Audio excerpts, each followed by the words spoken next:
Yeah. I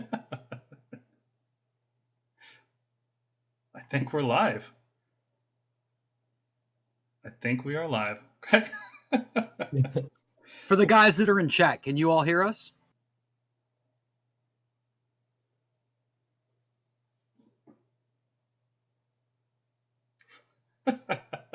Yeah. It looks like we're live, guys. Great. Yep, we are. So I There didn't it screw is. it up. Awesome. It's been a while, but I think we managed to get back on the internet. That's good stuff. What's up, Coach? How you doing, buddy? Okay.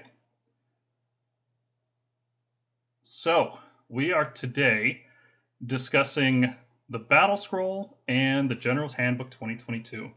And there is oh so much to discuss with that. And I think we'll just open it up by talking about Thunderbolt Volley. That seems like the best thing to talk about first thing in a stream, right? For Stormcast, yeah. Yeah. Also, if nobody has seen him before, in that corner, that's our new night podcaster, Jack. He's been on the show for, what has it been, like a month and a half now? 2 months? I'll say a month and a half. Feels like that. About a month and a half. Yeah. Yeah, and it's been good. So hi, Jack. Welcome to the live stream. Hey, glad to be here, everybody. Sorry, dealing with a cat situation over here. All right, so yeah, first thing, Thunderbolt Volley. That's the biggest change, I'd say, in the Battlescroll out of everything, out of every army. We're probably biased, but Thunderbolt Volley only working on non-reinforced units is a big deal. It means we probably want to swap to using smaller size units of Vanguard Raptors. Maybe 5-man units of crossbows are becoming more viable. It's obviously made a lot of people upset because we're playing the game a certain way, and they make a big change like this that is definitely going to make us weaker overall. It's going to make us less efficient. What were your guys' first reactions to hearing that got changed? For me, it kind of stung for like about 2 seconds, and then it's just like, you know what? I honestly, in my more recent games, I hardly ever capitalized on Thunderbolt Volley, so not the biggest deal. And at the end of the day, it's a blessing and a curse for us. So. For Jack, you can go ahead. Tell us what you think. It's cool, Morgan. Go ahead. You go first. Oh, cool. Well, in my case, so I have mixed feelings about it. On one hand, I absolutely felt really filthy against some armies, like doing Thunderbolt Volley with 6 Raptors. Like, it was pretty disgusting. And we talked about how it might need changing to a +1 attack in the shooting phase. But or like something like this actually on a non-reinforced unit, and they seem to have gone this route. Now, while this opens up a lot of list building options for us, and it's like cuts down some of our hero phase shooting efficiency, which is nice. But if there's certain models that require like big DPS checks to keep them in line to essentially stop them becoming too degenerate in the meta, I guess we don't have any removal tools against that anymore. We just have to like contend with all-out defense mostly. No, bro. It's easy. Just roll a 1 on Purple Sun. Done. Yeah, that easy. Yeah. So that's where I'm like a little iffy on it. And obviously my only concern is like if you're gonna change the mechanics, I'm okay with it. Thunderbolt Volley change, cool. If it's better for the game, do it. But it's an external balancing change. But all our units were pointed with that mechanic in mind. Yes. So. Yes. So if you're going to change a core mechanic that nerfs how those units function in the book, then the internal balance also needs to change. Yeah, and that didn't happen. Yeah, and that's one of my big gripes with it is I'm totally fine with the changes that we got. I am frustrated by the fact that our units were obviously pointed for those abilities in mind, and now we've lost those abilities, but there have been no points changes to represent that. Right. So, like, if I look at a unit like Bow Adjudicators, who are essentially just the Blood Sisters, Bloodstalkers that DOK has that get to still double shoot every turn, by the way, they're 180 to 200. Now, I can see that 20-point tax over, for Thunderbolt Volley once per game, and the fact that we have a 4-up save, but I feel like now Bow Adjudicators could come down to like 190 or 185 and be okay. They're not. But because that's the only thing. Like, do what's better for the game. Like, we were already talking about how they should probably change it to +1 attack in the shooting phase to stop it being so overly powerful and like the main command everyone uses. But just give me some points back, man. That's all. Yeah. I agree. I think GW overemphasizes that +1 armor save, the 4-up over the 5-up. But in actuality, when you play, there isn't a whole lot of difference between a 4-up and a 5-up save. But bro, you can stack it to a 3-up. Whatever, man. Whatever. No, it would have been really good. I guess we should talk about the other change first and then kind of get into a bigger discussion. The other major change is Draconic Onslaught, the Stormdrake ability that once per game allowed them to make a move in the hero phase and then make a charge if they were within range and they roll a 2+. That ability has been changed to once per game in the charge phase, you can make a charge roll or reroll charges with that unit. And that's a huge downgrade, obviously. And it feels pretty bad because Drakes just keep getting nerf after nerf after nerf. They got nerfed before they were even released, multiple ways, both in terms of points and the Celestial Menagerie command trait got changed. So this kind of stings that it's another thing. But it makes a lot of our other units look a lot better. And Drakes are still going to be good enough to see play because they are fast, they're flying, they're a whole bunch of wounds on good bodies that can roar, that can stomp, that can smash to rubble. They have a lot of utility in that way. And without Hunters of the Heartland, that's just a phenomenal troop unit. Like Fire Slayers are seeing a lot of success right now because they have Magmadroths that are basically Storm Drakes. And there's a reason they're as expensive as they are. So really would have been good if they dropped their points like 10 or 20, just like, hey, we know we're nerfing you. Here's a little something. It's an optics problem. Yeah, they're not relaying the information correctly. Right. So again, like that's my problem. Like I agree. Like all the Drake, like let's say you have an army of Drakes, every single Drake moving into your face and just being able to blockade you off, that's like really obnoxious. Like I don't think that should exist in the game.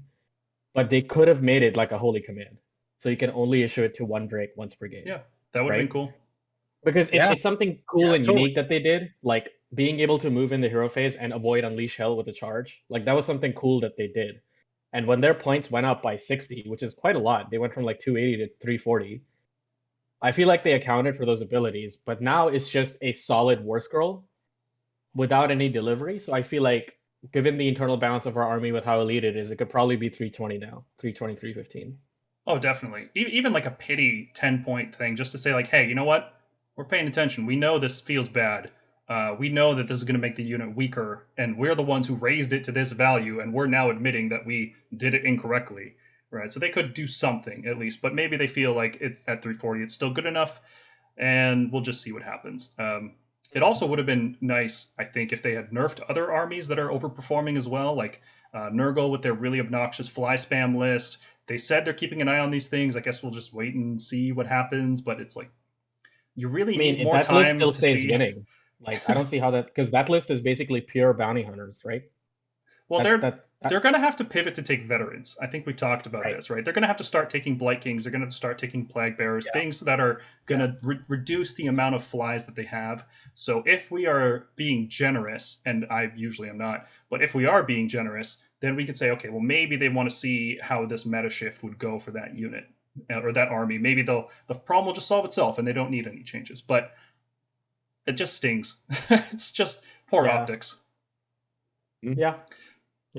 On the other hand, Mergonk, you and I even the other day were saying, like, man, it really sucks that every single list that Stormcast makes starts with either 6 Long Strikes or 15 Judicators and Thunderbolt Volley and a Relictor to complement them. Every single Stormcast list starts that way.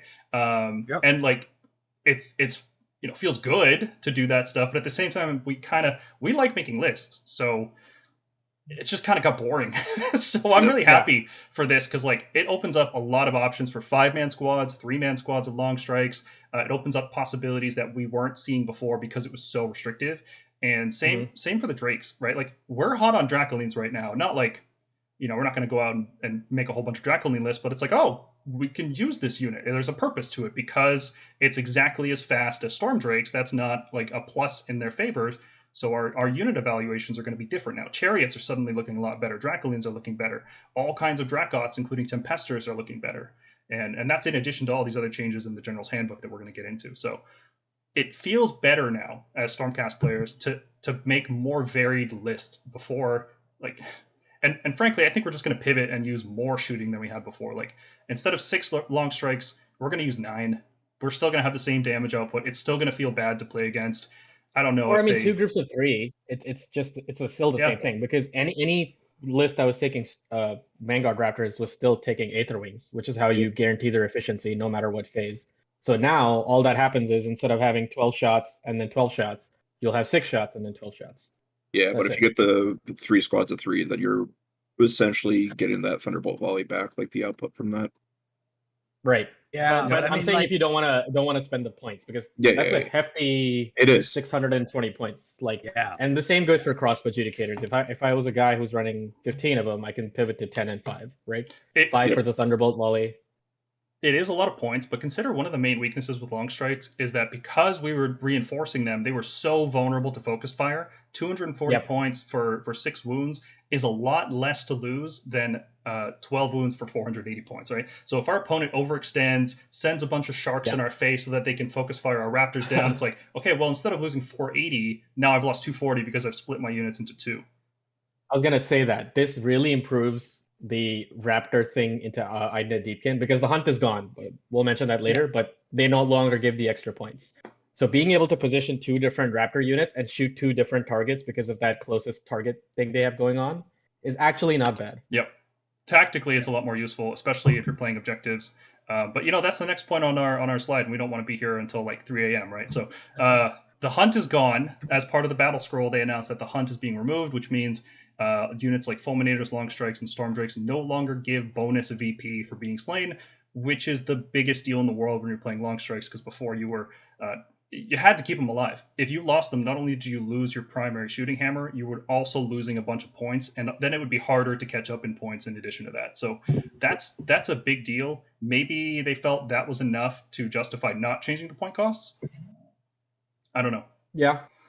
I mean, I can see how they didn't want to change the internal balance with seeing how this new meta shakes out, because Fulminators were always strong. They remained at 230. If we're talking about internal balance and them giving us points back on Long Strikes and Drakes, they would have to raise Fulminators, unfortunately. Like, they're probably worth like 245. What I would have loved to see with this, and I think this would have completely taken all the salt out of it, make units we're not using better, like Concussors down 20 points, or Retributors down 20 points. Like, things that people aren't currently using encourage us to go in different directions at the same time that you're nerfing stuff. So it's like, it sucks on one hand, the strategy I'm using is now weaker. On the other hand, I got all this cool stuff over here that's very obvious in how good it is. Like, we've done the research, we've looked into what our new builds are going to look like, or at least started to as much as we can in like a week. But I think a lot of people who just see that battle scroll are going to be pretty annoyed by it. I mean, just reduce points on some of our new Thunderstrike heroes, like the Knights and the Lord Imperatant, even. Like, all of them. Just all of them. All of them. Everything. Like, I can't think of a thing other than Gardas, and the Lord Relictor and the Knight Incanter. Those 3. If you slash 10 points on every single hero, it wouldn't make any difference. It would actually make some list building better. Pretty much, yeah. Yeah, totally. So, yeah. Absolutely. Yeah. So, like, I would consider the Knight Relictor at 125, 130, but I don't know. I'd play the Relictor at 125-ish, yeah. If he was the same price as the Incanter, I'd play the Knight Relictor. Yeah, especially also, if your list profiles. isn't. Yeah. Yeah, like, we'll discuss this later, but they have shown us that they are willing to change them, because if we discuss OCR Ground Reapers, because I don't see them on this slide, they not only did they get a bunch of points, but Immortus Guard and Necropolis Stalkers became battle line. Which is, and I can tell you, having played OBR 2 nights ago, that's a huge deal. Like, Stalkers hit like a truck. Absolutely. They're basically their paladin unit, and they could easily just tomorrow go Celestial Warbringers while Evocators are battling. That would be so good. Holy, oh man. Yeah, they could. We've seen the pitch profile, so it's not happening this time around. But in the future, it could. But I don't know. They should have just done it, right? Like, throw us a bone here. Although Stormcasts are looking pretty good in the new season already. Maybe we didn't need it. Yeah. I mean, I'm okay with them like waiting at least, because they said like they can put out a battle scroll like every 3 months. So I'm okay with them at least waiting a couple of months to see how tournaments shake out. So. Yeah, but I think are we convinced that we're going to get a new GHB in 6 months? Because at that point, getting a new battle scroll, that just means that the battle scroll is a course correction halfway through the GHB, right? Basically, yeah. That's thing- usually what happens. They can't like if it's a physical print General's Handbook, there's only so much data that they can gather before that needs to be shipped, localized, transported to all these different stores. It's probably done printing like now, and it'll be released in 6 months. So I don't know how they're possibly predicting what's going to happen. If they make a smaller update a few months from now addressing these problems, that would be okay.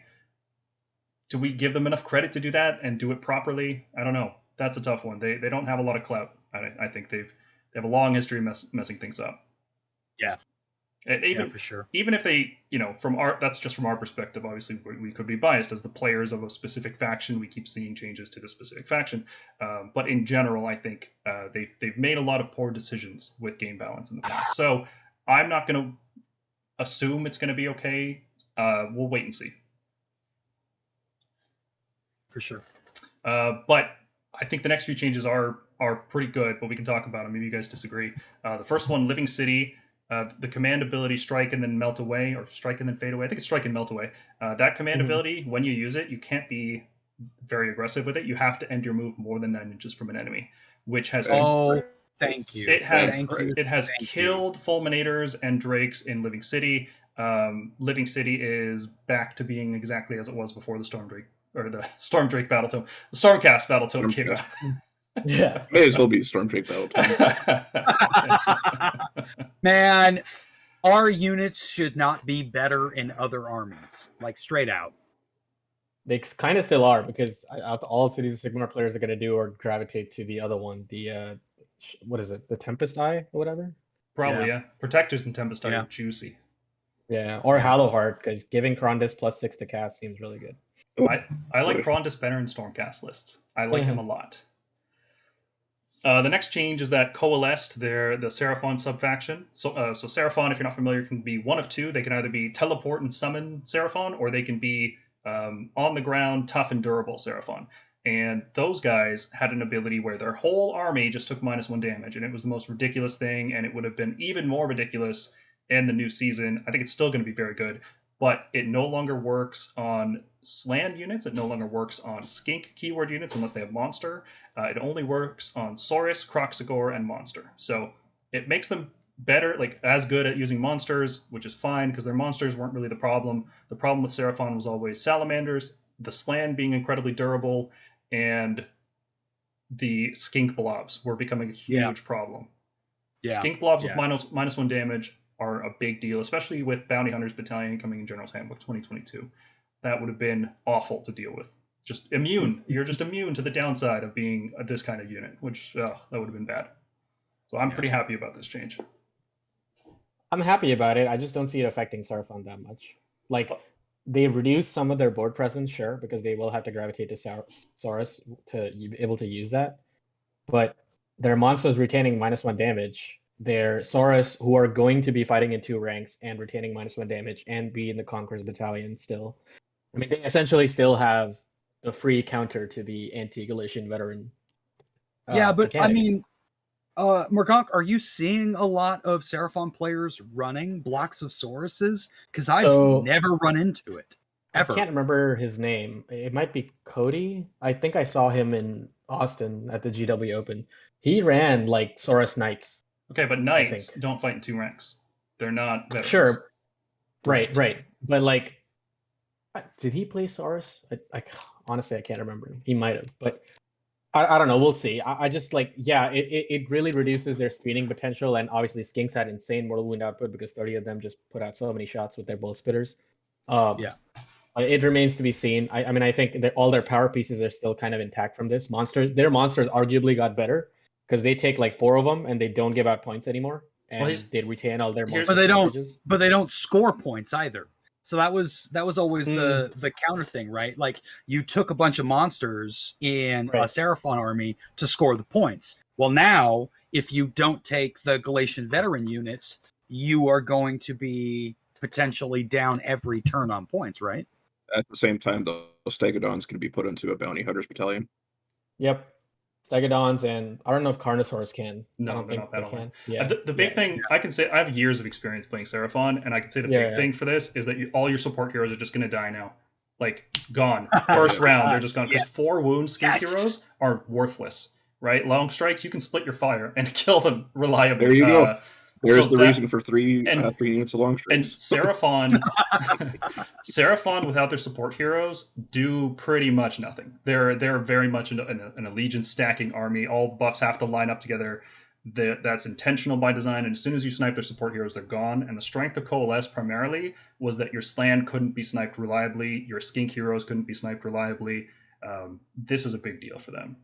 Yeah, That's fair. I mean, yeah, I'll have to play into them again. I haven't. That's probably one of my least played matchups. But because we see how it also shakes have out. the range to outrange their monsters, right? And that's assuming they make their D6 run and shoot prayer, and then they use a command point to run 6. Like they're putting all these resources in, and we can just kill those heroes before they do it now, which is great. Yeah. Yeah. Fair enough. Lumineth, major change there is they're getting a battle tome sometime in the next 6 weeks, if we had to guess. There's a new unit there, and their Lore Seeker is unique again. So, sure. Yay. I haven't seen a lot of Lumineth lately, so don't think that matters really. I mean, it'll matter if because what are the rumors that we heard? Stone Guard are going to become really hardy at hitting and taking hits, and Sentinels are going to get a big nerf in terms of in terms of range, in terms of line of sight, in terms of that reroll spell they got, Lambent Light or whatever. I heard that's sticking around. That's the rumor, I think. I mean, I think I was +1 to hit instead of full maybe. rerolls. Yeah, maybe. Well, we'll see what happens. Because that was the same rumor that predicted a lot of the changes in the Battlescroll, so I'm inclined to believe it. But if that happens, and Sentinels become more manageable, and maybe we finally see some Lumineth melee builds finally instead of just this sniping army that just stays in the back and does nothing. I'd be okay if they lost their teleportability. That's what I hate the most about that army. No line of sight and teleporting. That's really, really powerful on very good shooting. Like Stormcast have very good shooting that teleports, but we still need line of sight. Yeah, I'm hoping that if the change to Stormdrake Guard is any indication, the Foxes need to lose that movement. Hero phase move. Yeah. Well, the movement in the opponent's phase. I'm fine with them moving in their own turn, but moving in my turn is obnoxious. Especially when you move 4 to 5 inches a turn. Yeah, no joke. Yeah. Yeah, but we were wishing for what is it, the Hand of Goric Mighty Destroyer combo to go away. But that didn't happen, so I don't know. They like might retain it. teleports. They like their teleports.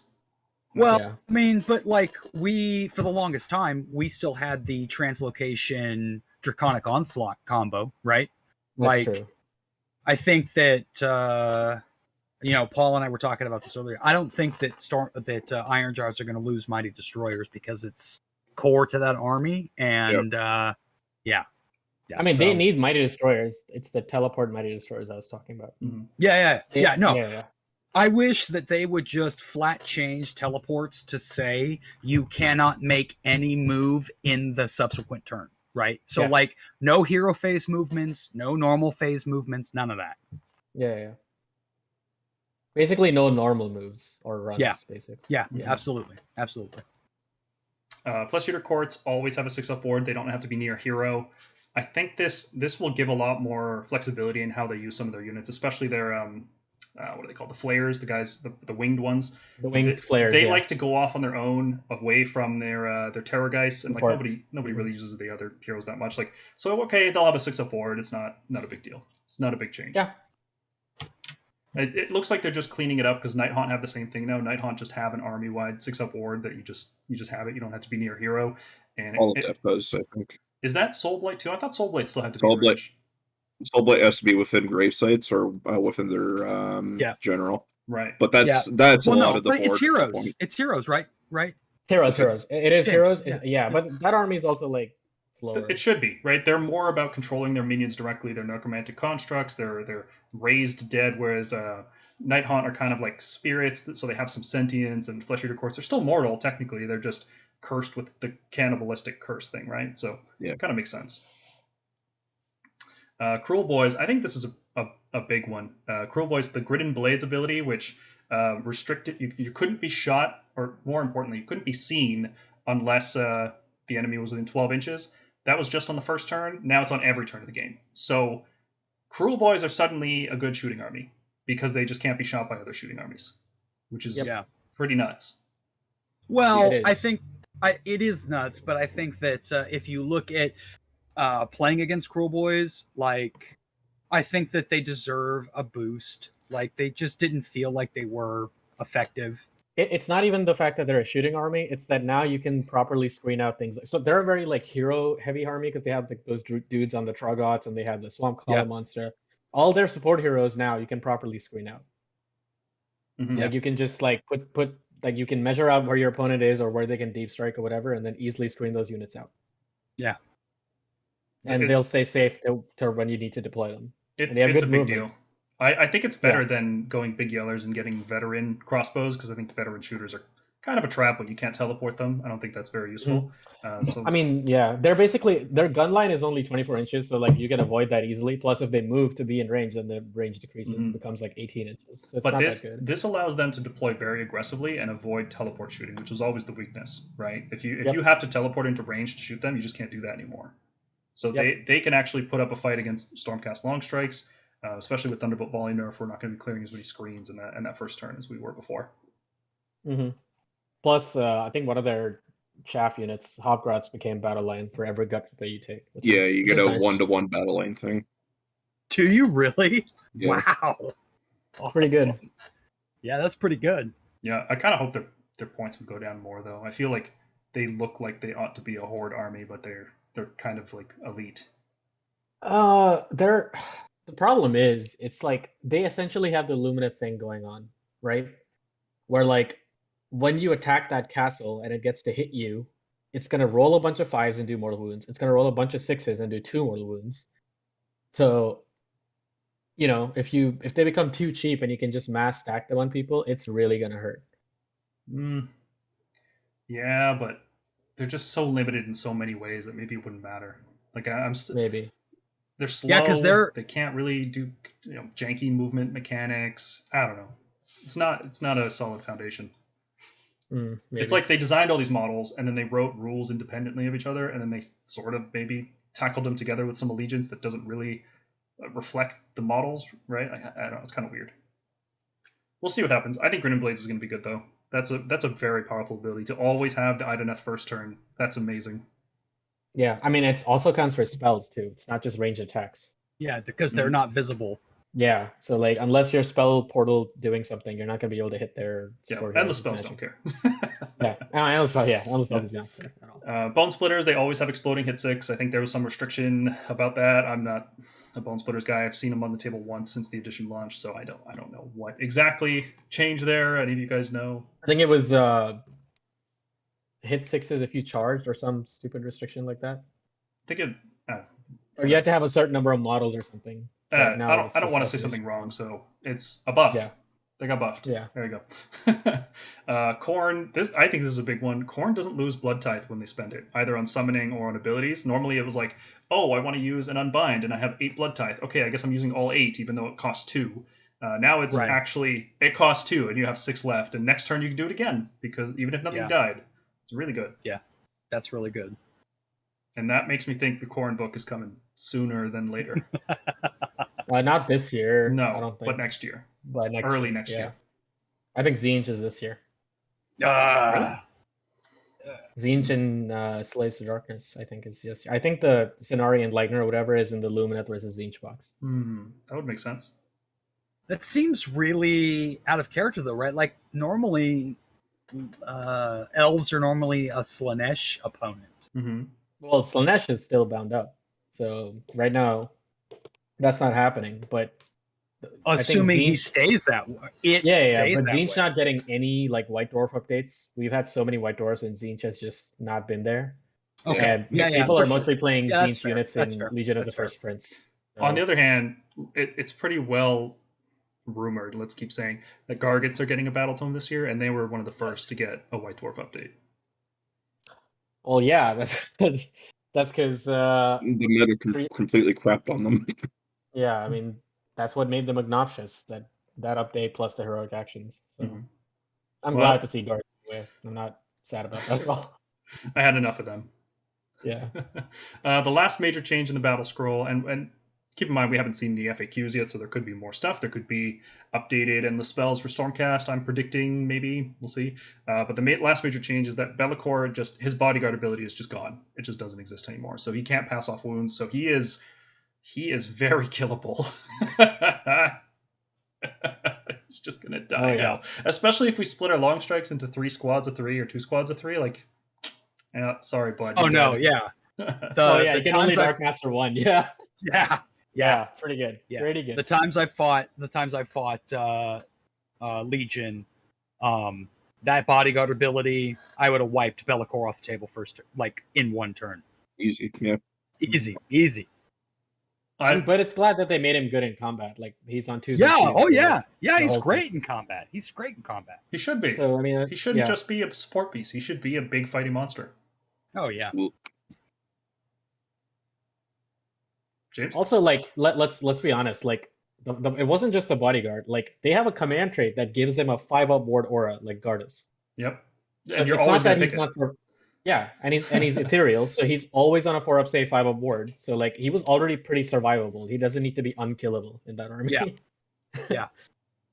4-up ethereal. I would have been okay with them just using the battle scroll to change the plague bearers to 5 models instead of 10. That'd have been fine too. Nah, it's fine now. Like, if he can kill him, it's fine. Like, the demons themselves don't do much. Like, they don't gain like all the Nurgle Allegiance abilities. And they're all the demons that they pretty much spam summon are going to be taking +1 damage from hunters as well. Keep that in mind. Yep. Oh yeah, that entire That's army. fair. That's fair.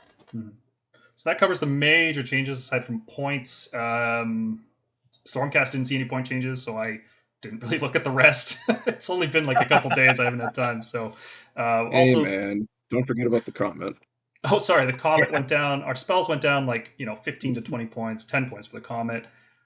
I'm predicting new war scrolls for them because they're so bad at 60 points. They're so bad. It's like 10 more points and you can have a purple sun. There's no comparison. Yeah. So hopefully new war scrolls.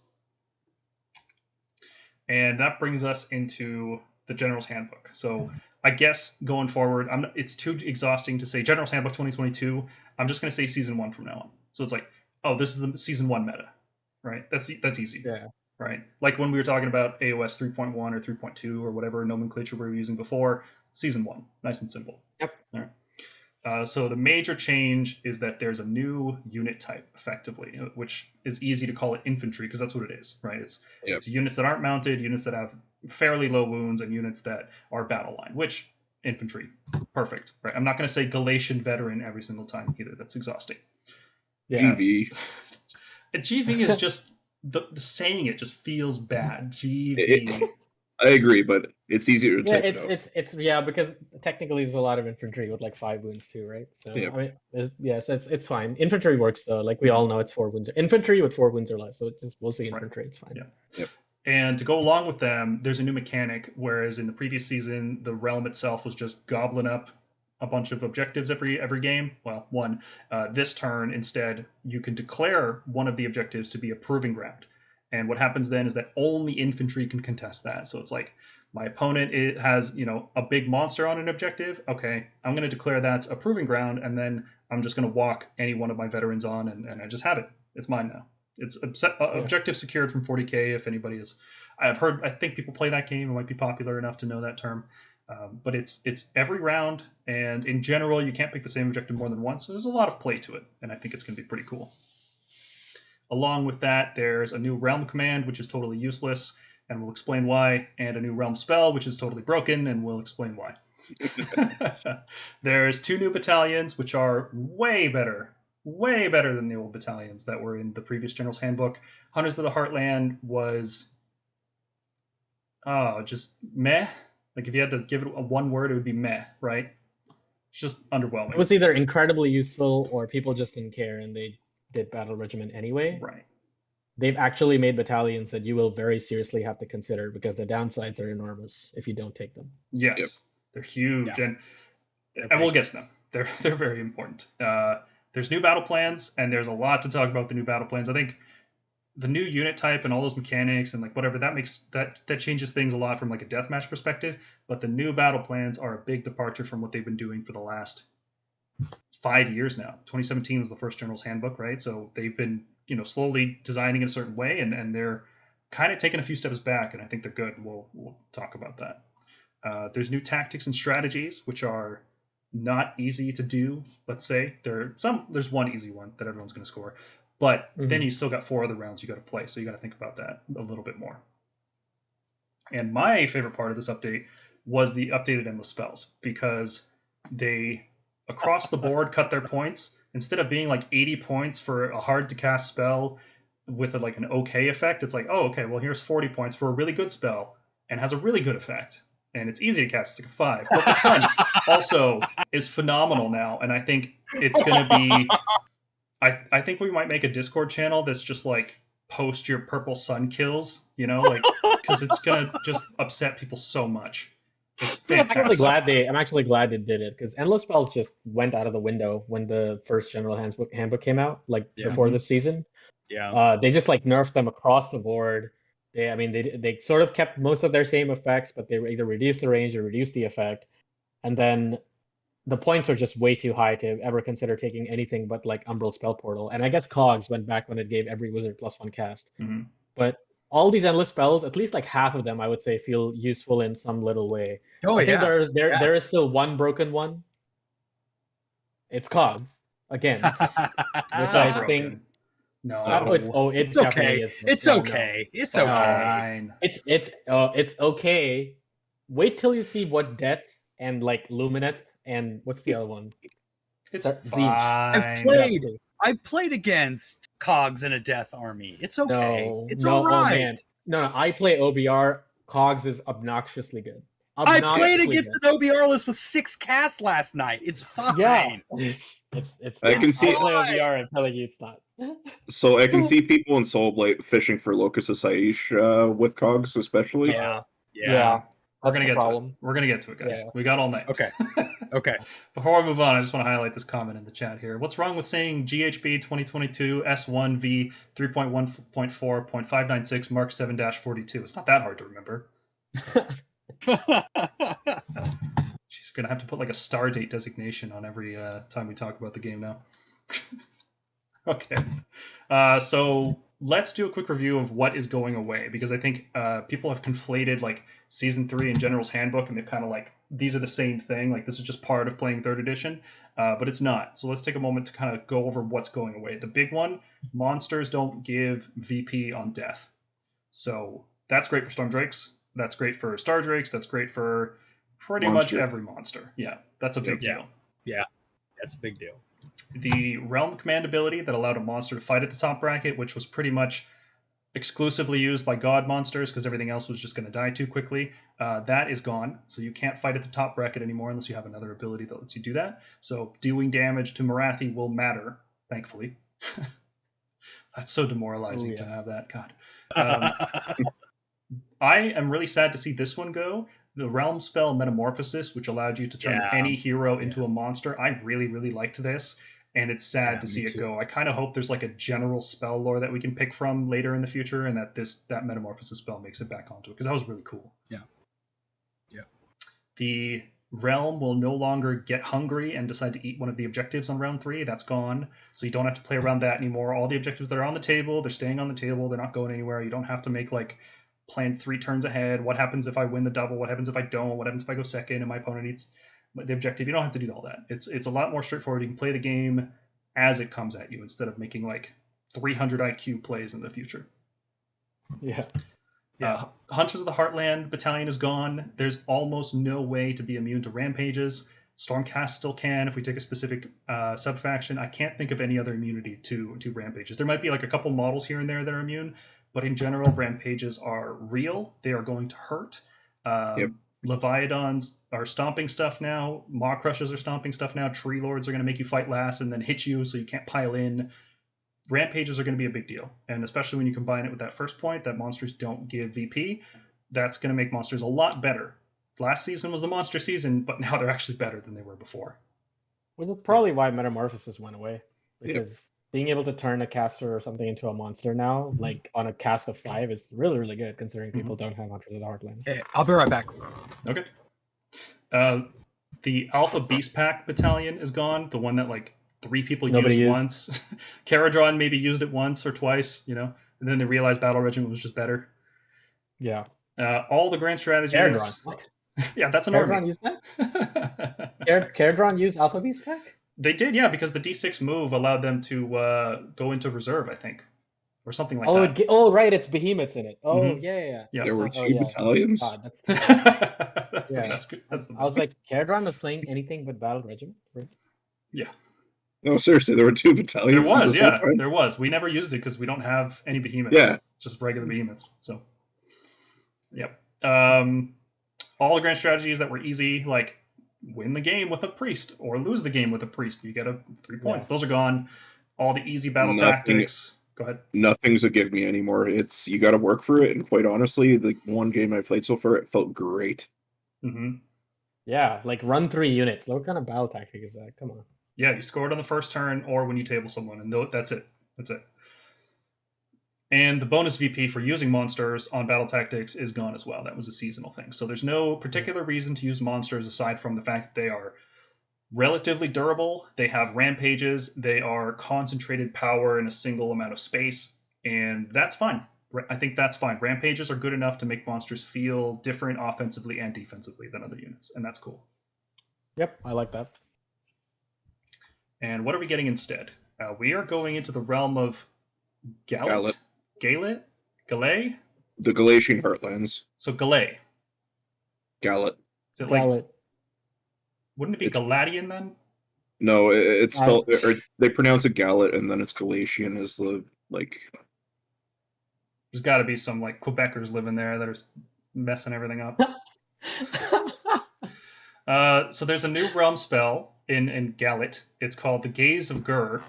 It casts on a 7+, which is like one of the highest cast spells in the game now because everything is like a 5 or 6 it seems, and it has a range of 12 inches, so it's pretty short range, right?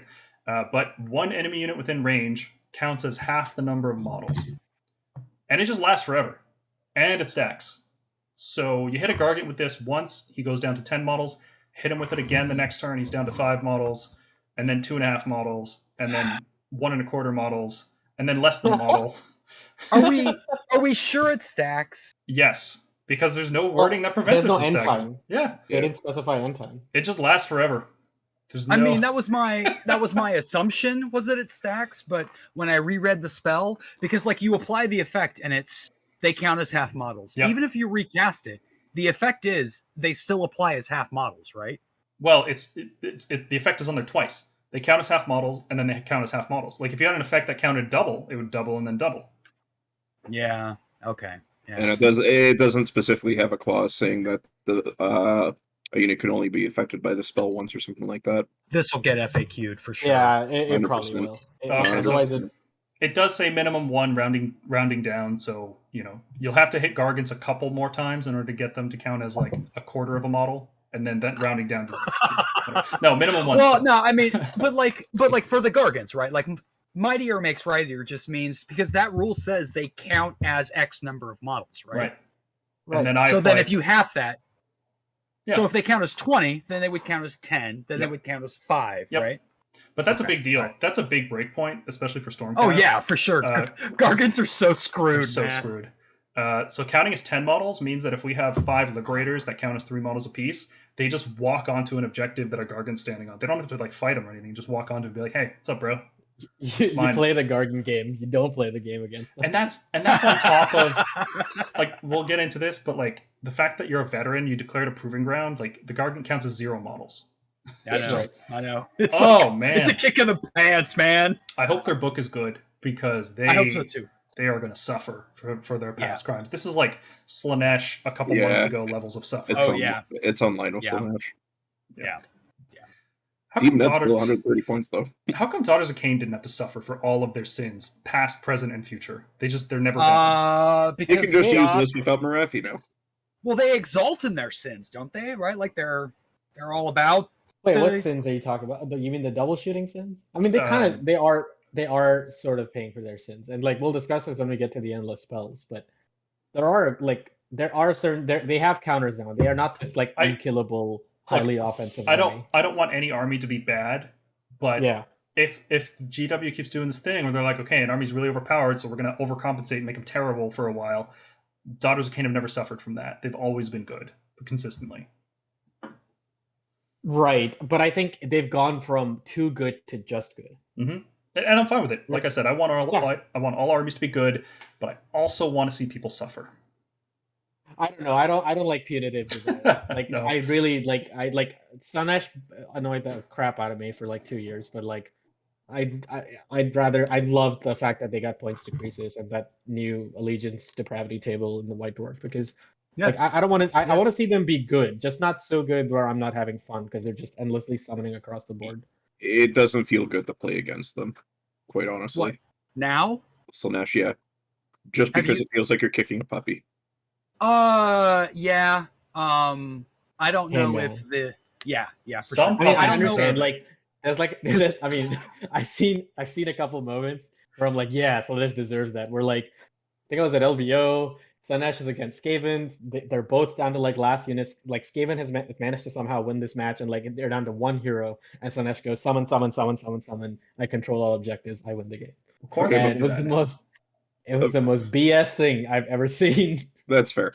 For context here, what I'm referring to is I have a buddy who's slow, like he's transitioning from 40k and he plays Slanesh there, and he's bringing his army into AOS where they're poopy. Yeah. Yeah, I mean, I've played against Slanesh just recently. I mean, not with obviously the new Battlescroll, but the Great Hunt. And it was a tough match for Stormcast. Like they were okay. He was bringing an Incarnate, which was doing a lot of heavy lifting for him, at least for the first 2 turns. I was gonna say, is the game difficult because it was like struggling to stay awake? Nah. Yeah. No. I think with the point changes, they still need some love. If you run a pure Slanesh list, you're still going to need some love. Mm-hmm. Spagwag in the chat asks, do you guys think the Great Hunt list can do well in the new GHB? Of course, there's not much data, but do you think it has play? I think it does. I don't know if you're going to go for Knight Judicators, because like the change to Thunderbolt Volley is really what opens that list up as a viable option, because you can just go like 3 long strikes, and then that's going to be your volley, and then you can still do a bunch of other stuff. So we're going to be updating that list. I think it has potential. Could be fun. We just have to move shooting focus, but yeah, we'll discuss that later. Yeah. The other thing we're getting in Gallet is the new Realm Command, Overwhelming Assault. So this is a command ability that you use at the end of your charge phase on an enemy infantry unit with 4 or less wounds. So there's a lot of restrictions here. It's a command ability, so it costs a point. You can only use it in your turn, so on your charge phase where you're going to be fighting first anyway. You pick an enemy unit that has less than 5 wounds, so 4 or less wounds. And then on top of all that, you have to only use it with a unit that has 10 or more models and has veteran, which means you have to have reinforced liberators or reinforced judicators. And then it can only target a unit that effectively has less than 6 models, because you have to roll a dice, and if you roll higher than the number of models, then that unit gets to fight last.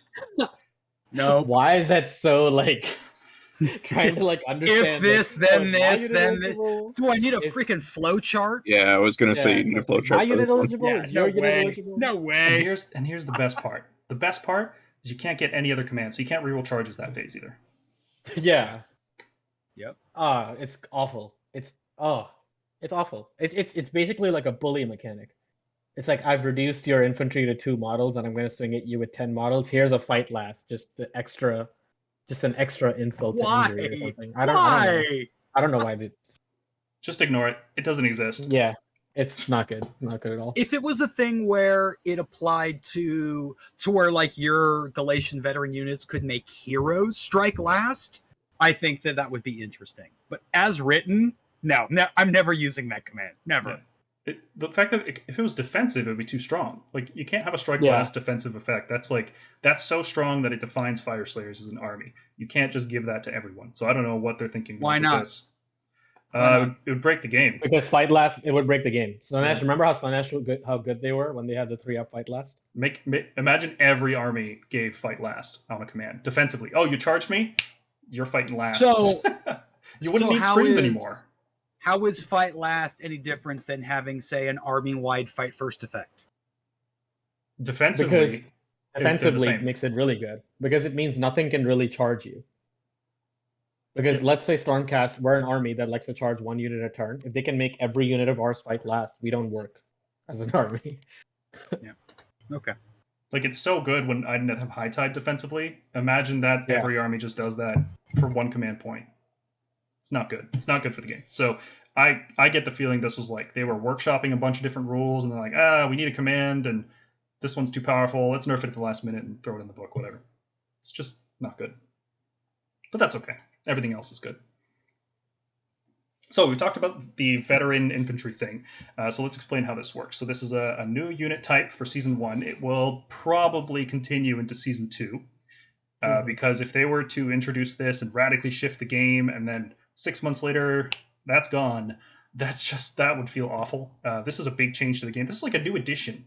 That's how big of a change it is. It's such a significant thing. And it affects all units that are battle line that have a wound characteristic from 1 to 4 and are unmounted. So if your unit has those 3 categories, and that includes conditional battle line, then it gains the Galletian veteran keyword. And what this keyword allows you to do, first off, you can fight in 2 ranks like you're playing 40k. So if you have a model within half an inch of an enemy, and then you have another model within half an inch of that model, both of your models can fight. It doesn't matter what range characteristic they are. So you fight in 2 ranks, and that makes the game, it just fixes a core problem with the game that's been around since 2015. This has been a problem, I swear. It's been driving me crazy, and I'm really glad they did it. And now we can let the healing begin. I hope this sticks around forever. The other benefit of being a veteran unit is that you can control the proving grounds, and the proving grounds are something that the player going second in the round picks an objective and declares that's the proving ground. Only veteran units can contest it, and you can't pick the same objective more than once. So having these veterans in your army is going to be a big deal. If you don't have them, you're giving a lot of points away. You're putting yourself in positions where you won't be able to score objectives because your opponent will notice, be like, oh, you only have veteran units on this side of the table. Okay, I'll declare the other side of the table. That objective is now the proving grounds. I'm going to walk minimal amounts of units onto it, and you just can't contest it. You can't do anything about that. So I think battle tactics and battle plans are going to require us to bring a certain amount of veterans. Yeah, agreed. The fighting in 2 ranks thing is really nice, though. It makes Vanquishers playable. It makes Reinforced Retributors and Decimators playable. So many possibilities open up because of it. Like, Shield Annihilators could be used now. Yeah.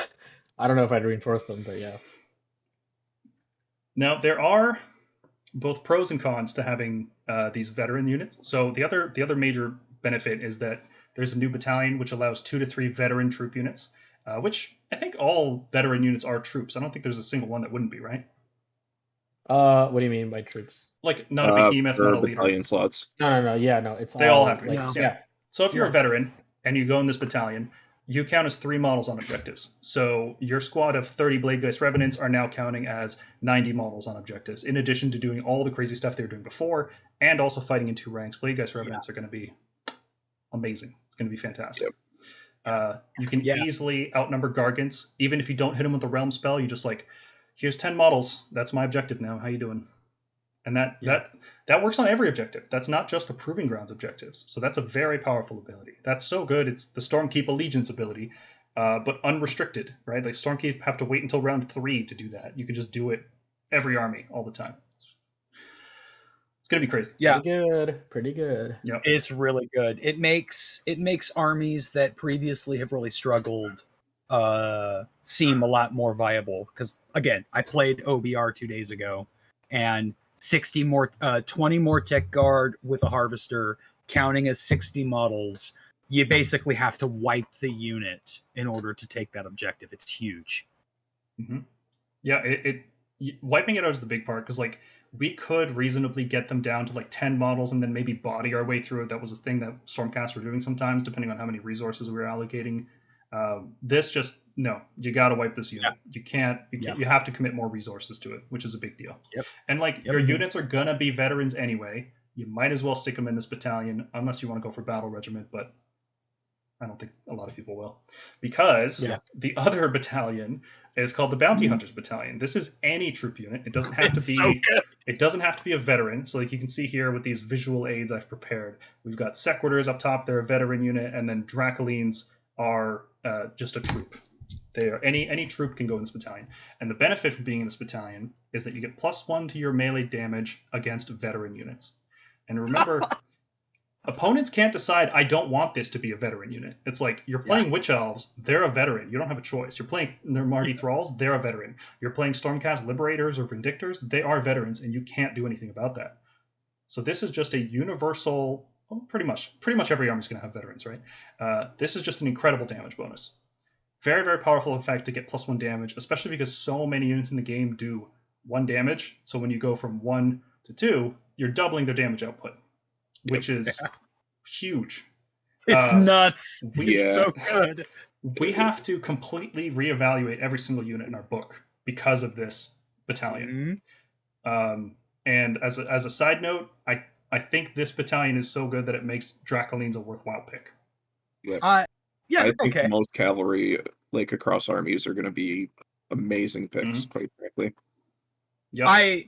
I think that the changes, one of the things that I really like about this GHB and the stuff that's in it is that, like, a unit that everyone assumed was a really terrible unit, Vanquishers, suddenly become so good. They become so good in this GHB. Yes. Vanquishers. I like it. I like it so much. I'm happy to officially state on the stream for the first time that Vanquishers are good and playable, and you should probably get at least 1 box of them. Just most 1 box. I mean, James, how many boxes did you get? 3. Okay. So, that's including the one you got me for Christmas. So yeah, you're ahead of the curve. Yeah, you are. But because these battalions are so strong, it brings up the discussion: will people finally give up the battle regiment? Because that has dominated all of season 0, let's call it, in the previous General's Handbook, and it was just everywhere. It was like if you were either taking battle regiment and going for coin flips, or you were skipping it entirely and going for max value, which wasn't really much, honestly. Like an extra artifact or Hunters of the Heartlands was just nice to have. It wasn't this. This is huge, right? +1 damage when you're playing against Night Haunt is amazing. +1 damage when you're playing against Stormcast. You clear out our screens a lot easier. Some of our hammer units are going to be veterans, like Grand Hammers. They can just die a lot quicker. You don't have to put as many resources into them. These are huge benefits, and they feel good to use, unlike Hunters of the Heartland, which was just, oh, you don't get to use your ability on me. Now, this makes you feel good, which is a big difference. Mm-hmm. So what do you guys think? Is this enough to finally pull people away from Battle Regiment? Yes, I do think so. Well, so I think it's like, if you're an army that can field nothing but Galatian veterans, so something like Daughters of Cain, Night Hunt, which are 2 really good armies for that purpose, you have to lean into Conquerors, because people are going to be taking that extra damage against you if they can. Whereas there are going to be armies that are purely bounty hunters and not that many Galatian veterans. Armies like, I don't know, us, or like Nurgle could be one of those armies. And I do remember seeing some arguments from people thinking the battle regiment will stay because those factions don't have any problems against Galatian veterans. But the problem is, the minute you face a faction that has really tough infantry, and by that I mean Blight King or Night Hunt level, then battle regiment just falls flat. Yeah. Because they can just have 10 models that count as 30, and they will always outnumber you as long as they have like 3 or 4 models alive. Yep. Agreed. Well, especially considering that, like, lists like that, like the Blight King or the Nurgle Flies list, they don't have any GVs in their army, which means that every turn they are going to be losing out on objectives. Right. I think that this is going to be, we're going to see the number of 1-drop armies drop to single-digit percentages, and we're going to see a lot of like 3-drop, 4-drop armies. There's still going to be some armies that go battle regiment. I think some Stormcast lists can pull it off because we have units that just do so much damage that we don't need it, right? Like Fulminators don't need +1 damage. They're going to slap everything anyway. It doesn't matter. Yeah. So we could still feasibly build battle regiments, but the question is, do we want to? because even though our fulminators are going to be able to kill hordes, we can take really efficient units like 5-man vanquisher squads, or tempesters can suddenly become really good fighters. Dracolines can become a good infantry clearing unit. Prosecutors with hammers all of a sudden just like, hey, this unit that did 0 damage before is now suddenly a threat. So there's a lot of value in that. So Stormcast are one of the armies that could go battle regiment, but even then, I think we're gonna go like 3, 5, or 6+ drops, because what I'm saying is, I think that what we're going to see is there are going to be very specific builds for very specific armies that go 1 drop, and other than that, we're not going to see it. Yep, 3 drop is going to be the new 1 drop. Yeah, which does in turn make 1 drop more appealing, because it's instead of a coin flip, it's like, I'm probably going to get to go second in the first round. Yeah. But I think you're just leaving so much on the table, like if you leave the damage battalion, because like, okay, so like, let's say you're an IDK player, and we talked about this with Carl. He loves being a 1 drop, right? Because he loves deciding turn order and he loves killing you on the double turn. The problem is now his sharks can't take over any objectives. Let's say he crashes into 20 Grimghast Reapers and somehow 3 live, just 3. And if they're Galatian veterans or in that Conqueror's battalion, which Nighthaunt will obviously do because the entire army is Galatian veterans, basically. That's it. Like, he's not getting that objective that turn. Yeah. And that's already put him behind on primary, right? Yeah, or like Stormcast Liberators. Let's say you kill 4 out of the 5. Normally that shark would contest an objective. Nope, that Liberator counts as 3 models. It's still the Stormcast player's objective. Yep. So I think players are going to pivot. Idoneth, I think, are going to benefit a lot more than people think, because they are not a high damage army. They really want this bonus damage because it allows them to be more aggressive earlier on. We'll see. Very good for eels and sharks and turtles. Even it's going to be gross. Yeah. Oh yeah. We were talking before we started that these changes to the Battlescroll, the GHB really opens up list building. Really requires you to go back to your battle tome, really look at your units, no matter what army you play. It's just not Stormcast. And I think that is really true. Yeah, it feels like a new addition. It feels good. Yeah, agreed. In the chat, we have a question. Can I play my Sacrosanct now? What do you guys think? Yeah. I mean, there's nothing wrong with Sequitors at all. They're actually pretty good. But they need help. Like Evocators, I think we just talked about how good they are in Bounty Hunters Battalion. Evocators are pretty good. There's nothing wrong with Sacrosanct. I just think the points are a tad bit too much. Like, mechanically, they're sound. Like, they do good damage. They have good defense. Yeah. Fine. Yeah, I agree with you, Mergonk. I think that Sacrosanct when you look at the War Scrolls are good. When you look at the War Scrolls versus their points, that comparison is not good. Like 10 Sequitors is like a decent threat now, like defensively and offensively. It's not bad. It's not only bad. issue is Evocators aren't bad. I wish they were battle line. Like if Celestial Warbringer was battle line, and we could take 10 Evocators again, fighting in 2 ranks, that'd be so sweet. Yes. Or if so basically the situation is, if you want to play Sacrosanct, play Sacrosanct. They're not bad, but it's not great. They're not great. So if you want to go for the max efficiency, you're not going to get there with Sacrosanct units. But they're not bad. You can totally play them. Yeah, I think Dracolines are probably the standout unit. They're going to make their way into some competitive lists, I think. For sure. We actually have a fun new archetype, which is all about kind of like turning them into the new Storm Drakes, basically. You just turn 1, charge a bunch of them across the board and engage them. And we call it the cat boat because it uses the new updated endless spell. Yeah, so that's going to be Soul Seeker. Yeah, it's going to be a fun archetype. Launch man. Let's pivot into a discussion about the battle plans now, because I think there's a lot to go through with these. They're different enough that I feel like each one kind of deserves its own little bit of attention here. Talk about each one, what makes it special, and we can say, like, first impressions, do we like it, do we not, that kind of thing.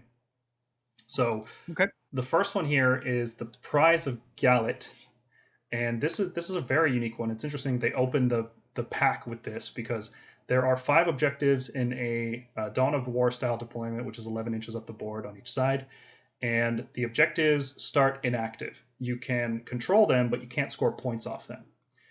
So you can in theory, control 2 of the objectives right off the start, but the other 3 in the middle of the board, you can't control them. So just that concept that there's objectives you can't start the game controlling, and your opponent can, or you or your opponent can declare proving grounds, adds a lot to the game, right? The game starts, there are 3 objectives that are currently uncontrolled. I've decided to take a battle regiment and decided to go second. I'm going to pick the center objective to be the proving ground. I know my opponent will then send his veterans into the center, because I'm also going to activate that one, because that's how this battle plan works. My opponent has to bring veterans into the center. I can wipe them all out, get a tactical advantage for the next 3 turns. So proving grounds are a big deal. If you don't have the veterans to play them, you're going to really suffer. So I got ahead of myself. The player going second in each round on this battle plan activates one of the objectives, and then players can score points off of it. So you can choose any of them. You can choose the one in your territory, you can choose the one in the middle, you can choose the one on the sides.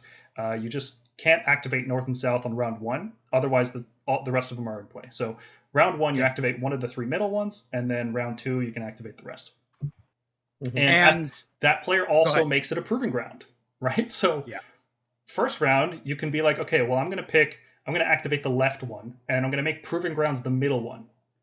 And you ask, well, why would you do that? Well, because later you can't pick that to be the proving ground in the future. So you take options away. Yes, you can also declare the opponent's objective the proving ground turn 1 when no one can control it, so that later in the game they can't make that the proving ground to deny you grabbing their objective. That's cheeky. Yeah, a lot of tactical play on this one, which I really like. This was the one I played in with my Blood Knights there, and this was a really fun one to play. Yeah, I've played this too. It's really good. There is aside from that, it's pretty much a standard game. There's no like gimmicks restricting on what you can do. There's actually a wider than average deployment gap, 22 inches between territories, and it's standard scoring. So you score a point if you have 1 objective, you score a point if you have 2 objectives, you score another point if you have more objectives, and you score about 2 points for a battle tactic. And that's really interesting in a battle plan where round 1, there's only 1 objective, so you can only score max 3. Round 2, that's when you can start scoring max points because 4. Because you can't. It's control. So even if you control. Oh, 5 yeah, that's right. objectives, Control more. Yeah. Sorry. So the first round, there's a little bit less scoring. So there's increment. Yeah, you're right about that. But yeah, you can't max score until round 2 and onwards. So early aggressive plays are not rewarded on this one. Interesting fact about this one: the objective radii are still 6 inches, right? That's correct. Correct. So that center lane, you're overlapping on your objectives, just so you know. Well, but a single unit can only contest 1 objective at a time. Yeah. But you get to choose which one it is at the time. But you get to choose, So you can be like, unit, this one and then this one. A unit can only contest 1 objective at a time. So even if you have like 60 zombies spread between those objectives, you have to pick which objective they're contesting. Fair enough. Yeah. We use 60 zombies a lot as an example. Well, because they tend to do that spread out. Right? So this one's cool. I can see this in a lot of tournaments. This is going to be a very common one. There's a lot of player skill that can shine through in terms of strategy and tactics here, which is neat. Yep. And wide deployment. I prefer wide deployments. I think it makes speed and range matter more. It makes the game feel less claustrophobic, and also it makes it can screw up your deployments depending on how the terrain is laid out. Right, less area to deploy means you might not get that perfect death ball deploying right in the middle because it could be a big honking ruin in the middle of it or something. Yeah. I also like it that this is a really good battle plan. It's going to see a lot of play in tournament packs because it's simple, but it has a lot of tactical play and it's like your classic deployment. So pretty good things going for it. Really good. Yeah, I really, really dig the fact that this battle plan really leans against the double turn, because if you go first after going second, your opponent then gets to control the course of the battle moving through that turn. I would want to go second every round on this, I think. Every round. Yeah. This one makes me want to play Battle Regiment. Yes. Yeah, it's pretty good. Ironically enough, I lost priority every time I played that game. So Battle Plan 2 is called the Realmstone Cache. It has 1 objective at the start of the game, and Proving Grounds are in effect, so the player going second can be like, hey, I can't pick another one. So that has to be the Proving Ground, right? Round 2, there's no other objectives, so the Proving Ground just gets wasted. And then round 3, the objective blows up into 2 pieces, which get scattered across, and then there's 2 objectives. So this is a really confined battle. There's only 1 and then 2 objectives to fight over, and then that's randomized. So you got to be able to react rapidly, redeploy, stuff like translocation, Vanguard Hunters, Paladors, retreat and charge is really powerful in situations like this. There's also really tiny territories. Look at that. Imagine you're playing like a Soulblight army that has a lot of models, and you have a piece of terrain in there too. These aren't just open tables, right? But that being said, with the Soulblade, at least you can put summonables in the reserve, and then you can pop them on grave sites. Yeah, in the graves. Yeah. I guess. What about like Skaven or Daughters or something? Some like huge model army like that Draichi Ganeth list we built with 80 witches. Pack tight. Just get close. Yeah. This is like Celestin Prime's up there, like just waiting. Yeah. It wants to drop a meteor on that so bad. Yeah. Great hunt, just Night Judicators. Night Judicators, man. Yeah. So this is another one with a 22-inch deployment gap and the same standard scoring. So control 1, control 2, control more. But you're not going to control 2 until round 3, right? So max scoring again is incremental. It makes the battle tactics more important because they're half of your score every turn instead of less than half, which is a big deal. And this is another battle plan where you cannot control objectives on the start. So the person going second in the first round declares that's the proving ground, and that's it. Can't do anything about it. So you better bring veterans. Otherwise, you're not getting that objective. Yeah. God, that's so brutal. Imagine you're playing against like Beastclaw Raiders, and they just don't have veterans. And you went battle regiment, so you declare one. That's the proving ground. It's like, okay, your opponent just scores 0 on that turn. I don't know if that's the play though. I mean, because you have to remember that except in one of the battle plans, you can only pick the objective once per game. So declaring the proving grounds on a turn where you can't stop them from going on it seems that's a an little interesting dicey. Question. Do you have to declare a proving ground objective? No. Okay. It says that you may. Yes, you can. I think in that situation I would. The previous battle plan, so it can't be declared says later on. Yeah, the previous battle plan says that you must activate an objective, but you can declare one as a proving grounds. Okay, that's interesting. Hadn't looked into that before because we've had it for like 3 days. if AOS Coach is in the channel, we've had a whole conversation about this. All right. I like this one personally. I don't think it's kind of wonky with the small deployments. I can see some people being like, nah, it's too random. It's too claustrophobic. You're just kind of fighting over one objective for 2/3 of the game, really, right? Because the game's still going to end on round 3. So I can see people not liking this one because it's just tactically, it's not that interesting. It's a giant scramble in the middle. It's actually a dream for some units. Like Nurgle Flies love it. Stormdrake Guard, Bam probably loves it. Yeah. Well, not if it's the proving ground. Then Flies don't love it. Well, sure. I mean, taking it to 5 Liberators or something. But yeah. All right. Moving on here. Battle Plan 3, Battle Lines Drawn, also known as My Gargant Kicks the Table.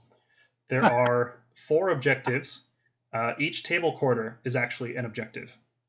So the entire table quarter counts as the objective. So any ability that would work on an objective works on this.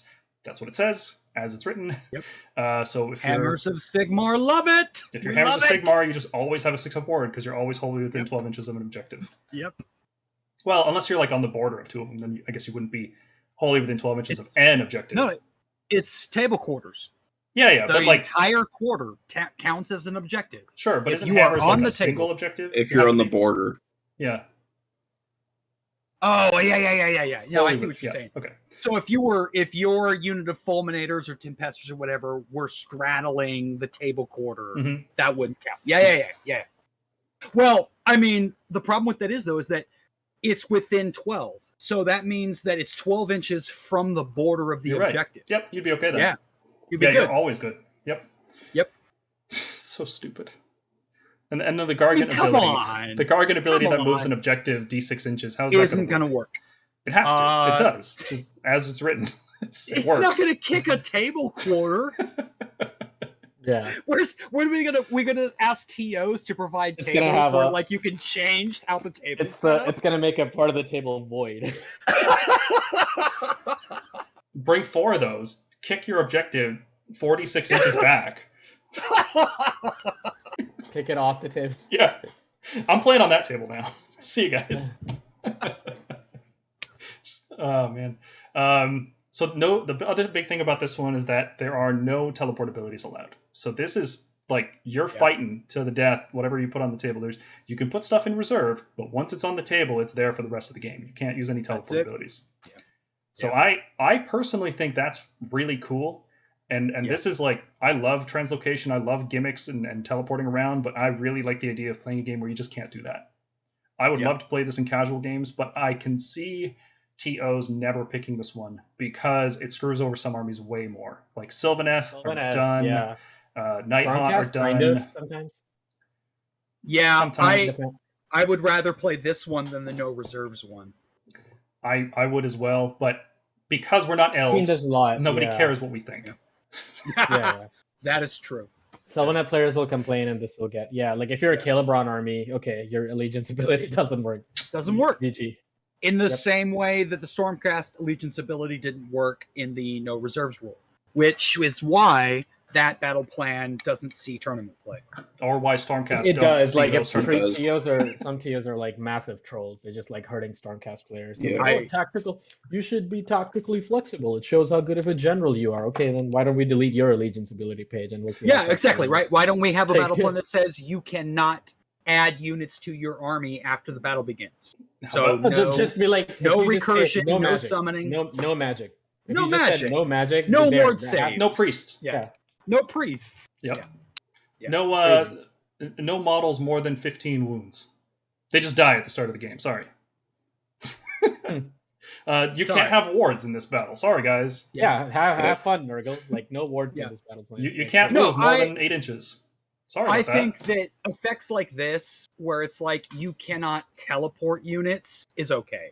I know that Sylvaneth are going to be kicked in the teeth. It's one of the reasons why I have always advocated for allegiance abilities should say you can always do this thing. So if it was like Stormcast could always go in reserve regardless of the battle plan, it wouldn't be a big deal. If Sylvaneth can always teleport and that was their army thing, that would be totally fine. I mean, also it like completely screws over KO. What did they even do here? Nothing. They die. Yeah. Nothing. They just they die. Can't fly move high. up the board and get shot.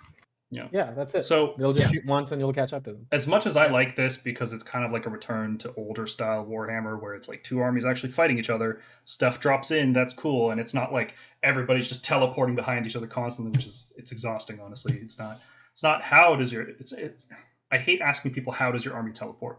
I should be asking them does your army teleport? But no, it's always how do you teleport? What's your gimmick? Everybody just has one. It's exhausting. Aside from that, standard scoring, score 1, score 2, score more, score tactic, and then an 18-inch deployment gap, which is going to be a lot more common for the rest of the battle plans. I think there's only like 2 or 3 that have the 22-inch gap. 18 inches is pretty much the standard, so we're looking at pretty aggressive games. Yeah. I like 18 because Dracoths, I really like Dracoths. When they have a 6-inch charge or an 8-inch charge, that's fine. And they're re-rolling. Yeah. But you can also deploy like further back than your quarter, right? And then that helps. You can, yeah. I just I prefer 22. I like 18 for some reasons, but I prefer 22 in general. Mm-hmm. Or what about 30? What about a 30-inch deployment gap? Let's look Vice, baby. Let's look at Battle Plan 4, the Lurkers Below, and everyone just calls this the Skaven battle plan because there's some art of a Skaven on it. But this is the new Knife to the Heart, which is an old archetype battle plan, which is like you have to control your opponents and yours at the same time, and you just win instantly. But this, I think, is the best twist on it we've seen to date because, let's get into it. There's 3 objectives, and they're proving grounds in effect. I just always want to point that out because it does change how you view these battles, where one of them per turn is just going to not be controlled by anything except veterans. In order to win, you have to control your opponent's territory, their objective. But in order to control their objective, you have to control the middle objective. In order to control the middle objective, you have to control your own objective. Mm-hmm. And Proving Grounds really just messes with that because you're going to need the possibility of putting veterans anywhere you want, where you want them. There's also a stipulation here that you can't control any objectives on round 1. So round 1, you're going to be positioning and getting ready for big round 2 and round 3 kills. Starting round 3, that's when you can win. So if you can just, let's say you go Bottom of 2, you declare the opponent's territory as proving grounds. You sneak 1 liberator onto it when they don't have any veterans, and then you go heavy on the other 2 and you capture them. Start of round 3, you instantly win. Before dice are rolled, it's like, oh, it's round 3? Okay, I win. Yep. So I played this last night, and that's exactly what happened. I got the double 2 to 3. My opponent declared the proving grounds as the middle objective. I teleported a GV unit onto the objective on the just to tag it, and then claimed their objective. Won. It has a very similar gameplay to marking territory, but you have less territory to kind of cover to get that turn 3 victory. I kind of don't like this because this is like super pushing Idnet Deepkin. Like, Yeah. Can you imagine? Like, High Tide is the turn where they want to be doing this shit. They can just instantly win. Yeah, I agree. Like, I don't like it. Like, it should. I don't know. I always hated that. I always didn't like that battle plan. The one where you had to where you insta win when you control objectives. Yes. Yep. Yes. I've never liked them, but I think this is a good twist on it because of the 30-inch deployment gap and because of the stipulation that you have to control all 3. It's not just mine and yours. There's a center one you have to control, and you have to get them all, right? So it's like you lose the middle, you just can't get the opponents at all. That's how marking territory worked. How marking territory worked. It was just that the person going second could remove an objective to ensure that they were controlling all of them. Yep. And the proving ground thing, I think, is pretty big for this. Yeah. I do like these battle plans to introduce newer players to controlling objectives in the game, quite frankly. Yeah, because there's a clear line you have to play. You can't just Yeah, you're not focusing on points, you're just focusing on controlling objectives and then getting your tactics as a tiebreaker, basically. You're introducing the elements of game flow at that point. Let me throw a hypothetical at you, Morgan, because I know you said you don't like Ideneth on this one because of High Tide, right? Mm-hmm. But let's say you have a situation where you know the High Tide is coming. You can't stop it. What if you spend the first 2 turns killing all their veterans, and then they get the top of 3, they win the roll, and you declare their objective or your objective veterans? Like, you have the proving ground. Sorry, Ideneth, you just can't win. Yeah, this is way better than the marking territory version, for sure. Mm-hmm. And Ideneth are not going to have a lot of Thralls and Reavers for you to kill. That is going to be hard for them to do this one. To auto-win, yes. Yeah, I agree.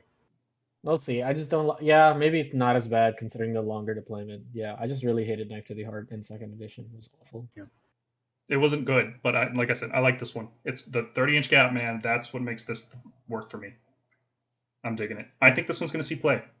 This one and Prize of Gallet so far seem like the kind of things you'll see as staples in tournament packs. Sure. Number 5, the presence of idols. So there's 3 objectives. Proving grounds are in effect. You cannot deploy a unit in range to control the objective. So this is another one of those ones where you just can't control objectives on round 1. You guys seen a pattern yet? Yep. You have to pick 3 units in your army to be idols, and you half your battle shock losses while you're wholly within 6 inches of those idols. And the idols give up +1 victory points. Yep. If you kill the idol, you score an extra victory point. And that's not like the monster thing in the season 0, which was like you score 1 if you killed anyone. That was like for each one you killed, you get a point. So there's 3 points. Is it idol with an idol? Like you have to kill an idol with an idol? Okay. You just kill an idol. If the idol was slain, you get a point. Doesn't matter. Yep. Wait. You're going to make me double check that live. All right, hold on a second. Yeah, I thought it was if the idol was slain, get +1 victory points. I'm looking it up. Hold on. Okay. I don't think it's idle by idle, but the idle has to be on the battlefield, so you can't declare reserve units as idle. Yeah, absolutely. So it works the same way as the one previously. Yeah. Had to be destroyed by a friendly idol. You're right. Oh, is it idle? Yeah. Okay, cool. So it's like predators. So predators have to kill the other predators. Half battle shock losses though. Holy crap! That's going to be big, especially because of how good Horrorghast is, and we'll get into the Horrorghast. I like the Horrorghast a lot. But yeah, otherwise it's like pretty standard. 3 objectives, diagonal deployment. I kind of like this that they're not in players' territories. I really dislike when there's diagonal objectives that are in your territory. This just feels better because armies have to split out this way instead of splitting out, in a straight line. It's not really splitting out. And 18-inch deployment, standard scoring, 1, 2 more tactics, and then you get bonus points for killing idols. So this is like bog standard Age of Sigmar I think the Battle Shock losses thing will be more relevant than people think because people will be playing bigger units, and Horror Ghast is a big deal. So it'll matter. For the first time ever, I think Battle Shock will matter. Yeah. Agreed. I think Battle Shock will be good.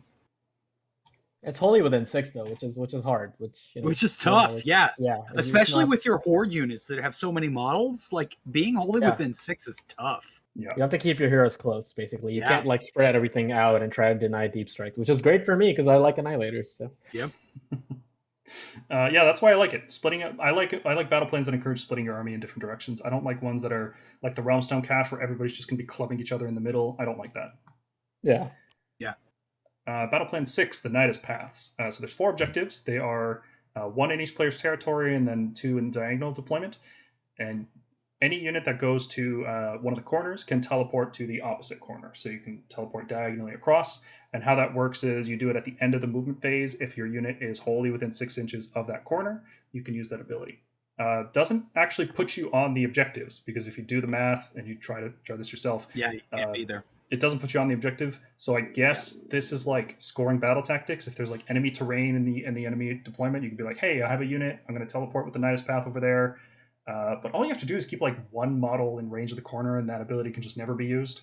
So I don't know how significant that is. And there's nothing else going on with this one. It's like a really standard game, right? 18-inch deployment gap, standard scoring.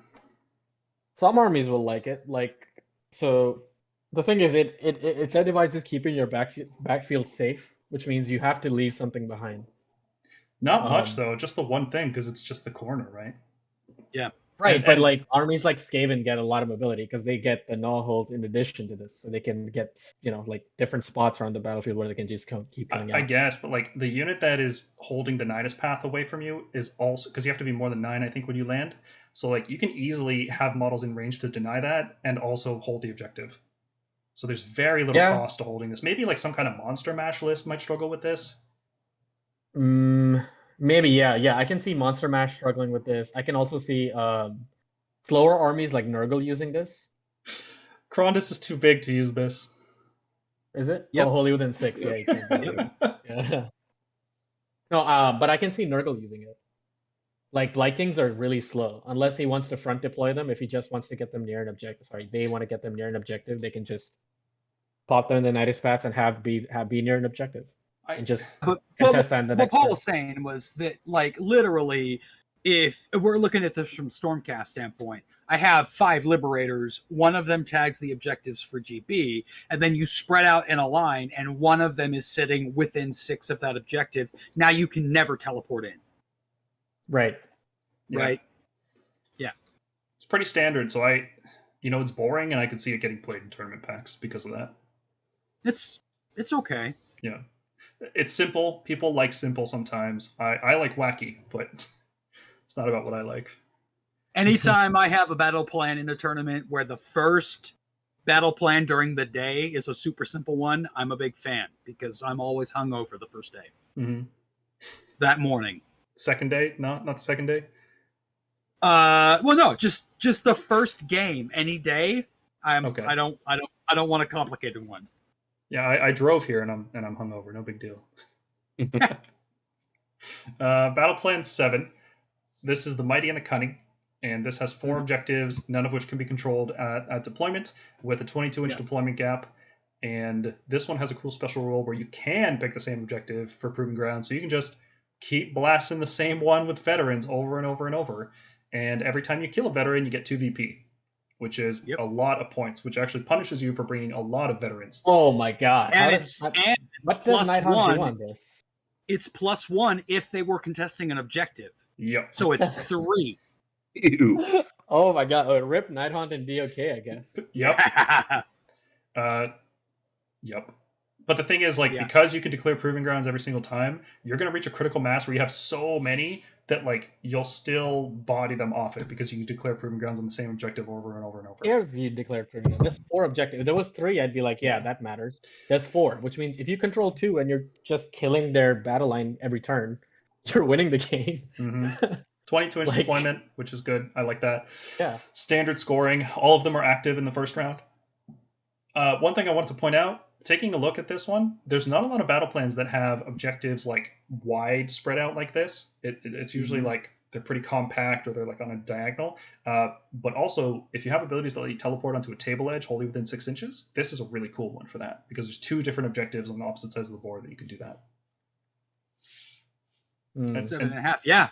Yeah. Wow. Because this will let you come onto the table edge within 6 and still contest the objective. Yeah. And if you do that with Proving Grounds, that's pretty dang cool.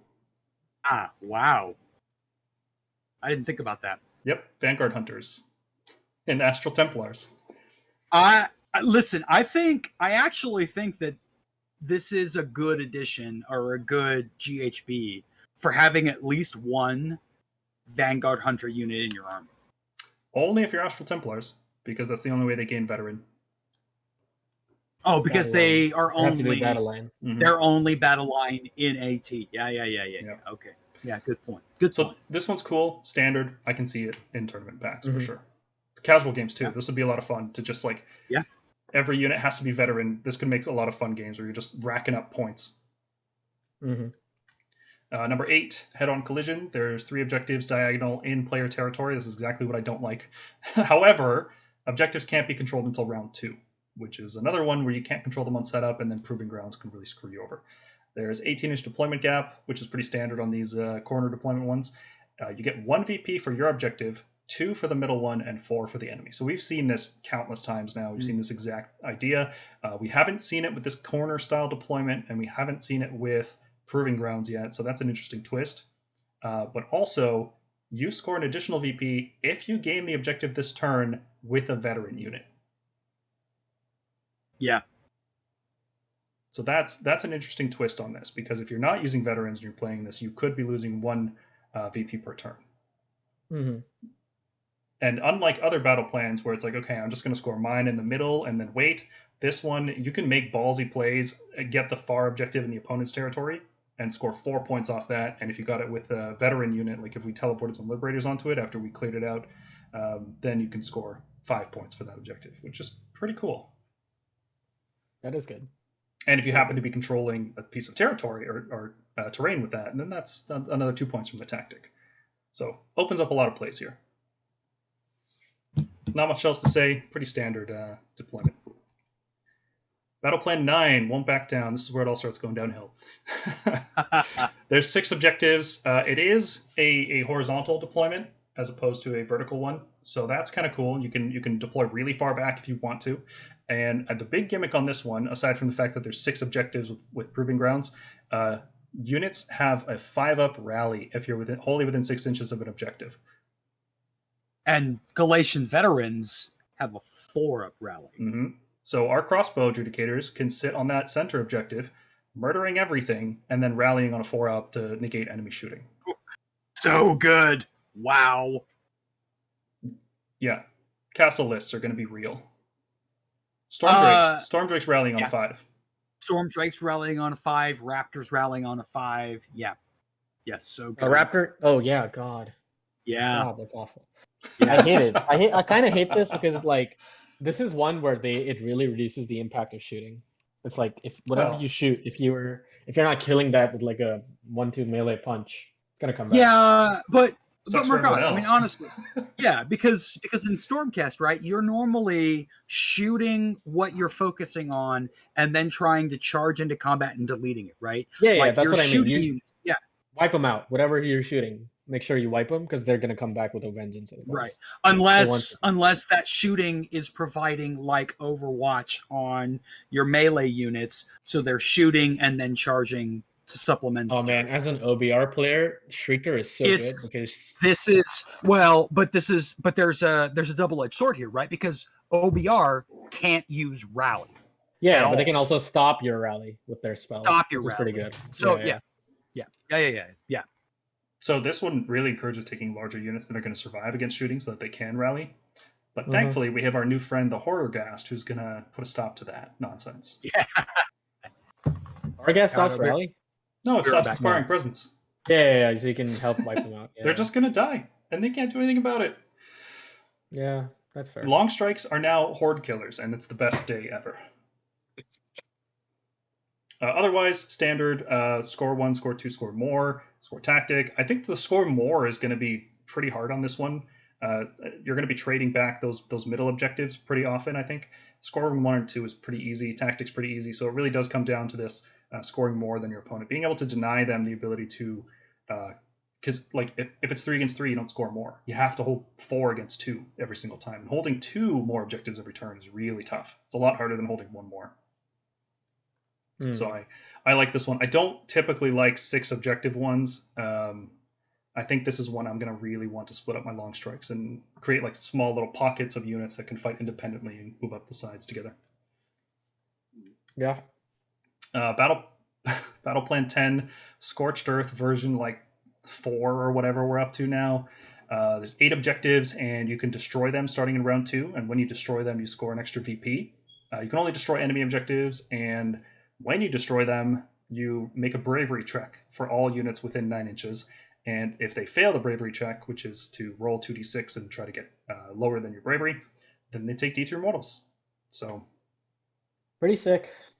I mean, there's a lot of objectives, my god. But yeah, I've always disliked these 8 objective ones. All units within 9... Because 9 inches of what? Objectives? The objective that got pillaged. What you roll 2d6 for bravery? Yep. If you roll less than bravery, you're good. If you roll higher than bravery, you take D3. Okay. Battle The thing is, like, I hate this because it affects melee elite armies more than horde armies, even though they're the ones. Well, elite armies tend to have better bravery. I guess not some horde armies. Better. Better Annihilators to have 7 or 7 bravery. Yeah. You can roll above that easily. You know? Yeah. This is also scoring more is going to be tough here because you have to score 2 more than your opponent. Because if it's just 4 and 4, I guess you could just go 5 and 3. That's a lot easier. Yeah. Now that I yeah. So you could totally go into a single objective, and if you hold all 4 of yours, because remember, you don't have to have guys on that objective, assuming it's not a proving grounds, right? So you could hold 4 and then tag one of your opponents. I actually really like the fact that there's a double-edged sword mechanic here where I cap my opponent's objective, and if I burn it for +1, I'm potentially looking at taking damage back. I think that's kind of okay. It's basically Feral Foray with like 8 objectives. It's fine. Yeah. With a D3 with a potential of D3 mortal wounds. Yeah, it's fine. It's fine. Yeah, okay. It's fine. I've never I like liked it. It's fine. I've never liked this type where you have tons of objectives and you can burn them. Whatever. Really? Yeah, I've never been a fan. I like them. I like them. It's also really aggressive 18-inch deployment, right? You'll see it a lot. I think people like these. Yeah. I don't though. Yeah. Battleplan 11, close to the chest. So there's 6 objectives on this one, but it's kind of this weird like zigzag deployment thing going on, which is basically a diagonal deployment, right? And at the start of your turn, your opponent picks one of their objectives and says, all right, come at me, let's go. This is worth an extra point for you if you take this one. And that's pretty cool. I like that. So it's basically that alpha shifting objective, but instead of random, your opponent picks one. Your opponent gets to pick. And you can pick the same objective over and over again, right? I believe you can, Yeah, I think so, yeah. Otherwise, standard game, right? 18-inch deployment gap with this weird deployment, standard scoring, and you get an extra point for calling your opponent's bluff. Mm-hmm. And if they're going second, they get to declare what's the proving ground as well. So that adds this extra like mind games element of, he's going first and I'm going second. I can declare one of these to be a proving ground, and then he's gonna have to pick another objective. So I can really think ahead and do some cool stuff with that. Looks okay. There's more exciting ones. Turf War here. There's just 2 objectives. And it's a horizontal deployment, so you can deploy as far back as you want. And this is the no reserves list for the season. Yeah. Summon units can't shoot and charge, just like we saw last year. And the objectives are too far away for you to control them on setup. So that proving ground is going to be a big deal. Other than that, aside from the fact that there's no reserves and summon it's standard. They're fighting over 2 objectives. Yeah. I know, Mergunk, I know you're a big Annihilator fan, right? Like, how do you feel about this battle plan, assuming that you are still going to be running Grand Hammers? I mean, if they know I'm running Grand Hammers, they're not going to make the mistake of packing too tightly. It's not a sure it like incentivizes crowding around objectives, but I also think it incentivizes like trades. You know, it's like Yeah. what shit. I feel like talking, I feel I like feel if like a we're- World War II. I'm gonna be like a World War II nerd, but it's like those like the train station that changes hands like 7 Oh times or yeah, something. absolutely. I'm a big World War II Yeah. nerd too. I play It's play like- bolt action and stuff like that in World War Yeah, II. yeah. is my So thing, like right? the train Yeah. station in like Stalingrad Yeah. that changed hands like 12 times or 12 something. times, It's yeah. gonna be like that. Yeah. Yeah. So yeah. Yeah, totally. I think that, and I know that Paul has talked about this too, that in the realm of the no reserves battle plans, this is the battle plan I would prefer to play if I can't use my reserve mechanic. Yeah, because you don't have to like foot slog your dudes all the way. Yes. Yeah. Absolutely, Yes. Yes. Yeah. 100%. It's horizontal deployment, so you can go really far back, but it's 18-inch gap, which means you can go far forwards as well. So Mhm. this is probably the best version of no reserves that they've made to date, and I would probably play it if it was in a tournament. I didn't want to play Tooth and Nail, but I think I would want to play this one. I still don't like it, but that's just me. Like, I just don't like.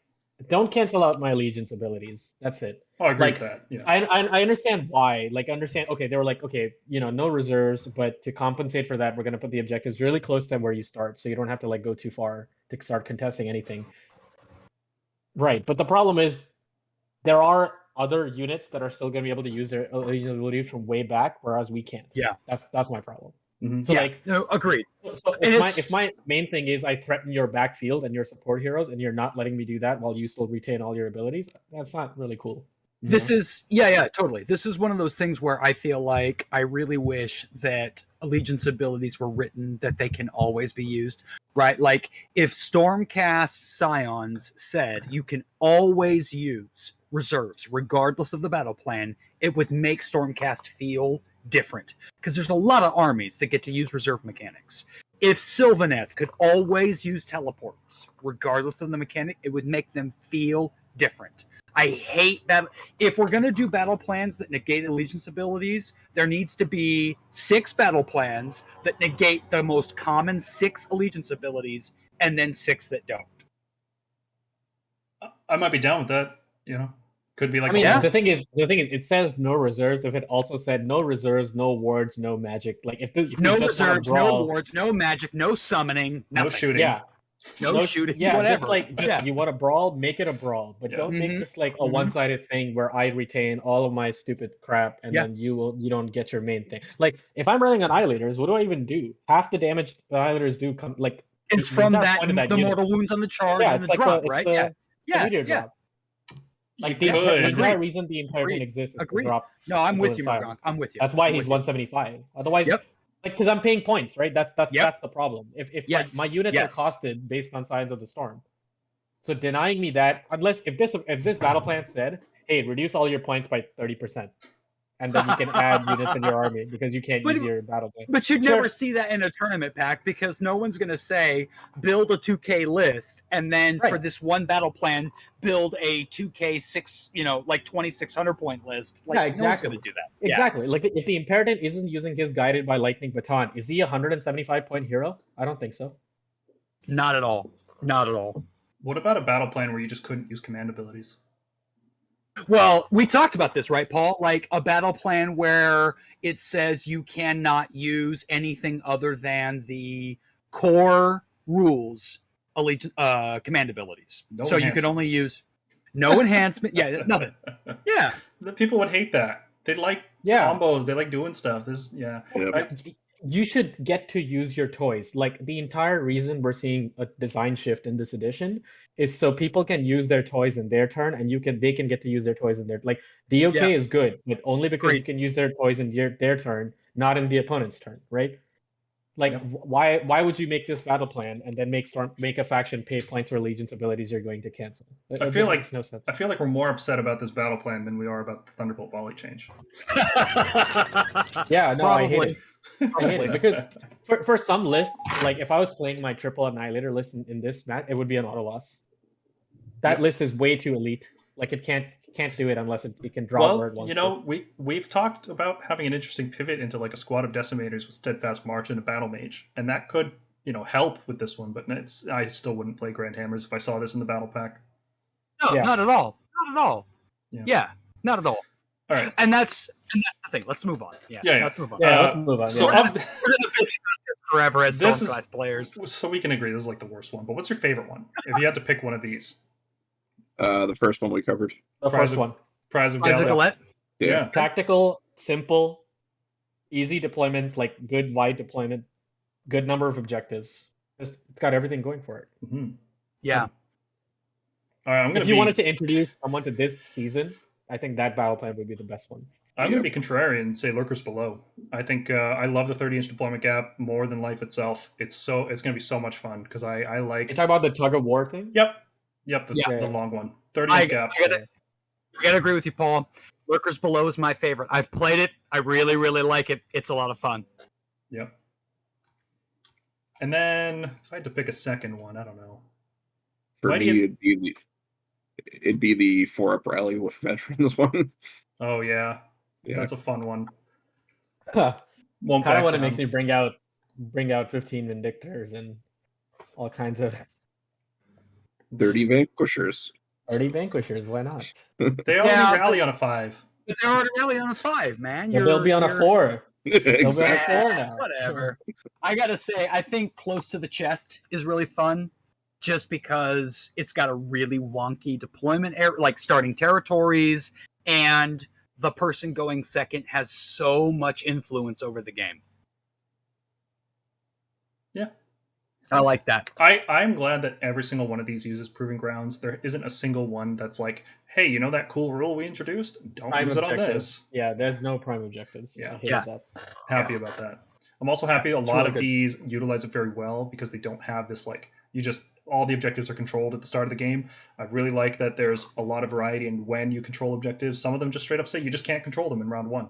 So Mhm. good luck. You have to score tactics. Very, very important. And you can't score the tactics that require controlling objectives.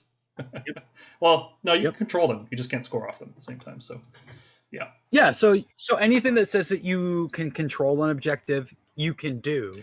It's just you don't get any VPs for it. it depends if the battle plan specifically says you cannot control objectives. Some of them say Right. you can't Right. score. Right. So there's a Right. difference. Yeah, there's a total difference. I agree.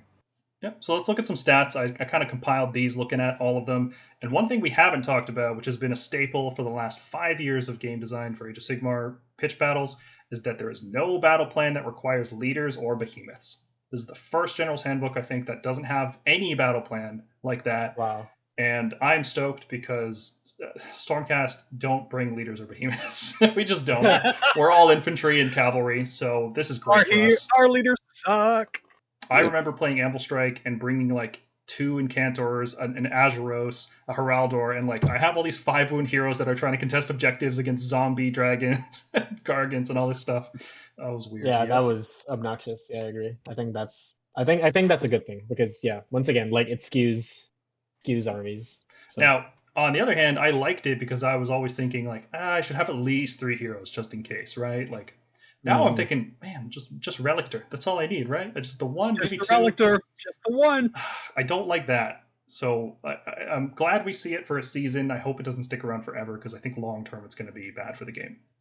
Yeah. Maybe they'll have like a battle plan that like leaders with less than 10 wounds can score. I think that might be a cool thing to try out. I got to tell you, man, I think that instead I would like to see a battle plan where the commanders, so leaders with 10 or more wounds, is the only one that can score. I think that would be interesting. So Nighthaunt just lose. Yeah. I forget about Nighthaunt. I mean, my wife plays them, and I always forget about it. Yeah. Oh, hey, we got a $1 or 99-cent super chat Nice. from Tyler. Thanks, Tyler. Thanks, Tyler. I'll see you at work tomorrow. Does he work with you, brother? Yeah, he's my boss. He's into Warhammer, and I have a feeling I got the job because I have Warhammer. Thanks, buddy. So more stats on these battle plans. 3 of them actually have this like increasing scoring thing where it's like you can't score one of the criteria. So there's a few of these that you have to pay attention to that. It's not just you score 5 every round consistently. There's some variety there. But most of them, 10 out of the 12 battle plans, just have the standard scoring criteria: score 1, score 2, score more, score tactic. So that's pretty cool. I remember last time there were more than this. There were like 3 or 4. So it's nice to have something standardized across the way. Mm-hmm. Most of these have an 18-inch deployment gap. About 3/4 of them, 8 out of 12. 3 of them have a 22-inch deployment gap, and my favorite one has a 30-inch deployment gap. So we're going to see a lot of list building focused on that 18-inch deployment gap. We're going to be thinking about these 18-inch charges, right? Because people tend to deploy on the front lines for tactical purposes. That's not... Tyler's not in the office tomorrow. Great. Yeah, so we're going to see a lot of these 18-inch charges. People can deploy off that line, but we can still be up on that front line. So I think Fulminators with Steadfast March and Battle Mage are going to be just excellent. Yeah. Right? That extra mobility is going to be fantastic for them. Grand Hammers are, they were more useful when we had more longer range deployments. That extra distance was better there, so they're a little bit less useful because the engage anywhere thing is marginalized by shorter deployments. We see a pretty good variety in terms of like horizontal or vertical deployments. I don't think it's marginalized, actually. You don't think so? Because, yeah, if the deployment is closer together, like let's say on those plans where like your territory and their territory are like that close, they will need to protect their backlines extensively. It makes them really nervous to leave that open. There's more You're area talking to cover about now. you're talking about like in the corner deployments where you're 9 away and you can move in. Yeah. If you deploy super aggressively just to like push into the enemy, that means Annihilators can drop in your backfield. Yeah. There's a lot of armies that aren't going to want that. So. Yeah. Well, let me put it this way. Agreed. If we had 8 battle plans that had a 22-inch deployment, I would more strongly prefer Grand Hammers because my opponent had to be further back and I couldn't be closer up, and Fulminators wouldn't get that turn 1 charge reliably. That's what I mean by marginalized, is in the sense that like I'm more leaning towards Dracoths as my main hammer, or Dracolines or Stormdrakes, which can easily clear that gap. Whereas if the deployments were wider, I'd more consider Grand Hammers. So you're saying, okay. So you're saying that the 18-inch deployment, given the fact that we know that the majority of them are 18 inches, our sort of current policy of like including like the Battle Mage for the +2 to charge allows our Fulminators to do like 6-inch charges with a +2 with the potential reroll. So we're really benefiting from this 18-inch gap. Yeah, that's exactly the range where our units are charging turn 1. Whereas before it was like Dracoths aren't charging turn 1 unless you translocate and roll 9+ every time like James did, bastard. Yep. Okay. So yeah, there's a good spread of like horizontal, vertical, and diagonal deployments. I'm a big fan of horizontal deployments where the players face off like this, because players can go further back, which makes speed and range matter more. I don't like these 18 inches this way and you just bash into each other in the middle is usually what ends up. I'm not a big fan of those ones. I like having more distance. I like speed mattering more.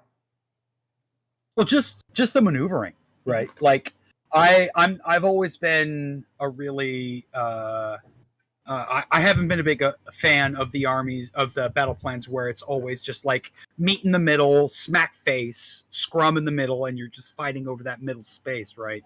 I really like where there's more tactical movement around the battlefield. Me too. Yeah, and it makes speed matter instead of just teleporting, and I really like that. Yeah, absolutely. So more stats. On half of them, you actually can't control any objectives on setup, which is big because even on the other ones, you still can't control all of them.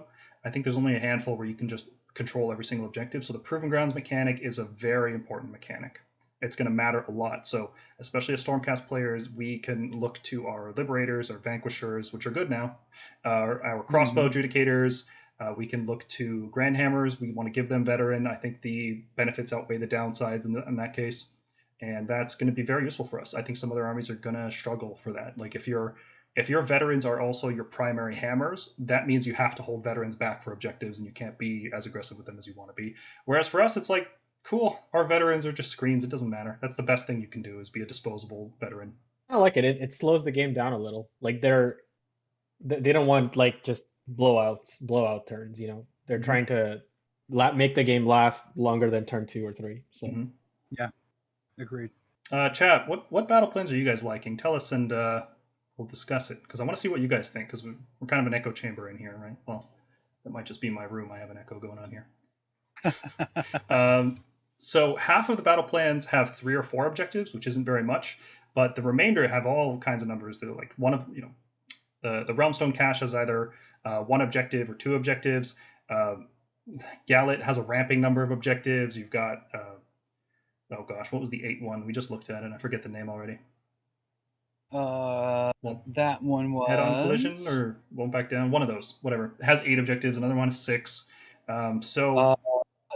The Silk Steel Nest. That's what it is. Yeah. So there's just a lot of variety. But you can just, if you want a whole battle plan, like 2-day event where you just want 3 or 4 objectives, you can do that too, which is neat. And as we mentioned, every single battle plan uses Proving Grounds, which is a big deal for how we're going to play the game. And it makes those battalions relevant, and it makes Battle Regiment less common. Big change.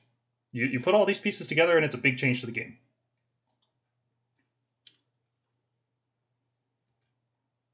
Let's take a look at the battle tactics now, because we've looked at a whole bunch of pieces, and now let's look at how you're actually going to score on these. So the first battle tactic. First battle tactic is you pick an enemy unit on the battlefield, and you control the tactic if that unit was destroyed during this turn, and you control more objectives than the opponent. So this is like, if you guys play Underworlds, there's a very common objective where you like hold 2 objectives and then kill an enemy unit. That's like the equivalent of this. So kill an enemy unit, have more objectives. Play the game. Just play the game the way you're supposed to be playing it, like scoring regularly and killing things. And so that's pretty easy. Pretty good. Yep. An eye for an eye. Complete this battle tactic if 1 or more friendly units were destroyed in the previous turn, and 1 or more enemy units are destroyed during this turn. So this one you have to do a little bit of bookkeeping. You have to care about what happened in the previous turn, and there's going to be situations, like, it seems really easy. You're going to lose stuff on your turn, and then you're going to kill stuff back, or you're going to lose stuff on the opponent's turn, right? But there's going to be situations where, like, you're going into a double, you didn't lose anything on your turn, so you can't score this tactic. Top of round 1, you can't score this tactic, right? Nothing died, right? So there's going to be some situations, but yeah, another pretty easy one overall, I'd say. Desecrate their lands. You pick a terrain feature that is partially or wholly within your opponent's territory. Complete this tactic if you control that terrain feature. And controlling a terrain feature means you have the most models within 3 inches of it. Yeah, there's a question about whether or not you can contest an objective feature and a terrain feature and an objective with the same unit. Yeah, you can. But can you? Yeah, you control terrain in the way that you control an objective, but it's not an objective. It's not the same thing, right? Yeah. Okay, yeah. That's what I thought. Okay, cool. Okay. Yeah. So I mean, this is super doable for any army that has reserves or teleports. Not so much for armies that are slower, but yeah. Yeah, nobody's going to be sitting back and defending terrain just to make sure your opponent can't score tactics. If it's like round 3 or 4 and you only have like 1 piece of terrain in your backfield in your territory, like let's say you're playing on Realmstone Cache and there's only the 1 piece of terrain that's touching your territory, you can be like, all right, I might consider leaving a unit of like 2 Gryph-hounds from a Night Judicator there to make sure my opponent can't score an easy tactic. So that's, sometimes. Or moving that like Relictor or Knight Incantor or whatever, the one hero that's sort of situational in your list, moving them up so that they can test that piece of terrain so they can't just drop a unit on it. Exactly. Yeah. So there's some counterplay here. Because this one's so easy for so many armies, it's also really easy to deny. But there's most battle plans it's going to be really hard to deny, not worth it. Mm-hmm. The chat is saying the spider one, the silk steel nets, where you burn objectives and then take D3 mortal wounds because you only have bravery 7, and yeah, that one's gonna be fun. Actually, I really like that one. I really like it. Let's see. I don't like the new knife to the heart, but otherwise they vary from fine to good. Hey, that's okay, man. I like knife to the heart. That I think that one's gonna be a lot of fun. I'm gonna be playing it a lot. James, sorry. Yeah. Battle tactics. So this one's mine. Pick an enemy unit on the battlefield. Complete this battle tactic if that unit is destroyed this turn by an attack made by the model you picked to be your general. This one's horrible for us. Yeah, it is. Lord Relictor's not going to go punch stuff to death. He's sitting back and chanting prayers and also being our primary wizard, so we're not scoring that one. Okay. So, Paul, let me ask you this. Given that we've seen the Battlescroll update now, do we think that our fighty heroes, aka what is it, like the Star Drake and the Night Draconis, are only really fighting heroes? Do we think they're going to see more play now that we're not relying on things like Thunderbolt Volley and whatnot? Probably not. Yeah, And this okay. tactic's probably not going to be the reason we do it. I think we just Yeah. chalk this one up as a loss. Like, Yeah, this is okay. if you're playing a Knight Judicator General or you're playing a Krondus General, you will sometimes score this one. But I don't see it very much. Yeah. Levy in the chat asks, have you guys chatted about what seems to be our good units in the new GHB? I think we can do a pretty quick discussion about that, frankly. Yeah. Mergonk, I know you said Well, you had to be gone around this time. Are you good? No, I'm good for 15 minutes. It's all right. Okay, yeah. Okay. Then let's talk about what units we think are good real quick, because somebody asked us about that. Yeah. I mean, everything that was good before is still good, except Vindictors. That's the only unit I think that's just bad now. I would. They're not any worse. Come on, Paul. Oh, they are. They're not. They are. They take +1 damage from bounty hunters. They just They die. are. They take +1 damage, and like their mortal wounds actively like don't do 2 mortal wounds. Yeah. Like if they were like Cruel Boys, where the mortal wounds are equal to the damage characteristic, then sure. Okay. But, like, yeah. They go down in stonks because they can't really do +1 damage that well, and they can't. They take extra damage. Now, I mean, someone will come out with like a Vindictor list, but they are our best, I think, save stackable unit. Yeah. I guess Liberators are, but the Liberators can max be a 3-up save. But Liberators can three max up. be a 3-up, whereas Vindictors can Yeah. be a 2-up. That's the only difference. Yeah. So we have a full updated tier list video coming probably next week sometime. But let me give you guys a quick rundown of what we think is getting better. I think Vindictors are like the only thing that got worse. Do we want to do that since we're going to be doing that tier list, or do we each want to pick our favorite new unit out of the new GHB? Okay. Right. So each of us pick one unit that we think is the best. I'd rather do that. Yeah, let's do that. Yeah, let's do that. Yeah. All right. So who wants to claim Vanquishers? Who's going to say Vanquishers? James, you got to say it, right? I was going to say Blood Knights. Traitor.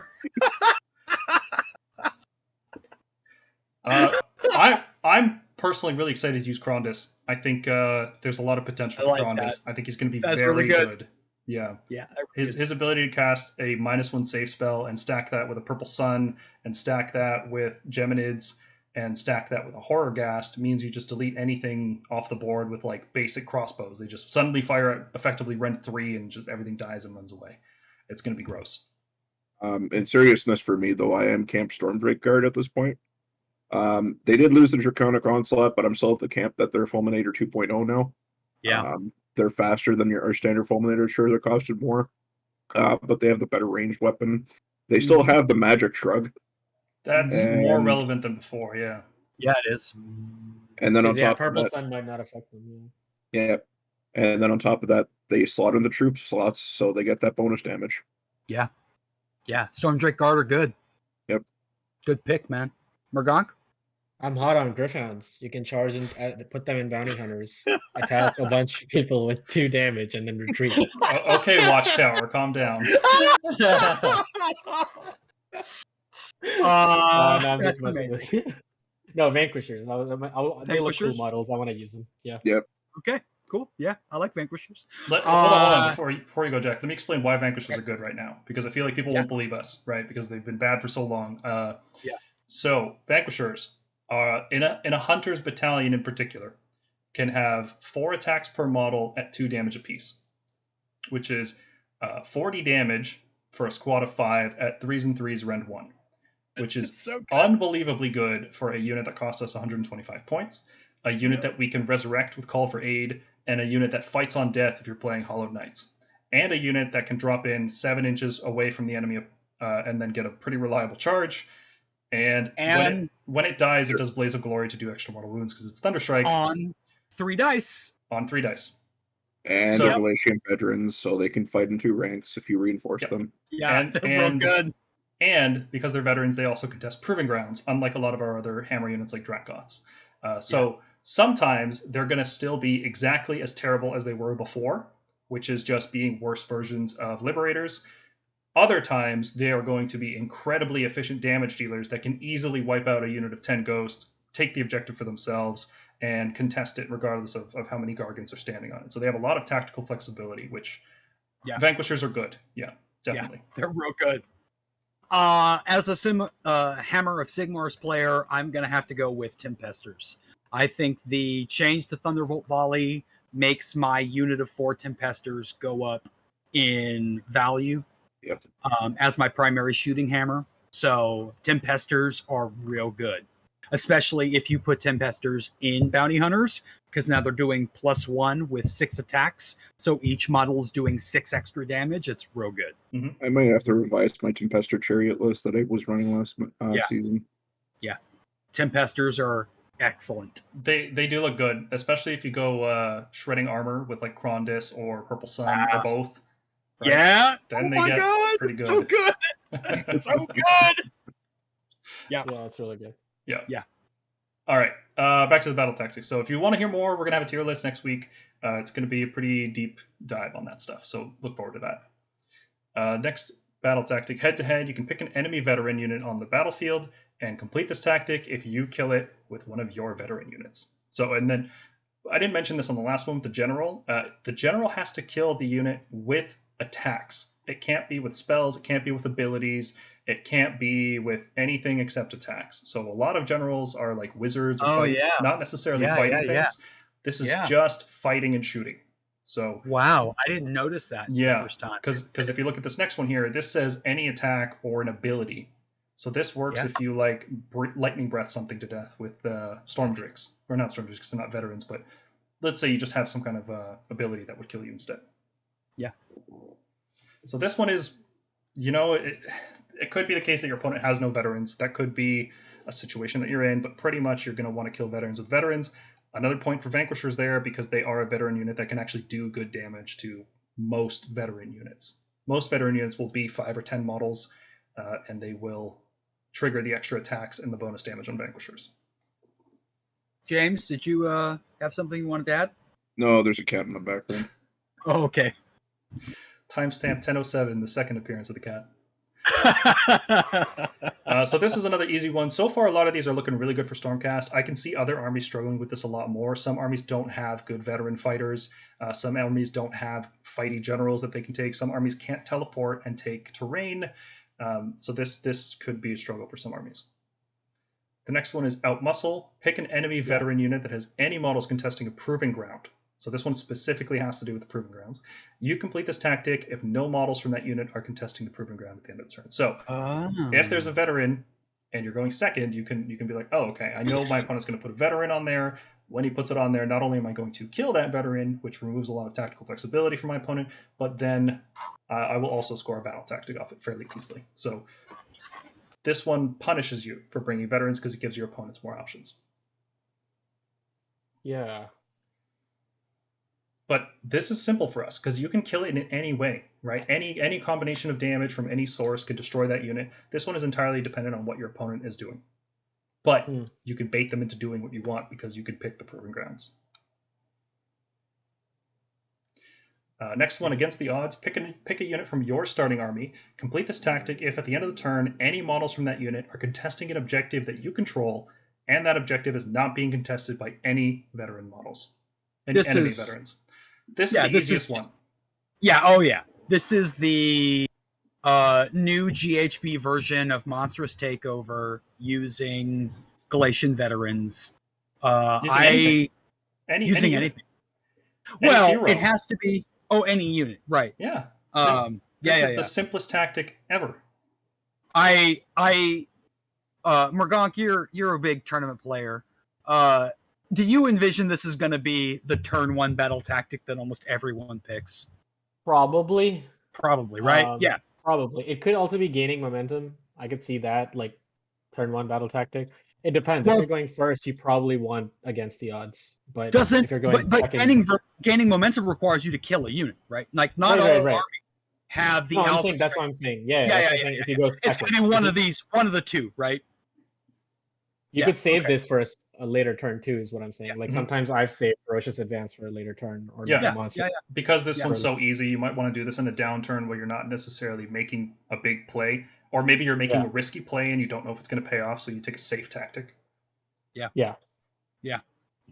And Yeah. the last general battle tactic is barge through enemy lines.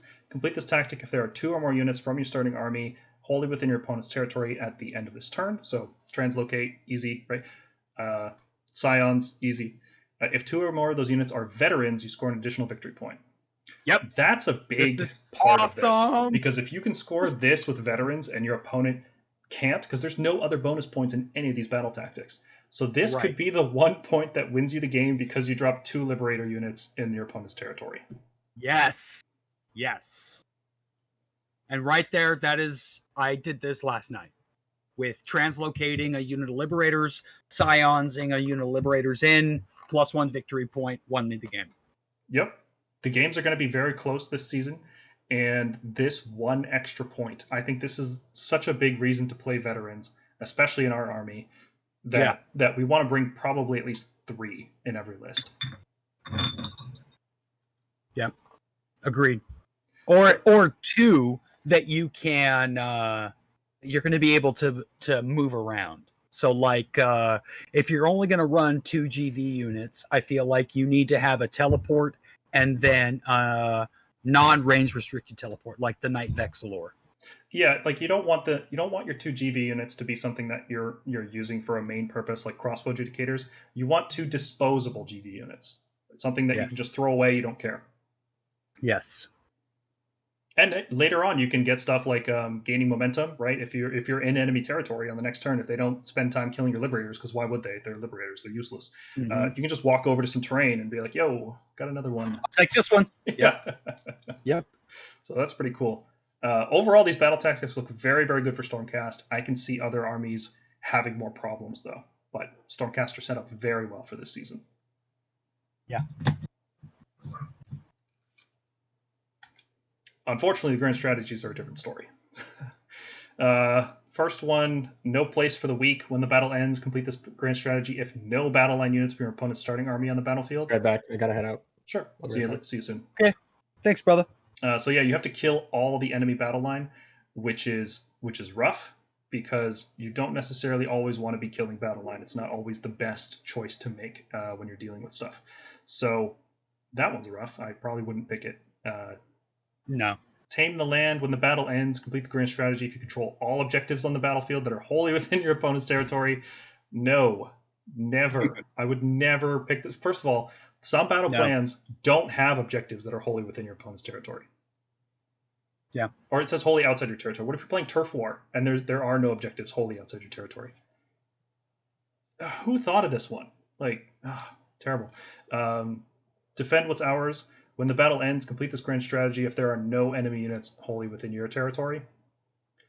I kind of see myself doing this one more than the others because it's easier for Stormcast to determine what's in our territory than it is to push stuff in the enemy territory. We have a lot of good shooting. We have some decent relocation abilities, so I can see this one actually being the default pick. Take what's theirs. When the battle ends, you complete this grand strategy if there are more friendly units than enemy units wholly within opponent's territory. I don't see us doing this, frankly. I mean, I think that if you are playing Stormcast in an environment where you want to complete your grand strategy, I think that defend what's ours and take what's theirs are going to be the default pick. I think that if you're going to pick between the two, defend what's ours is easier. I mean, you could take what's theirs, but I wouldn't. Well, there's a lot of reasons I don't like it.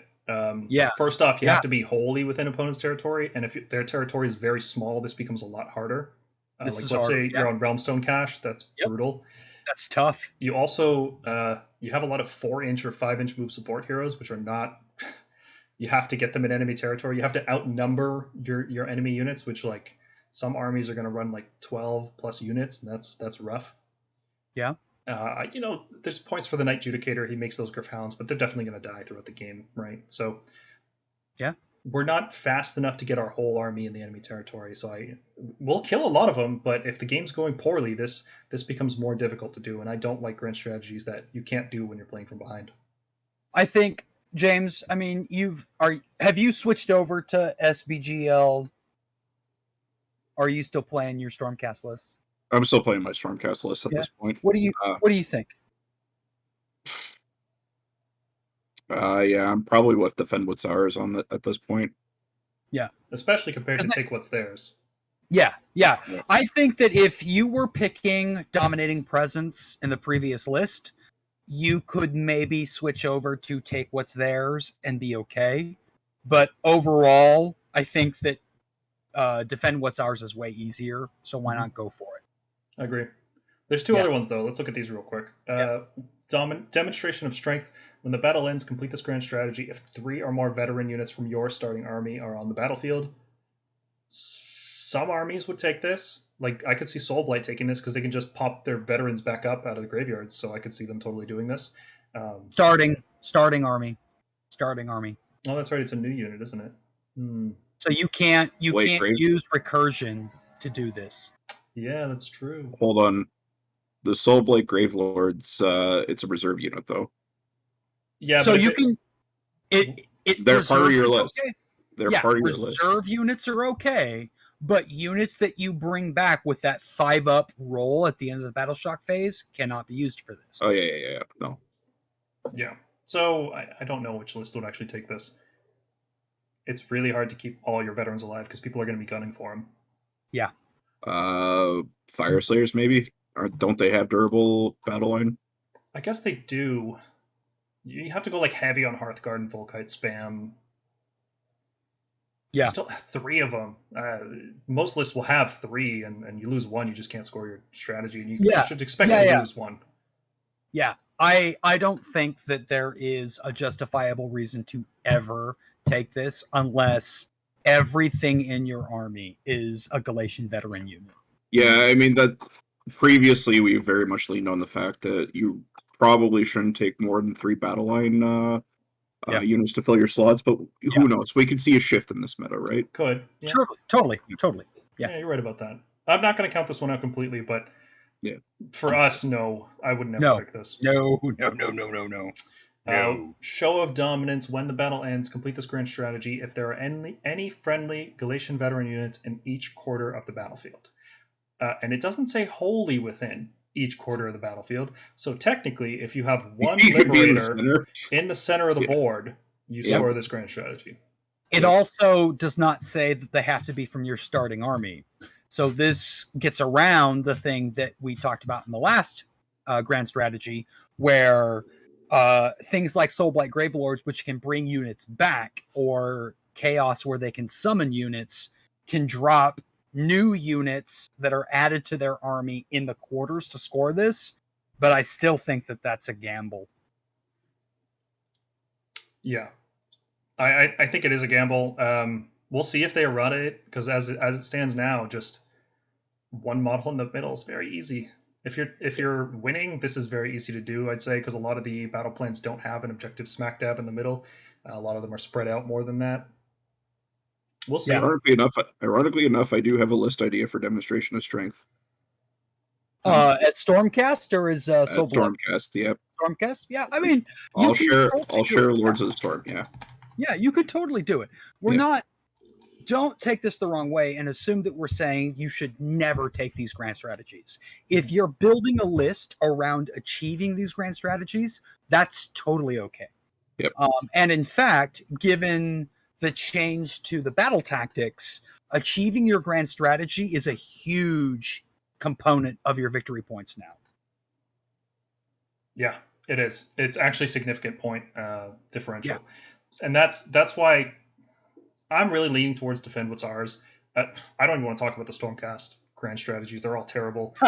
They're gross. Awful. They're terrible. No. Defend What's Ours seems like the most reasonable one, but I am a defensive player. I like shooting. I like control. I like controlled skirmishes across the board. So this fits into my playstyle well. And I would very much like to hear other opinions, because I know there's a lot more aggressive Stormcast players out there, especially people who like love spamming Drakes. Defend What's Ours wouldn't fit into that very well, so maybe they'd take What's Theirs, or that's what I'm taking. Yeah, if you're far more aggressive, but that's tough. Outnumbering the enemy army in terms of units has always been a tough thing for Stormcast. We like having 5 to 8 units. We're somewhere around that range. No, I agree, but I play hyper aggressively. I am trying to push my army into my opponent, delete their units, that kind of thing. So there's definitely a play for it. Yeah. Well, we'll see what happens. Yeah, totally. This is definitely a weak spot for us, for sure, overall. Like, compared to battle tactics, we're looking great on battle tactics. We're looking great on veterans. Agreed. We're looking great on a lot of points, but this could be a serious problem for us. Yeah. Okay. Next up from the General's Handbook, the major revision that I'm so very excited for, because I've loved endless spells in Age of Sigmar since they were introduced. I thought they were this awesome. I've got like a whole shelf. I love it. Top shelf over there. I've got all the endless spells painted up. I think it's just off camera, unfortunately. I love them conceptually. It makes Age of Sigmar different than any other tabletop game, and the look on people's faces when they walk into a store. Fine, I'll do it too. Purple Sun Gang. Purple Sun Gang. I didn't run Purple Sun in my list last night. My son was running it, so it was sitting on my table. You could see my guys right here, just sitting on the table from yesterday. Yeah, there he goes. I'm just gonna brag a bit. I did this cool like thing with the base where half of it is. How do I get this on camera? See, it's like killing everything as it moves forward. You can see there's like some greenery here. I'm trying to get the lighting. Anyway, you'll see it in person, I'm sure, some of you.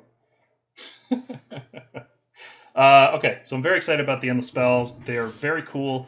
In second edition, I think they nerfed them compared to what they were. Or sorry, in third edition, they nerfed them compared to what they were in second edition. They ended up being weaker, easier to cast for the most part, but less effective because they only moved at the end of the hero phase, which means they usually just get dispelled before they mattered. They didn't have this cool thing in second edition where they were like double turn protection. They just took that out because you can just dispel them, so it didn't matter. Yeah.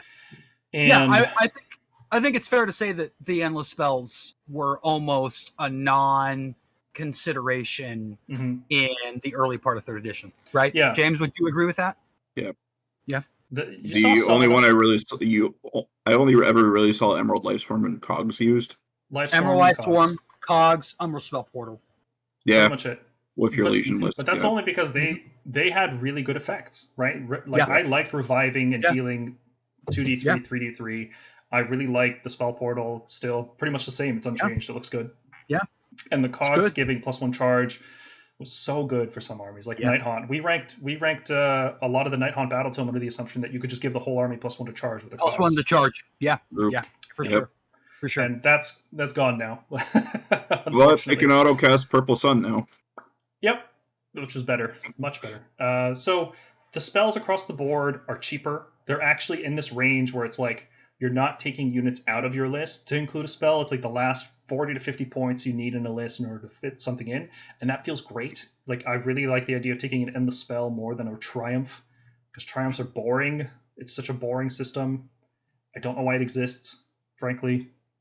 So endless spells are perfect. Now that we have these and they're so good, give every army the ability to cast them, like make a heroic action that lets you cast them, and then get rid of triumphs. Just get rid of them. Don't need it. Or just make because like if you think about it, right, the triumphs by and large are guaranteed spell effects, right? +1 to wound, reroll charge, ignore battle shock, right? What if the mechanic was you could take a triumph, or you could auto cast for free an endless spell?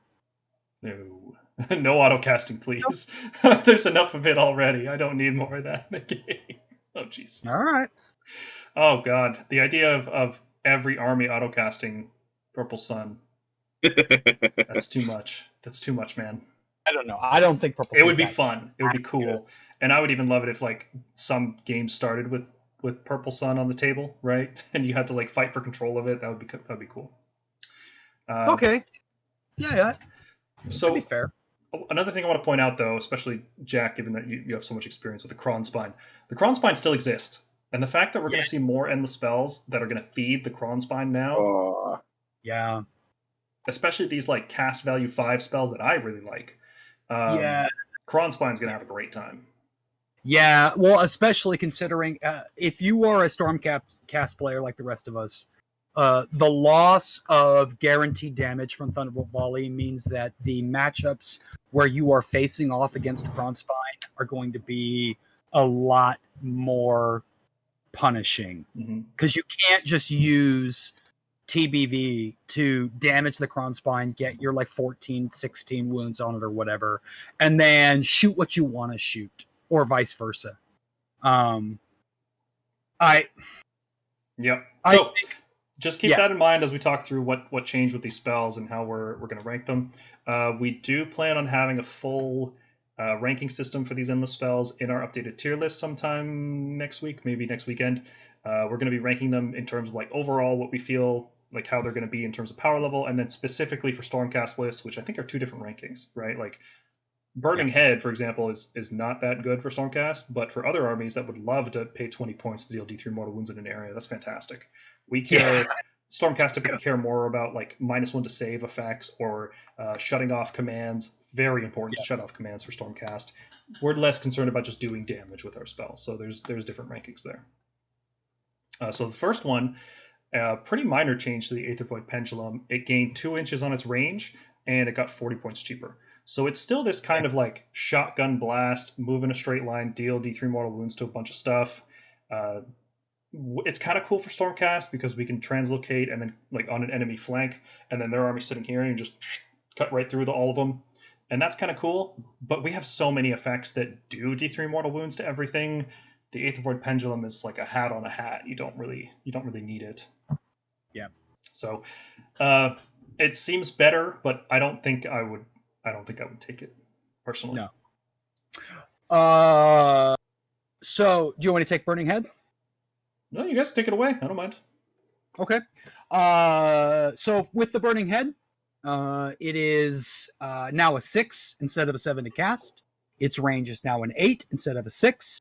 Now, but most importantly, when it explodes, it's now 3 inches instead of 1 inch. So you're doing D3 mortal wounds in a radius of 3 inches for 20 points. That is not bad. No, it's not. For 20 points, it can easily be slotted into a lot of lists. It's like, do you want 20 points or a chance at a triumph? Yeah. I'd take the Burning Head sometimes. Yeah. Yeah. The fact that it went down to cast 6, I think, is the biggest change for me, because cast 7 is at the range where I'm like, okay, I'm not casting this reliably enough. 6 is, especially with a reroll from Master of Magic, 6 is easy.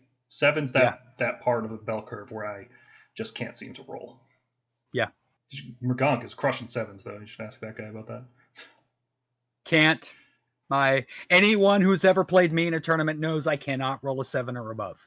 Part of the reason I've been losing a lot of games lately is mainly because I've been failing my 7-inch charges with Battle Mage. Yep. Terrible, man.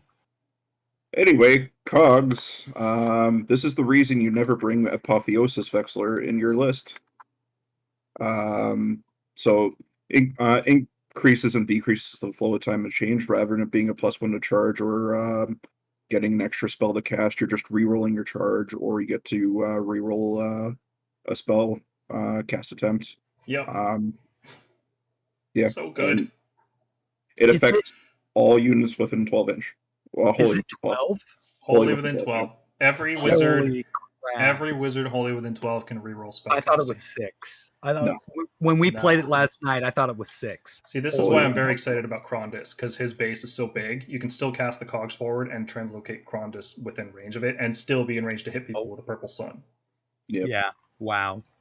Overall, if you were playing a casting heavy army, the rerolls are okay. Generally, those armies tend to be very reliant on bonuses to cast, so the reroll isn't as valuable.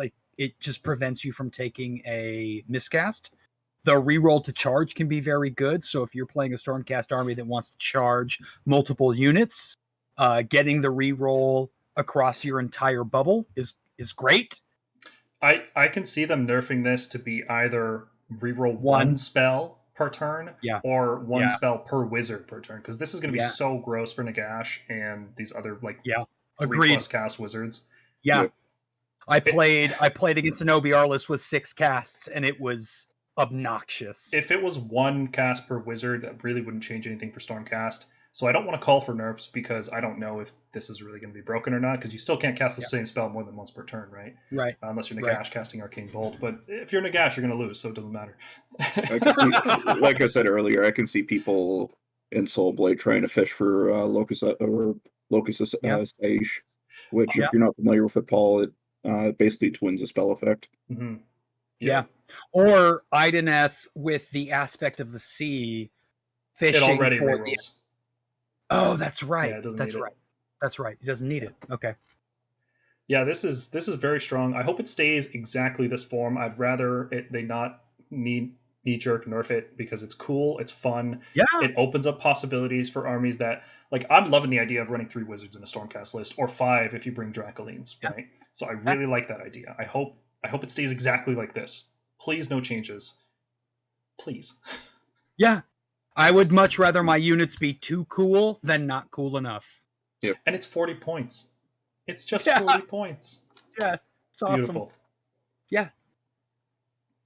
The Emerald Life Swarm was heavily nerfed to the point where I would never use it now. Before, it used to heal when it was set up, and it used to heal or revive when it's set up, and then heal or revive when it moved as well. So the turn you cast it would do 2d3, and then in your opponent's turn it would move and do another d3, and then on your turn you could do it again. So it was like this big burst of healing, and that was really cool, and it sucks that it was nerfed because I thought it was cool. I didn't see a reason to nerf it, frankly. Especially if it's 60 points. Yeah. If this were 40, I could, I don't think that this spell is worth what it's pointed at. If it was pointed at 40, I'd be fine with it. Yeah. But at 60, no. Definitely not. No. It's a force. Now, it did get a bigger range. Doesn't matter. It doesn't matter. Geminids lost an inch, which is weird. It seems like they're standardizing spells to either be 6 or 8 inches, so maybe that's why the Geminids lost an inch there. But now it's only 40 points, and now Geminids are it is. Yeah, they are. So if you don't know why Geminids are really good, they pass over units, and any unit that they damage, they only take a mortal wound on a 2+, which isn't that great. But if they take that mortal wound, they cannot issue commands until the combat phase, which means they can't issue any commands in the hero phase. They can't issue any commands in the movement phase, so no redeploys. They can't issue any commands in the shooting phase, so they can't use all-out defense against your shooting. They can't issue any commands in the charge phase, like Unleash Hell. It's very, very powerful. It's effectively like hitting them with another point of Ren because they can't use all-out defense. And then it also stops a bunch of other things. Does it? I can't remember. I'm not a big Endless Spell fan. Does Geminids, is it predatory? It is predatory, yeah. So it moves. That's how it does its thing. So it wouldn't stop commands in the hero phase. If you had an end of hero phase thing, it would. Okay. I don't think there are any commands like that, but there's worth mentioning. Okay. All right, cool. I was just double checking. And usually after you cast them, they'll get dispelled, which is cool. You're wasting your opponent's spells because if they don't dispel it, you can move it and hit their whole army again. And then you shut down their ability to use run 6 commands, reroll charge commands, all-out attack. You shut down a lot of stuff. So the Geminids are this huge threat that your opponent has to dispel, and sometimes they'll fail at dispelling it because it does require a dispel roll of 7 because it's a cast value of 6, and it's only 40 points. That's Unreal. the big thing. That's the big thing, right? The fact that it's 50% the point cost is such a huge boost. Mm. Daniel makes a good point in the chat. On their turn, they get to pick the order of effects.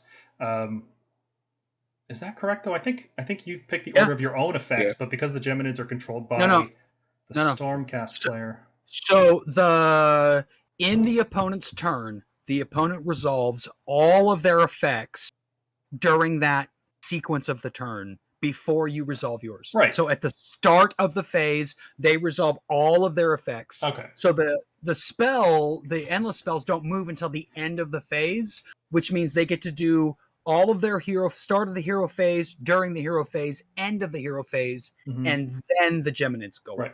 So on your turn, you would hit them first, and if they had some kind of end of hero phase command, they couldn't use that. I don't think they could shut it off. Yeah. But I don't think that's a thing. Mm-hmm. Yeah. Here's the big one. I think everybody's this one's gonna get nerfed before anything else. I think because it's just so disruptive. The Horror Ghast now casts on a 5, and it costs 40 points. So if you don't know what the Horror Ghast does, because why would you? Why would anybody know what the Horror Ghast does?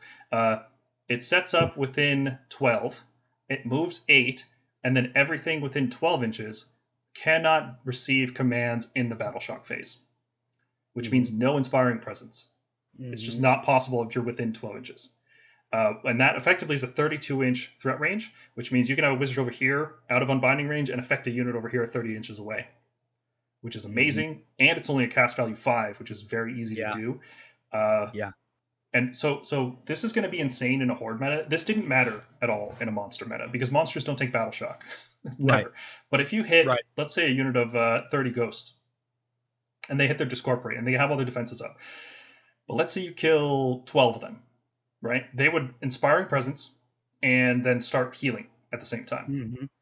But this prevents that Inspiring Presence, which means if you killed 12, that means D6 plus 2 are going to just run away and die. And let's say you killed, instead of 12, let's say you killed 20. That means the unit's just wiped. It's dead. This is effectively a 50% damage increase in that scenario. From one end of the spell, you've done 10 wounds to ghosts. And this affects every unit in range. So let's say you're fighting against a lot of different units, and you spread your shooting across them, and then you just let Battle Shock finish them off. It actually starts to seem like a viable tactic to split your fire like this, because normally what we do is we make sure we kill it to the last model, because we don't want them inspiring and then rallying and reviving and doing all kinds of other stuff. Agreed. Yeah, this is really good. I think it's situationally good, considering that I play against a lot of death armies. It's really frustrating when you do 15, 16, 17 wounds to a death unit with a bravery of 10 to know that they're just going to inspire presence and then it just doesn't matter. Whereas with this, it's actually important. What do you think? I know, James, you play a lot of death. Do you? What do you think about it? I played one game with death, and my death list is not a traditional death list. I don't have hordes of zombies or anything like that. I have knights and wolves. You've been building your death army for weeks and weeks now. You've just played one game? 2 weeks. Two? I built and painted it over 2 weeks. Wow. Okay, so it feels like a lot longer. Yeah. I've played against a lot of death. I feel like, generally speaking, you either don't care about battle shock or it doesn't matter because you're not doing enough damage to make the bravery 10 check matter. With this, it matters. So why I'm really excited about this one in particular, first off, the range being so huge, casting it out of Unbind is great. But not just casting it out of Unbind, but casting it specifically 32 inches, which is the same range as our Longstrike Raptors. Longstrikes always had this problem where they did perfect damage to kill like 14 to 18 wound monsters on a 4-up or 3-up. Perfect for that, right? But then they face 60 zombies, and it's like, sorry, you're not doing enough damage to kill them. Wasted points, right? Now you chuck a Horror Ghast in them, and you double all your damage. Once you reach like a certain threshold, like let's say you do 30 damage to zombies, they're going to take 20 plus d6 damage in the battle shock phase. Unbelievably good. The range and everything works out perfectly. It's a natural fit. I think long strikes are still going to remain in S tier because of this. It's such a good addition to them. Well, I mean, I think that, so you're saying long strikes plus Horror Ghast is an S tier? Oh, for sure. Each one's S tier, and I think it's one of the reasons long strikes remain in S tier despite the nerf to Thunderbolt Volley. Okay. Very powerful spell. Like, this one will get nerfed before a lot of other ones. I think like nerf order is going to be like Cogs, Purple Sun, then Horror Ghast in that order. If they make changes, I hope they don't, because this is sweet. Okay. The next one I also want. It's not Purple Sun yet. It's not yet. Soon. We'll talk about it. I want to talk about Lauchon because something was pointed out to me that this I kind of just brushed it over the first time I read this, because they always include this text like the unit that teleported can't make a normal move in the following turn or counts as moving or something like that. They actually included the text this time that says the wizard can move after using Lauchon, which is weird. I got to take a call. Bear back. Sure, dude. So they included this text here that says you can make a normal move, and it doesn't require a hero wizard, just a wizard, which means Dracolines can get on the boat and fly 18 inches, get off the boat, move 12 inches, and charge, which basically means that there's nowhere on the board that's safe from this. You just can't get away from the cats. Am I right, James? You can relate to that?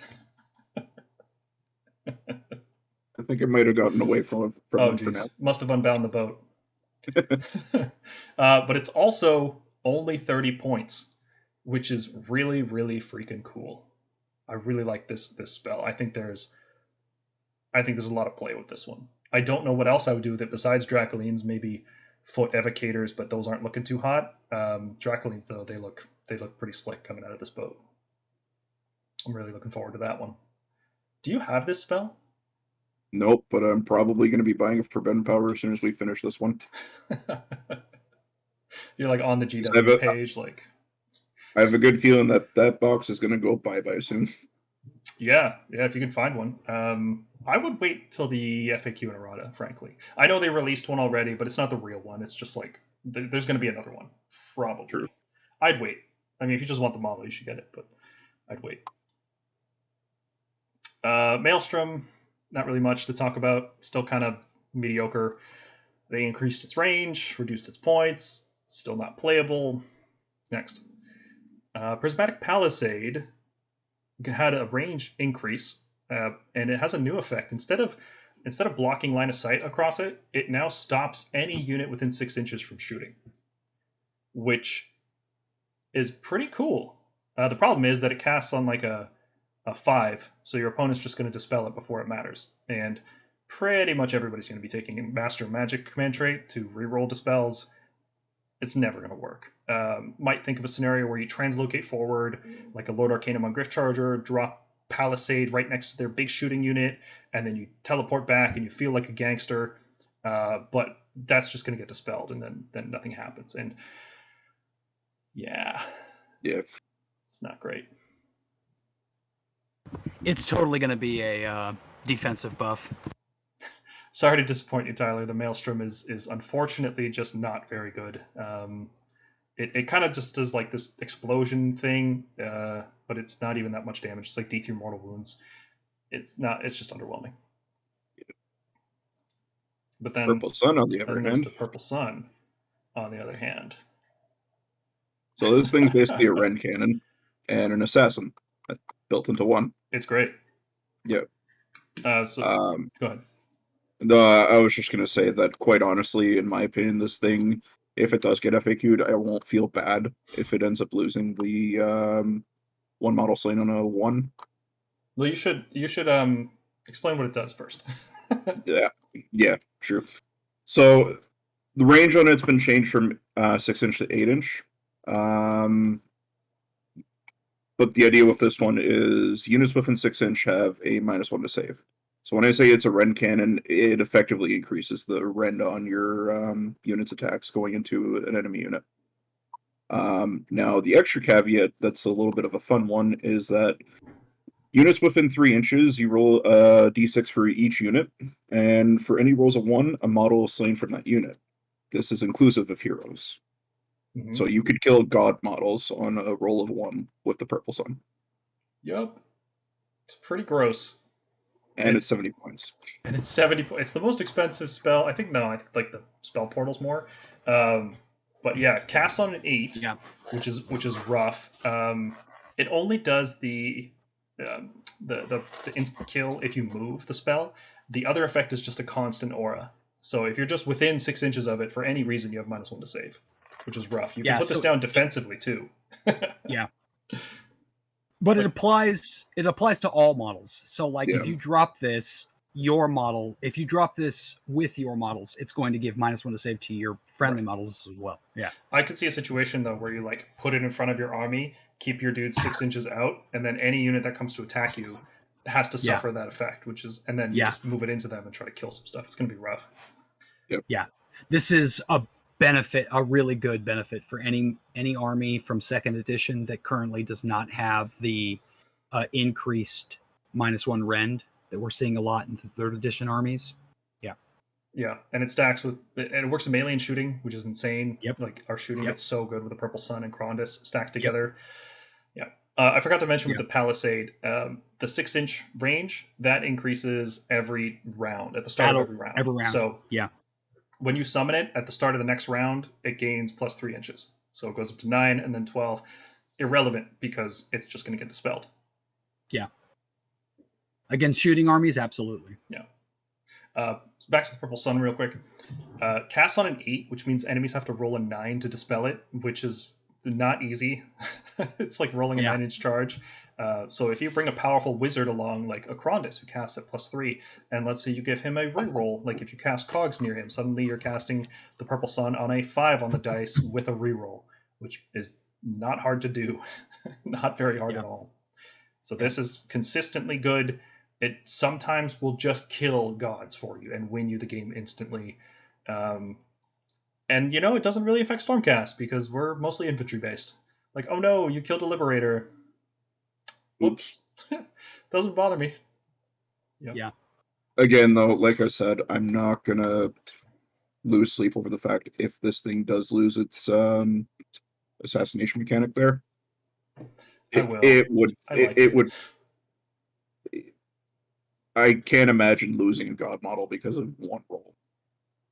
So at the same time, though, Hand of Dust exists as well. So the spell portal Hand of Dust still exists, and that's a 4-up, not a 1. Yeah. Now Nagash can taste it. He can just have it right back in his face. 1 in 6 times. Oh boy.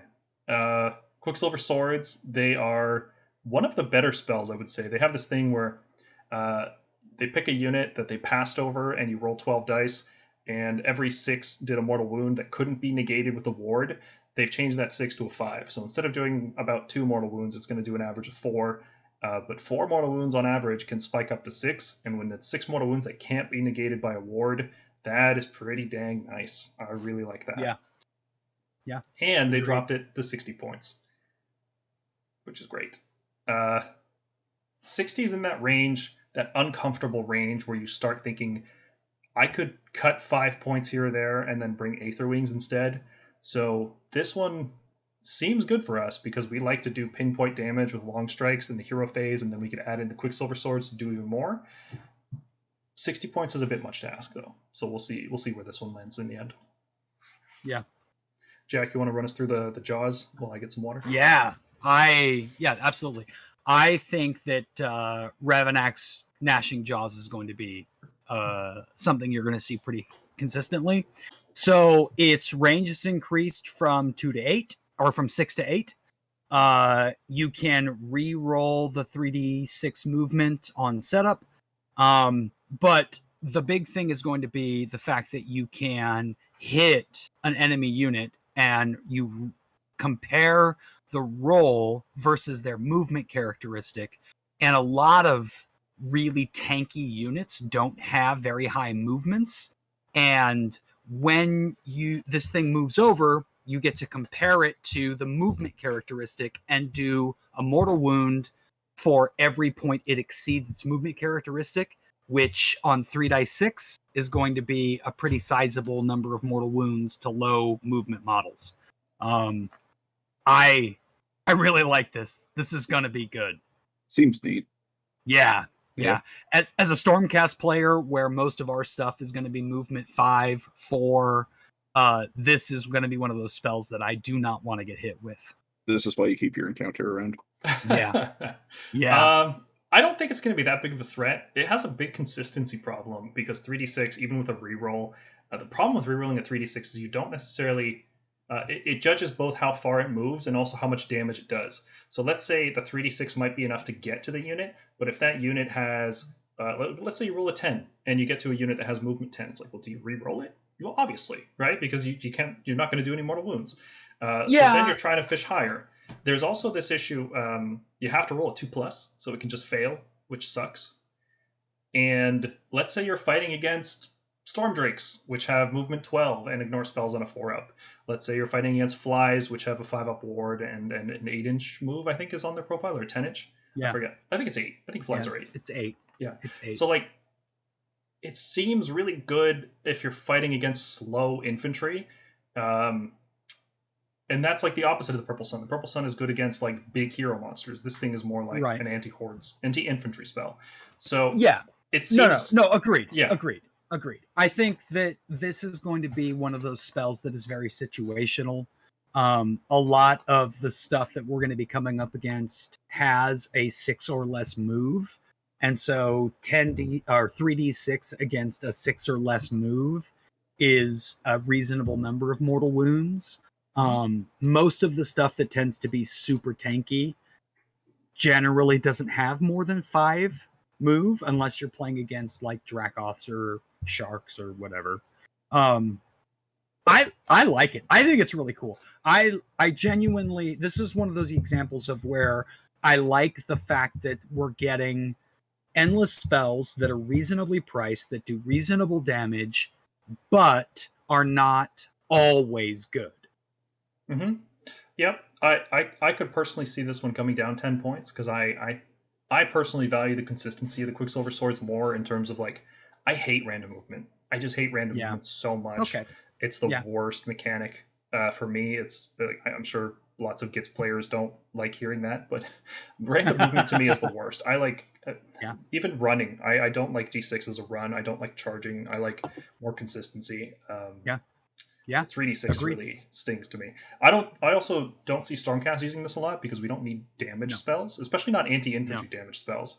But I could see some armies that are wizard heavy going like Jaws, Horror Gas, Quicksilver Swords, and just running all 3 into an infantry unit, dealing a whole bunch of mortal wounds, charging into combat to deal a bunch more, and then they just run away and it's over. Yes, I agree.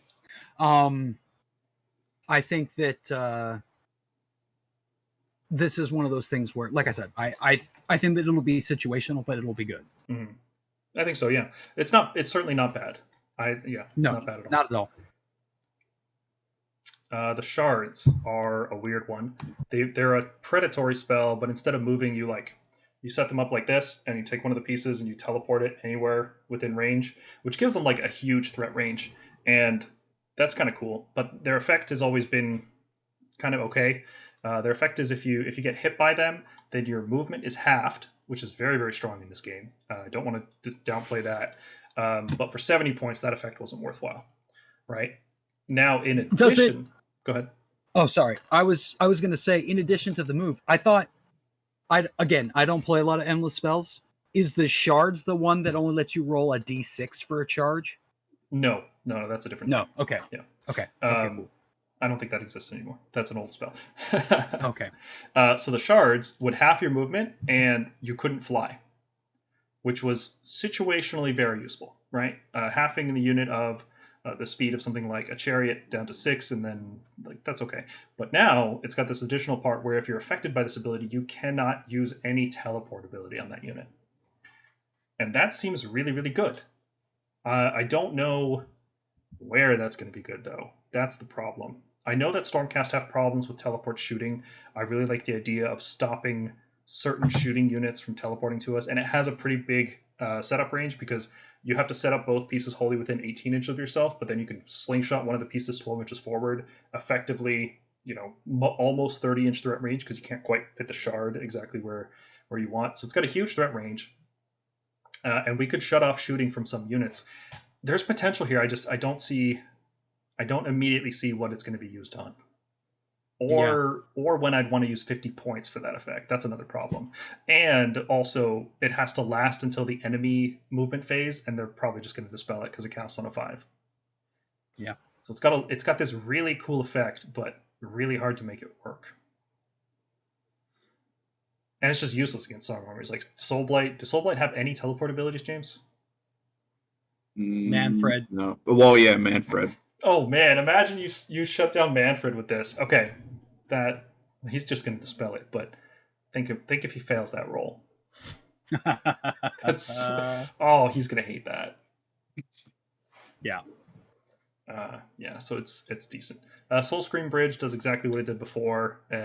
Only it's better. Yeah, it has a longer range, so you can shoot stuff even further, and it costs a bit more points. So if you are a Soulscream Bridge enjoyer, then you'll get more fun out of it than before.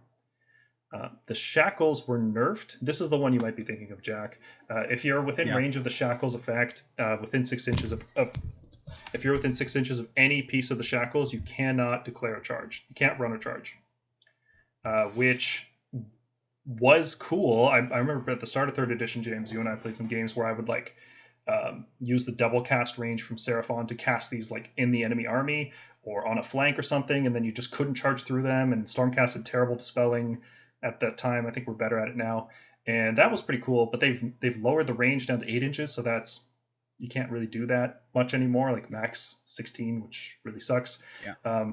Another downside here is because it's only range 8, and it affects units within 6. You're very likely to just hit your own army with it. So the only use I can see for this is stopping deep strike charges, but only if you manage to cast it outside of dispel range somehow, so your opponent just doesn't get rid of it. Very situational. And 50 points. Like, just take a horror gas instead, man. Gravetide. Do either of you know what the Gravetide did before? No, I don't. I thought it was you set it up and you roll some dice and it does some wounds. That's a pretty good guess for every endless spell, yeah. Yeah. That's fair. So the Gravetide was an anti-horde mechanic. You'd roll a dice for each model in the unit, and on a 6, it would take a mortal wound. It still does that. It's now 40 points cheap, 10 points cheaper. It's still not worth using. No. There's way better spells. Horror Gas will do way more damage. So, yep. Pass on that. Endless spell or Umbral Spell Portal, same thing it had before. I think they've like clarified some of the wording on it, so you can't cast an endless spell through it. You can move an endless spell through it, but it doesn't count as moving. So the only use I could see for that, I haven't looked at all the faction spells yet, but for the Purple Sun's aura just requires you being within 6 inches, whereas the kill effect requires moving. But so you could cast a spell portal and then throw a Purple Sun through it on the same turn and give it like super mega long range. Yeah, won't instant kill anything though. Yeah, that was the big thing that we were looking at when we played our game the last couple of nights was, can you cast an endless spell through it for things like Purple Sun? And the answer is no. You have to cast it and then move it through, which means that only spells that are set up within 6 of the other end of the spell portal and have effects are worth putting through the portal. Yeah, it's just predatory spells too. Like you can't put a stationary spell through it, obviously. Yeah. So you can't put Palisades through it. That would be cool. Purple Sun seems like the only real or use horrible. Depends on which side of the portal you're on. I don't see Stormcast getting a lot of use of Umbral Spell Portal. There might be some gimmick with like Estrella Soulbright casting her 6-inch aura or her pulse effect that gives enemy units -1 hit. Maybe that might see use, but I think it's too niche. I don't think it's going to make it into our list. Yeah, I mean, I think Krondus with a spell portal, so he can put his War Scroll spell through it. It's already 24-inch range. I know, but yeah. Yeah, I don't think any of our wizards need this or want this, frankly. No. So that covers the endless spells and the General's Handbook as a whole. It's a massive shakeup to the game. It feels like a new edition. It really does. Aside from like mechanics changes, this is almost as impactful as 3rd edition was, adding heroic actions and adding all this stuff. What are you guys thinking about it? How do you feel? I love it. What do you love about it? I love it. Just board presence of armies is a lot more significant in the fact that it's infantry based, so you're going to see a lot more models on the table. The other thing I really like about it was the monster meta, and the 2021 GHB was very much of here's the game, generals. This is how you play it. This is more of a, all right, generals, pull yourselves up by your bootstraps and play the game now. Because nothing is free in this. Nothing's really free to score necessarily. There are a few things, but they feel free for Stormcast. We're positioned very well to do battle tactics.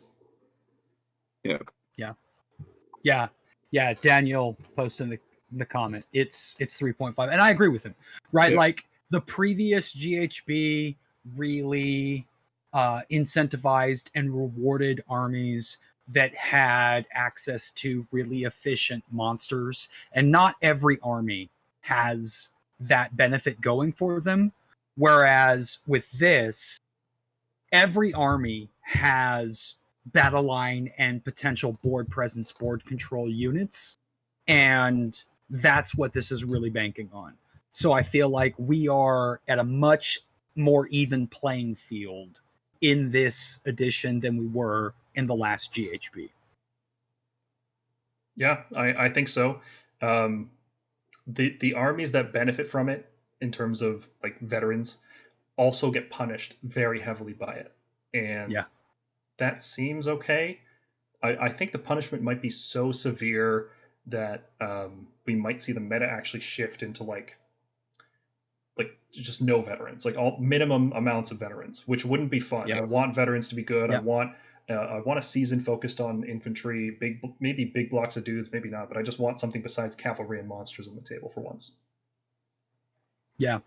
No, I agree with you, Paul. I think that very likely, if we're looking down the road, I think the thing that we will see either in the next Battlescroll, obviously we just got this new Battlescroll, so 3 months from now, or in 6 months from now when we get a new GHB, we're going to see a shift where like that +1 damage goes away.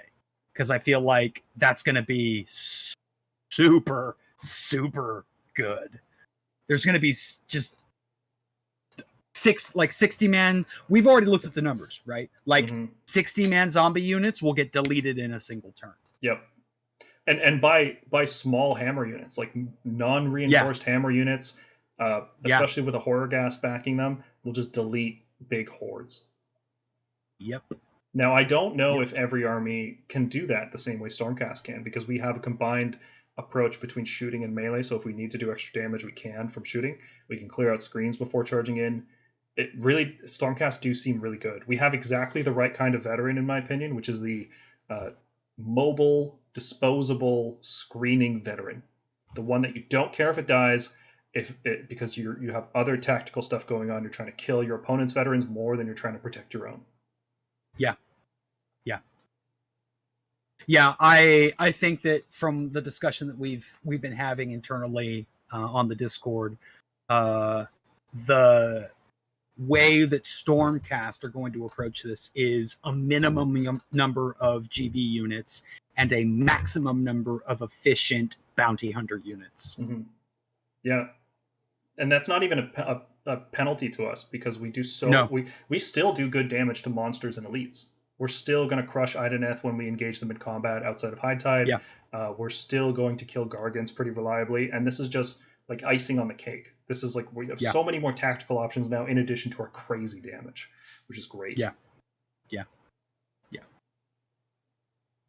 I really do think the meta is going to like settle into like this rock paper scissors thing, where it's going to be like let's say battle regiment lists. I think Margonk actually said this specifically too. Battle regiment lists are going to get beaten by these lists that go heavy on the objective control lists, because they won't have the bounty hunters in order to deal with that. Those objective control lists are going to be beaten by the bounty hunter lists, and then those bounty hunter lists are going to be beaten by the battle regiments, because they're going to be relying on that +1 damage bonus, and the battle regiment just won't have that many units that fall into that, or not reliant on them. Let's say. So that's going to be interesting. And that's certainly a lot more interesting than just everybody taking battle regiment, and then sometimes you don't see that. I think that's a big takeaway, is that the battle regiment is still around, but it's not nearly as prominent. What do you guys think is going to happen in season 2? Like 6 months from now, they release another hardcover book, which is probably being printed right now. It's probably being sent to boats in China and shipped around the world. What do we think is actually going to happen? Like, is it going to be this big of a shift again? Magic meta. Because the reason I'm saying that is because we had Hunters of the Heartland, which was like a troop-focused core battalion. Now we're focused on troops and infantry, and now we've got a boost to magic. Maybe it's some sort of random connection there, but maybe. Do you think it's going to be as game-changing as what we're seeing now? I have no idea what they could do with it. You think it would be? Go ahead, Paul. Jack, do you think it would be like this big, like another infantry type shift? I hope it's not as big, quite frankly. Yeah, agreed. I do not want. I really hope GW doesn't just table flip the entire game every 6 months, because we've been having the conversation internally about just like how significant this changes to the way that we approach the game. If I had to predict what we were going to do from season 2 based on what we saw from the last GHB and the battle scrolls. I think that season 2 is going to stay with this infantry battle line focused meta. If I had to guess, I would like to see the bounty hunters get restricted to units that are not Galatian veterans. So now we're talking cavalry and whatnot. So there's a clear distinction. Because right now you can put any battle line unit you want into expert conquerors and then any troop into bounty hunters, and there's an overlap there. Mm-hmm. Is there anything from this book that you think you're going to be sick of in 6 months? Like, just, I can tell already I'm not going to like this. Let's just get rid of it. Is there anything like that? Or is there anything that you think, I want to keep this forever? Like, I'm talking about the seasonal nature of this. That's a big problem with this type of gameplay design, is that there are things that players are going to really like that's going to get tossed out, and then there's things that players really dislike that they don't want to wait 6 months to get rid of. We talking about general or specific? Let's say specific to this season, right? Like in general to the season. So what I hate, the realm spell. What I love, is is headhunters. At the end of the day, who doesn't love extra 1 damage on something, right? It feels so good. I really like that bonus. Just the fact that my Blood Knights could be churning out 4 damage a hit is insane. Do not want. And what's good about it is that it's not like a blanket thing across every army. You have to pick the battalion. You have to make the choices in your list building, and then it'll feel good when you're rewarded for making the right choices, and then playing in a way that amplifies those choices. I think this is great. Yep. To your question, Paul, I think if there were things that I could pick out of the GHB that I would like to see just get incorporated into the core rules, fight in 2 ranks. Yeah, I want that just added to the core rules. I think that opens up a lot of flexibility and options in a lot of armies, especially we play Stormcast. We are on 40 millimeter bases as a default. We have always significantly suffered against the 1-inch weapon range thing because we can't reinforce our units. I want that added to the core rules, period. I would like to see weapon ranges just go away. And I don't agree with that. I think weapon range is really important, and I think it is one of the ways you can create a very cool distinction between infantry and cavalry. Because frankly, it doesn't make sense to me that cavalry would fight in 2 ranks. Like, how is a Dracoline going to stab through another Dracoline? Okay. You know? So keep it as a thing just for infantry, and it's perfect. It plays so well. I'm good with that. Right, but like the counter argument is like protectors or Venari wardens with a 3-inch range that then can engage in combat and fight over another rank of infantry. I think that's sort of. Well, that's still good, because if you remember how this rule works, is you have to be you can't. I know what you're saying. Yeah, you have to be within half an inch still for it to activate. Yeah. Right. Yeah. So protectors can still fight over. And they would still potentially fight in 2 ranks if the things line up properly. So I think it's still cool. 2-inch range weapons are a different story. They're not that useful anymore. Yeah. But as far as things that I don't like, I actually really like. I like the battle plan. I have a much bigger issue with the Battlescroll than I do with the GHB. Yeah, you just logged off. You're like, nope. I'm done. I'm not hanging out today. I didn't see you all day yesterday. Lists like Stormkeep Guard and Fulminators and Hammers with Nitroconus and Jenny of Wood GVs. So Blood Clots is talking about taking units in our lists that are leaning into all bounty hunters, no GVs. And yes, Blood Clots, I see what you're saying.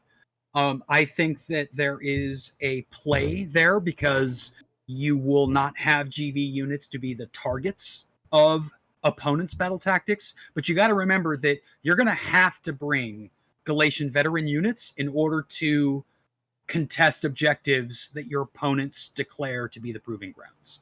So armies that are only going into bounty hunters and no Galatian veterans are really going to struggle in that counterplay during the game when you get to pick where the proving grounds is and your opponent cannot contest it because they don't have any GVs. Yeah, that sums it up pretty well. We want the ideal amount of veterans is minimum size squads that are disposable. You can throw them away. You don't care if they survive until the end of the game. You get the points out of them when you need them, and then it's okay if they die. I think armies that are like, if you're relying on a block of 60 zombies to be your hammer and your objective holder, that's a conflict of interest on those units because it's so expensive and so fragile now to bounty hunters. It's going to die, and you're going to lose a big chunk of your army, and you're going to be missing a lot of strategic ability for the rest of the game. Like, zombies revive, but let's say something like 30 witches or 30 blade guys. Like, you can't throw these units away. They're so important. So I would advise against avoiding GV units. I think they're good. Liberators are fantastic. Vanquishers are fantastic. Crossbow adjudicators are fantastic. All of these units can see play in the new edition, and you'll feel good about it. Yeah. One thing I'm really liking is how many useless units we had in our book that are just suddenly good enough. Yeah. Good enough to see play. Like maybe not good enough to see play in top 2 competitive lists, but you won't feel like a complete fool for playing Vanguard Paladors anymore. They're doing significant damage. It's like, maybe it's not the best choice for a unit, but it's not like an abysmal option that people would like snicker at. Like, they have cool teleports and they do good damage against infantry. I think, again, right, we had the question earlier about sacrosanct units. Sequitors are okay in game now. They always did more damage than Liberators, and they were always they were tankier in combat because of their 5-up ward. Now that they can fight in 2 ranks, there's a legitimate argument to bring a unit of them. Yeah. I think to make them, like you were saying, right? Like, you're not going to see them on like top table tournaments lists, but playing them is fine. Yeah, totally. Yeah. And to clarify, I think Dracolines will see. I think they have competitive potential for sure. Sequitors maybe not. They seem a little overpriced still. No, they're still overpriced. So you think that you could potentially see battle cats on a top table? Oh yeah. Yeah. They have some unique stuff that nothing else in our book can do, and they're good at it, and it's a good thing to be able to do. So I could see them. Yeah. They're not the most efficient unit, but they are fast and strong, and the rest of your list can compensate for their damage profile. So. So I guess go ahead, Paul. I was going to say one of the things that we haven't talked about. Beralder and Eckler? Say again? Beralder and Eckler? No. Just unfortunately, a lot of our hammer units and infantry units, all of our units, not our heroes, they are being reevaluated. And some of the heroes which will combo with them in different ways, or heroes that combo with the new and spells in different ways, they're all potentially getting better. But a lot of the heroes junk heroes. There's still so many junk heroes, and half our book is heroes, so that's disappointing. I don't see Heraldor seeing play. Venator probably won't see play. Azuros maybe. Yeah. So Daniel in the chat was talking about looking at Star Drake lists, and it reminded me, and I can't remember, Paul, if you brought this up earlier, but monsters in your list are now a commodity because of the fact that you can roar and there is no Hunters of the Heartlands to negate those effects. It also means that Stormcast with access to Astral Templars, which just ignore monstrous rampages, also got really good. Yep.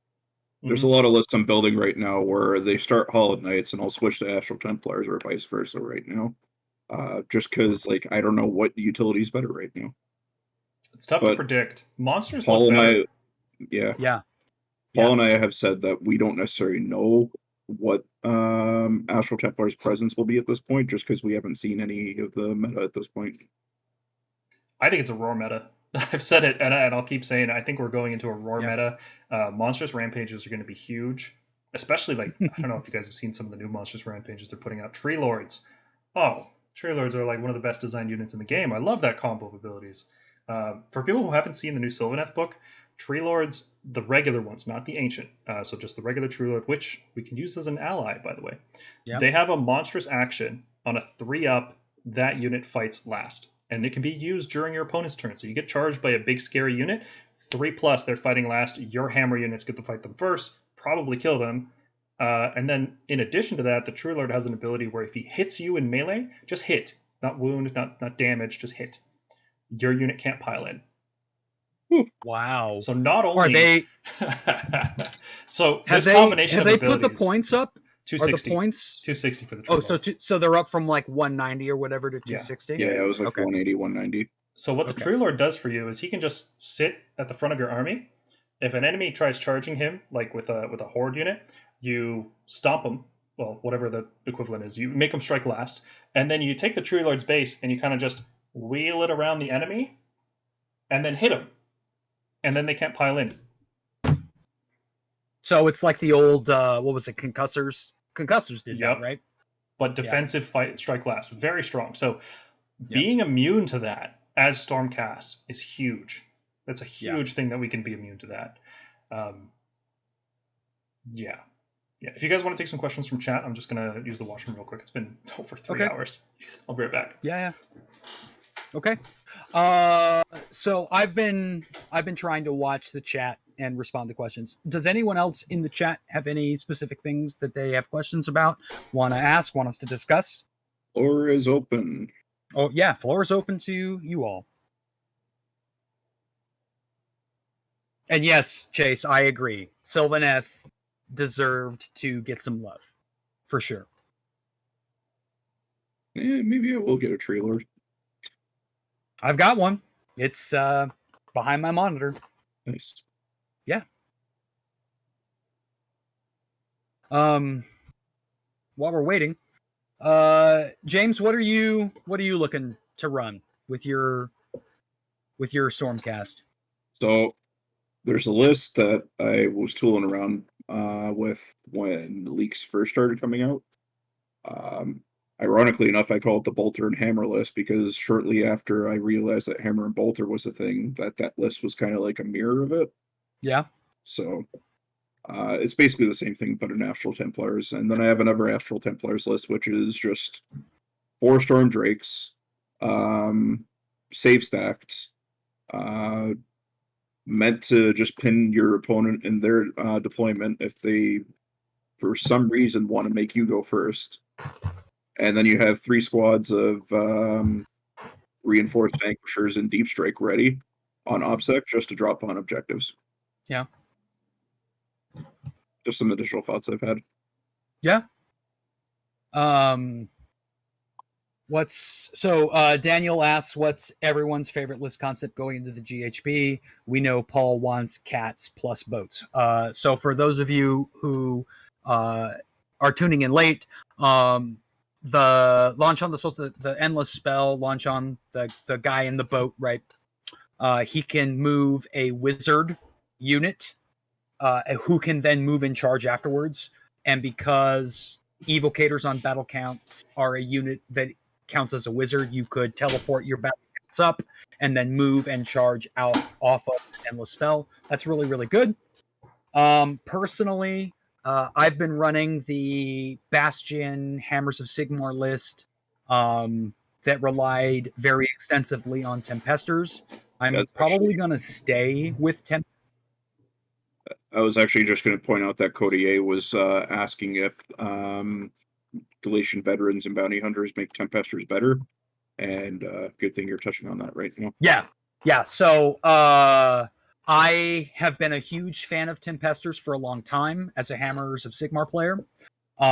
Putting them in the Bounty Hunters Battalion boosts their offensive damage potential against Galatian veterans or battle line units to the point that they're doing fulminator damage, but they're more versatile because they're working in multiple phases and you're not relying on a charge. So currently I'm looking at doing Hammers of Sigmar very heavily into Dracoths, potentially some support with some Stormdrake Guard, maybe some Paladors, something like that. Yeah. Paul, while you were gone, Daniel asked what kind of lists we were looking at, and he pointed out that you're in a Battle Cats plus boat. I am loving the cat boat concept. Which The cat boat, yeah. It'll be featured prominently in an upcoming episode for sure. Yeah, for sure. I'm excited just by the sheer potential of everything. The combination of the General's Handbook changing this infantry thing, giving the Bounty Hunter Battalion all the battle plans, and then the Battlescroll changes on top of this have completely blown open Stormcast list building. Like, we can update every single list archetype that we had before to account for these changes, but we can explore completely new ones that we never would have considered before. Like, I'm looking at a list right now. It spends 750 points on Krondus and Endless Spells, and then a bunch of shooting units. And like, this actually looks like a competitive list. Like, it could go 5-0. It actually looks really solid. So I'm excited about that. I'm excited about the cat boat. I'm excited about. We talked about this just the other day because we just finished recording it. In the Stormkeeps video, we looked at a Stormkeep list that had a Battle Mage, 4 Fulminators, Steadfast March, and a Kronspine. And the idea there was you stack all these run and charge bonuses on the Fulminators and then give them Steadfast March to just go flying across the board. And I'm really excited about that one because it goes in the new General's Handbook. I go Tempest Lords with that list and pick up Prosecutors. Prosecutors with Celestial Hammers haven't been mentioned on this stream yet. They're very good. I think maybe I mentioned them once before, but they're very, very good because you have this unit that is cheap, 110 points. It becomes a veteran unit in Tempest Lords, which means you can have a very fast veteran unit. Doesn't exist in any other army, I don't think. Like, that seems unique to Stormcast, right? To have a 12-inch flying move veteran. I can't think of any others off the top of my head. Yeah, I can't think of any off the top of my head either. It's usually like cavalry that's that fast, like eels or flies or things like that. So it's very fast. You can give it a run 6 command anytime you want to get an 18-inch flying move on a small footprint unit that can easily slide onto objectives that your opponent's not expecting. You can also give them a 3d6 charge out of Scions, re-rolling one of the dice to get whatever result you want in Tempest Lords. You can also absorb Unleash Hell with them. They can also be a screen, so they have all that going for them. But then, if you stick them in the Bounty Hunter Battalion, like, because I feel like we're actually going to have a couple spots left over, so you could easily slot in Prosecutors with twin Celestial Hammers, and all of a sudden, instead of doing 3 damage per model, they're now doing 6 damage per model. So you're looking at, for a squad of 3 dudes, potentially 20 damage when you account for the leader, 20 damage on 3s and 3s rend 1. Out of this unit that's supposed to just absorb Unleash Hell and die. You get all that tactical utility and good damage out of this completely useless disposable unit. So being able to make evaluations like that has got me more excited than anything else. I'm really excited about this General's Handbook. Specifically the Battlescroll, I was kind of upset about it for like a minute, and then my mind started working on like, okay, well, if we can't run Thunderbolt Volley on 6 long strikes, do we split them? And then once we split them, I started thinking, okay, well, now we're actually better defensively because your opponent has to kill 240 points of long strikes at a time instead of 480. And okay, well, now that we're splitting them, we start thinking different squads pushing up different flanks together. You can have one Aether Wing unit support like 3 different long strikes to give them all +1 hit against the same targets. Like, it's just a really exciting time for list building, that's my favorite thing, is building lists and testing them. Yeah. Shams has a question I think was directed at me, which is, what's my current rendition of the Blood Knights list I'm running? So I'll probably have a more refined version of it in their next Lords of the Storm video, but right now, 3 squads of the Blood Knights in the Castelia Dynasty. We've got, for heroes, we've got Manfred, Belladonna Volga, and a Vampire Lord Zombie Dragon. And then I've also got 2 packs of wolves slotted for the Expert Conquerors, just for scoring objectives there. The idea is just versatility to run around the table as need be. Blood Knights are super mobile with their just retreat and charge ability, or just retreat out of combat.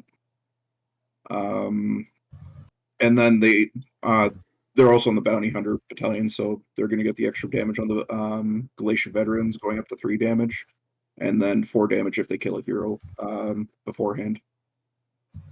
Belladonna Volga, she's got Under the Killing Moon, so she gives exploding hit 6s, and then Manfred is just a really good utility mage, and he can get out of some sticky combats, denying your opponent eye for an eye, for instance. Is something that happened against an opponent that I played against earlier this week. Cool. Yeah.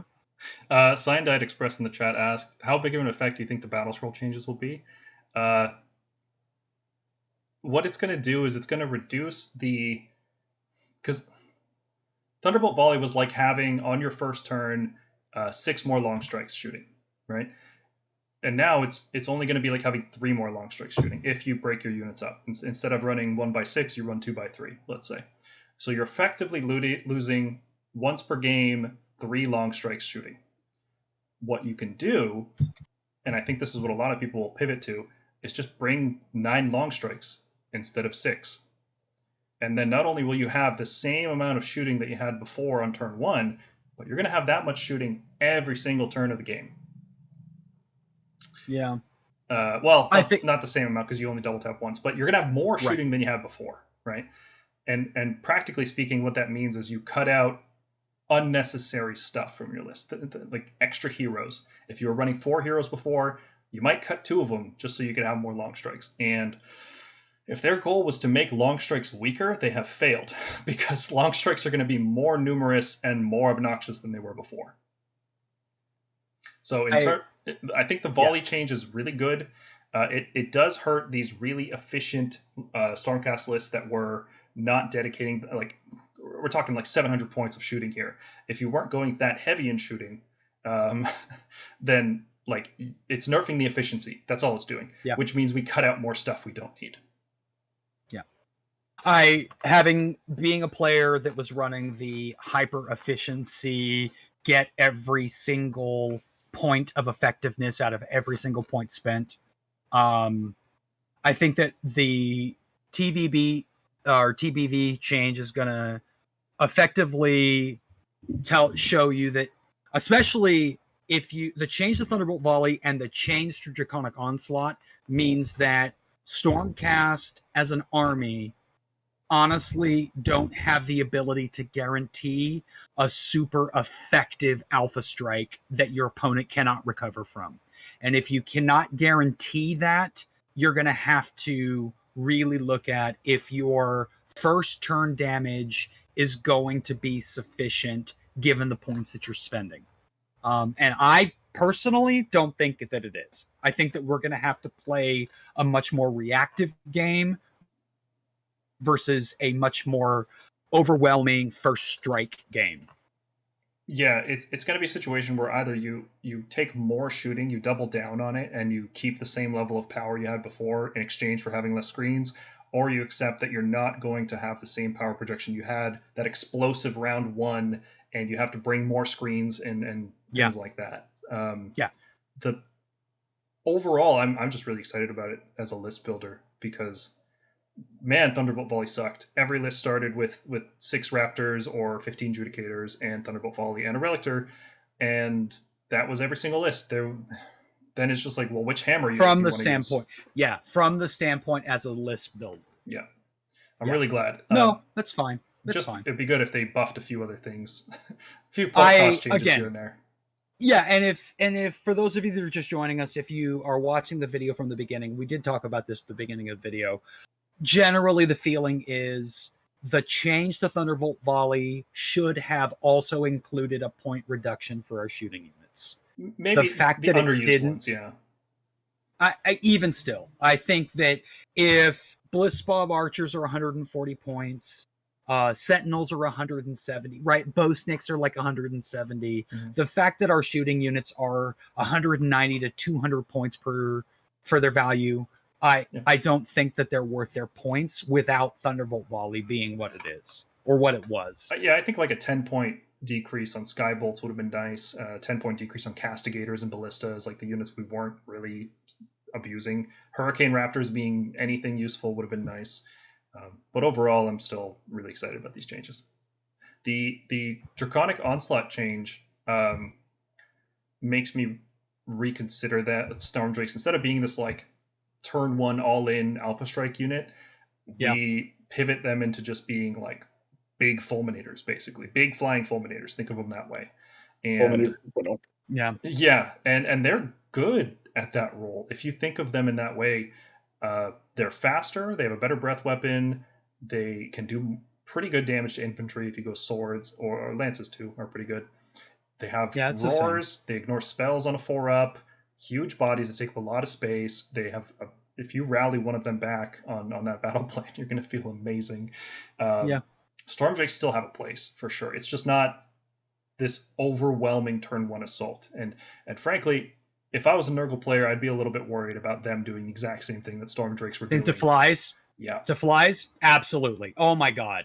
Yeah. Flies need the flies need to go up in points, or they need to lose that pregame move. I think it's the pregame move that's going to change, frankly, because if they're looking at this in terms of our army identity and the buzz term negative play experience, Storm Drakes were both. They were breaking the army identity of Stormcast being a let's call them mid-range army. We're not a fast army by any means, and Storm Drakes were way too fast for Stormcast. I mean, it was cool, but like it just breaks the internal balance when you have to compare everything to Storm Drakes. Like Dracoleans moving 12 inches and re-rolling charges doesn't matter because Storm Drakes can just turn one charge. Like, why would you bother? So if we're looking at it in terms of identity and negative play experience, it's not fun getting alpha struck by dragons.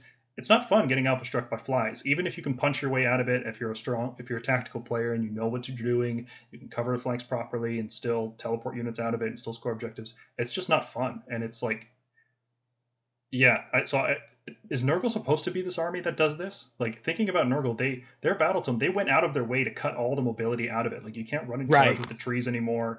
They cut all the mobility out. They're supposed to be a slow attrition melee army. Flies do not fit in that style. So I would be worried about that. I agree with you. Yeah, for sure. If you're playing an all flies list, I would be worried that it's gonna change. I really wish that instead the way they had made this change was to make it a command ability that's restricted. Like, I feel like having a unit of 2 Stormdrake Guard that can hero phase move and charge is not broken. Yeah. Having your entire army do it is. I think that having 2 Stormdrake Guard that can do this once per game in a Stormcast army is fine. If it was a holy command that once per battle, Draconic Onslaught, a non-reinforced unit, that would be totally in line with our other holy commands now. Yeah, absolutely. Absolutely. Yeah, which I don't know if we mentioned that on the stream, that the Thunderbolt Volley change, Thunderbolt Volley was so much better than the other holy commands. We did. We talked about it. Did we talk about it on stream or before? On stream or pre-stream? Yeah, I don't remember. I'll just mention it here. Thunderbolt Volley was so much better than the other holy commands, you would never skip it, right? But now it's like deal 6 damage in the hero phase once per game if you brought long strikes, or revive 5 vanquishers. That's actually a real choice. That's not because like 12 damage was at the point where you're like, okay, I'm going to kill an important thing round 1 with this ability. That's very good. That's better than reviving 5 dudes maybe later. But 6 damage is at that uncomfortable level where you're maybe sniping a small hero, maybe killing half a screen. It's not that useful. So that's nice for our internal balance. Yeah, it makes taking right, because the normal thing was you take Thunderbolt Volley and then if you take a second holy command, you're taking either Steadfast March or Unleash Thy Hatred or Call for Aid if you're leaning into the Redeemer's builds, right? Whereas now you're probably taking Steadfast March as your primary holy command, and then maybe Thunderbolt Volley, depending on your build, or maybe Unleash Thy Hatred, or maybe Call for Aid. I like it. I think that from an internal balance, it's good. I told you I'd win you over by the end of the day. I'm still pissed. I'm still angry. But like I can accept the argument. The hunt being gone is also really interesting, like Cody points out in the chat. Fulminators, yeah. Storm Drakes, and Long Strikes not giving up VP is a pretty big deal for us. It's a big deal. Yeah. In addition to how easily we're going to be scoring well, not easily, but let's say how many options we have for scoring objectives in the new season, not giving up free bonus points is pretty good too. I'm excited about that. Yep. Agreed. I think the All Dragons list is going to be stronger after this. It's not going to have that same pinning style where you just everything charges turn one and your opponent can't even move. But the idea that you just bring a ton of dragons and you protect them all with Gardas and a Castellant, and maybe you even teleport forwards like a Griff Charger, and maybe like a Kronspine or something, or cast some endless spells like these. Maybe we shouldn't call them all dragons, but we can call them mostly dragons. Dragon you spam mean where your army is based around like a unit of 4 dragons or whatever? I think you can go like 8. I think that's actually a viable list to run 8 dragons still. If you're running 8 dragons, you're basically playing an all dragons list. Because that's maybe 6. 6 is probably that's like 1,500 points, right? Yeah, like, so let's call it mostly dragons, like I said. Okay, yeah, that's fair. Assistant Ref in the chat asks, can you fit cats wholly within 3 inches of Lauchan, which he called Lunchbox, which I think is pretty hilarious. Yes, you can. Yes. Evocator bases, they may not fit, perpendicular, but they do fit. You can fit 6 of them. If you have a squad of 6, you can fit them in range. Yes. And that's one of the things that we talked about was that, and you might, if you're 45 minutes behind, you may not get there yet, but the battle cats, you can use that endless spell to teleport them forward and then move in charge out of that currently. Yes. Mm-hmm. It's quite useful. I don't know if I'm going to run 2x3 or a squad of 6. The problem with the squad of 6 is that they don't fight in 2 ranks. So anytime they fight, let's say you're going to get 4 of them up front and then 2 in the back. You do get the extra mortal wounds, but I don't know if spending 560 points and only getting 4 of the 6 models in feels worth it. If you're going to fight with 4 models, you could spend a lot less on like Fulminators or Chariots or Stormdrake and fight with basically the same amount of models. So that's going to have to be determined by playtesting. Another good reason to run them in smaller squads is because you can cast multiple Empowers, and their Empower spell, a lot of people forget this, you can cast it on any Sacrosanct unit or any Redeemer unit, which means if you have a squad of like 5 Vanquishers, right, then you can just buff them with Empower and not feel bad about it if your Draculines aren't engaging that turn. You can also, the Draculines can buff the Vanquishers, and then you can have like a Relictor buff the Draculines or something. Like you can do different things. So that's a nice little utility that you don't get with other units. Having a melee hammer unit that's very fast, that gives itself a Celestial Blades, is really good. Very efficient. The flower setup. God, I hate that flower setup so much, Daniel. You have no idea. The rosette. I just hate that. It looks so stupid. If we were talking about what we hope to see in season 2, I hope we see cavalry rules that get rid of that stupidity. Like, give us the option to bring 5 model cavalry units instead of having to bring a squad of 6. I'd be fine with that, right? Or give some special coherency exception. I don't know. Sure, something. I hate that formation so much. It doesn't look proper. Did we talk about blood clot plots question here? Sure. I just wanted to hit this Cody's question first because he got in there first. Looking forward to testing a Lord Arcanum with Ravanax Jaws. I will tell you that you're probably not using it correctly, because Ravanax Jaws, the damage it does specifies that it's the difference between the target's movement characteristic and the roll that you made for the movement. Not the movement of the Jaws, but the roll that was made for it. So it's just the 3d6. It's not 3d6 plus 6 from the Lord Arcanum. Unfortunately, that seems to be the case, which would have been cool if the Lord Arcanum had like a cool, unique thing that he could do, but it doesn't seem to work, unfortunately. Don't feel bad, Cody. I thought the same thing. Yeah. So did I. Yep. Blood clot plots. Do you think Stormkeep has more value with veterans and objectives? Stormkeep has interesting value. one of the good things about Scions is that you can hold back your veterans until you need them, clear off objectives, and then just drop as you need. Also, 7-inch Scions Vanquishers are very, very good. I think in this season, being able to drop in Vanquishers that charge in, deal a bunch of damage to a like 10 wound unit, reliably wipe it out, while also being veterans themselves. I think that's really good. You don't get that with Scions, right? Or sorry, with Stormkeep. So what Stormkeep gets is the ability to go Battle Regiment and still have Conqueror units. So one of the hidden upsides of this Thunderbolt Volley nerf is if we start splitting our shooting into our long strikes into squads of 3, we're not really that worried about them being on the table on first round, because even if our opponent goes all in and kills one of them, we're only down 240 points instead of 480. And you can come back from that. You still have a unit of long strikes that can volley. You still have the rest of your army, and they've probably put themselves in a position where they are going to take a lot of damage from you in return. So that's a fantastic trade. So I think the main reason we don't play long strikes in Stormkeep might just be gone now. There's no reason to run reinforced long strikes necessarily. So we could pivot into that. Another reason to run Stormkeep, as I was saying, you could do Battle Regiment and still have Conquerors, because your Redeemers would all count as Conquerors, which is pretty neat. You can have Redeemer units that don't require the Conquerors Battalion and still have that effect. So you could go like Battle Regiment and then a couple units in Hunters, have like a 3-drop list, and still have the ability to count as multiple models on objectives. I think the biggest reasons to play Stormkeep are reasons that aren't directly in the Allegiance abilities.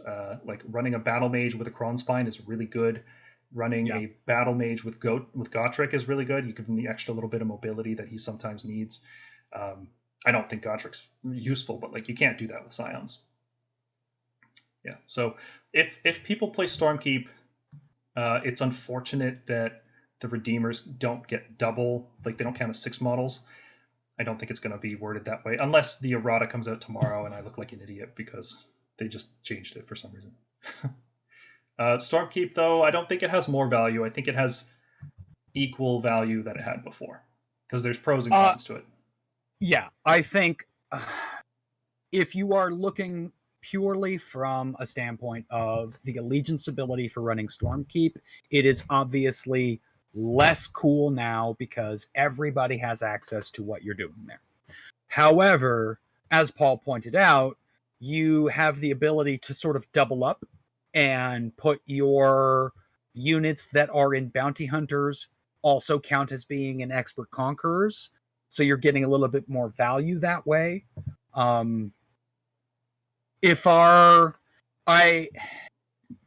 As Paul said, I think that overall its value hasn't changed, which means that you're probably not going to see it because Scions still gives you that defensive and potentially offensive benefit by being able to hold units in reserve and then deploy them on the table when you need them. Stormkeep builds have always been dependent upon how good Cities of Sigmar units are going to be. And I don't think you're going to see Stormkeep become competitive until after we get Dawnbringer Crusades and suddenly get Stormkeep units that are efficiently pointed and are worth bringing. That's my look at it. I think Stormkeep could be competitive with Kronspine. I think that's a real list. Because like if you think about it, with Scions, you're always going to deploy your Fulminators on the table anyway. So It doesn't really make a difference. I think that's a valid way to play Stormkeep, is to go Kronspine, Fulminators, Battle Mage. Yeah, sure. But I think that defining an entire build strategy around the fact that the Kronspine exists is a little dangerous. Well, it only works because you can bring coalition cities, right? So it's kind of like, Oh, so you're talking about tying it to the Battle Mage instead of like a Relictor or whatever? Yeah, for sure. Well, you can't tie it. I guess you could tie it to the Battle Mage, but I would tie it to a different caster. Probably like a Lord Arcanum on Griff Charger, because he can teleport forwards with the Kronspine and stay in range of it to issue commands to it. Yeah. Cody mentioned with the Lord Arcanum, he was actually just getting he was playing it correctly, it seems. He used it to, that extra 6 inches was able to get him in range to hit stuff that was further back. Yeah, that's a good use of it. I just think a lot of people are going to play it thinking that it adds 6 mortal wounds, and it won't. It doesn't do that. Yeah. No, it's cool. I honestly think that if we are purely looking at the increased value from the endless spells. The Lord Arcanum on Griff Charge. Well, all the Lord Arcanums get a little bit better. My personal favorite becomes the Griff Charger because you can teleport him around the battlefield, get him into position, then cast a spell in the next turn. You can also translocate him forward, cast a spell, and then use his teleport. And then move him back. To come back. Yep. Yeah. No danger to him. To yo-yo him. Which is great. Griff Charger, good looking hero in the next season. Yep. Yeah. Will Grandhammers get replaced with Vanquishers? No, they won't. Grandhammers do phenomenal damage against all targets. They don't even need the Bounty Hunters battalion. It's just gravy for them. Like, you're going to take the battalion because why not? Like, you're going to take it. Vanquishers do good damage. The problem is when you reinforce Vanquishers and you bring them as a squad of 10, suddenly you're competing with other units around 250, 240, like Fulminators, Grand Hammers, things like that. And Vanquishers don't look very good compared to those units. Vanquishers, they only do good damage if they're up against specifically veteran units that are 10 or more models. If they're not those criteria and you don't have the Vanquishers in a Bounty Hunter battalion, their damage is really poor. It's actually it's just bad. I think Liberators might actually do more. It's that bad. So no, Vanquishers won't replace Grand Hammers. They will work very well in Grand Hammer lists because Vanquishers, a squad of 5, could be your third drop, because with an Imperatant you can drop a unit round 1, drop a unit round 2, and drop a unit round 3, all of them with a 7-inch Scions. So you typically want to be dropping your Grand Hammers 1 and 2, but there's going to be situations where you don't necessarily want to deploy your Grand Hammers right away, but you still want to get use of that ability for stealing objectives and whatnot, and Vanquishers are perfect for that, because they can drop down, clear an infantry unit, take an objective, and then probably even get resurrected later with Call for Aid. So I don't think Vanquishers replace Grand Hammers. There's no way that would ever happen. Well, never say never, right? But I just don't see it happening. Vanquishers are going to be good, but they serve a different purpose than Grand Hammers. Yeah. What kind of meta do you guys think we're going into? I think we can finish off the stream with this topic. What armies do you think are going to be succeeding? There's still, keep in mind, there is still the FAQ errata to come, so it's impossible to make accurate predictions. So let's just, what we know so far, what armies do you think we'll see rising in the new season, and what armies do you think are going to fall out of favor? Cavalry meta.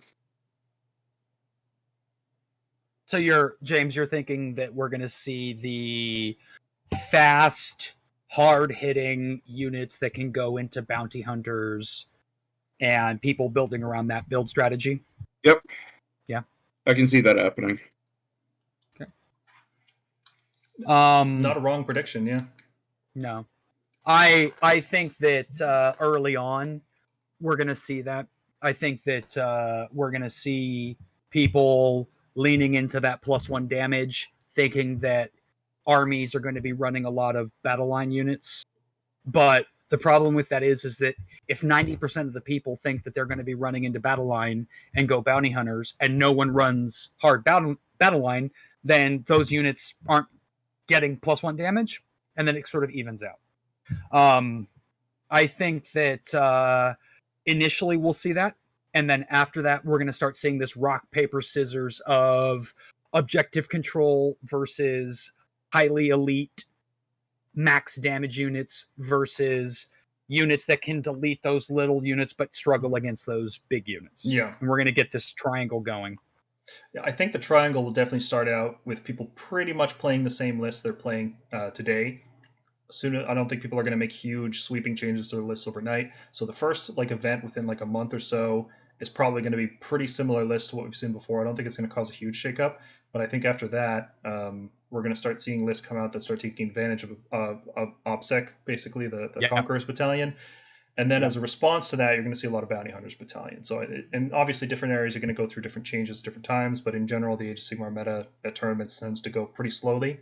Part of it is also, it takes time to paint models, and people who made, if you have a bunch of cavalry units and suddenly you want to add some veterans, well, you might not have them ready in time in a month, right, by the time a tournament comes around. So it's not like it's not like people are dumb. It's just, it takes time to paint models and switch your play style and practice and train, and you'd rather go with something you're more comfortable with. Yeah. As far as armies, I think Daughters of Cain are looking good. I think from the standpoint of scoring victory points, Stormcast are looking good because of our battle tactics. Definitely. Yeah. But we're getting Skaven, we're getting Sylvaneth. There's more stuff coming, so I think it's going to be really hard to tell what we're going to see. Cody mentions that he's trying out Quicksilver swords as well. I like the Quicksilver swords more than the Jaws. I think they're just more consistent. Random movement really bugs me. And Quicksilver swords getting through wards I think is really good. There's gonna always be wards to cut through, and even when there aren't, you're still doing 4+ mortal wounds per turn with those swords. I really like them. Same cost as the Jaws too, so it's like might as well just change it out if you want it. Does Call for Aid keep that unit as a bounty hunter? Yes, as far as we can tell, it does. Call for Aid says that you get a new unit, however, it is an identical unit to the one that it is replacing. So that seems to imply that it would keep any battalions that it was in before. I believe pretty much everybody was playing it that if you revived a unit that was in Hunters of the Heartland, it would be revived in Hunters of the Heartland, so it should also be revived in Bounty Hunter. So I'm really liking the idea of using 5 Vanquishers as a screen in a Hallowed Knights list. They fight when they die, and if they're fighting like a veteran unit, they get their max damage, right? They get to the bonus attacks and the bonus damage, and then they die. They do Blaze of Glory, do some mortal wounds there, and then you're just like, command point, they're back. How you doing? They're so efficient in the right circumstances, and in the wrong circumstances, they're only 10 points more than Liberators, so it's pretty easy to justify bringing them. Yeah, they're good. I'm expecting cavalry with 1 or 2 support monsters and small units of GV for objectives like teleporting true revenants. Yeah, I think that's where I think the strength will lie, because trying to kill GV units is very good, and if you make it easy for your opponent to do that, it's going to be a rough time. Like, some armies can't help it, right? Soul Blight can't stop you from wanting to kill their skeletons and zombies. Some armies, though, I think are going to excel at it. And those armies, I think, are Stormcast, Sylvaneth because of Tree Revenants, like you said. I think Fire Slayers are actually going to be really good because their veteran units are Hearthguard and Volkites, and they have that defensive fight first ability. Now, once people realize you got to bring a Roar to fight Fire Slayers and they just start destroying you, that's going to be a different story. But for a little while, Fire Slayers are going to be pretty good. Yeah. What else is looking good? Ideneth look pretty good. I think they wanted more damage and they're getting it. So that's looking great for them. And they have High Tide on round 3, which is when a lot of battle plans are going to be determined.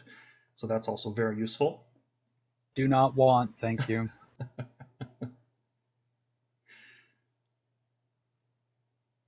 trying to think of what other armies are going to be good. I can't predict Slaanesh. I don't know enough about Slaanesh to know if they're going to be good or not. I think they're going to struggle for a bit. Yeah. Currently, I mean, I just played Slaanesh at a tournament, and that Slaanesh list went 5-0. But it went 5-0 because it had the Incarnate. It was really leaning into the max efficiency on summoning units, getting the most out of summoning, getting the most out of the Incarnate, dancing around the opponent. I don't think that the point reductions that we've seen for Slaanesh make Slaanesh in and of itself a viable army. I think they're going to need a new book. They will, but there's a certain point where they're going to get their points so low that their summoning is going to go out of control again because of the way they generate depravity points and spend it. And I'm worried that we're going to reach that point. I don't want to.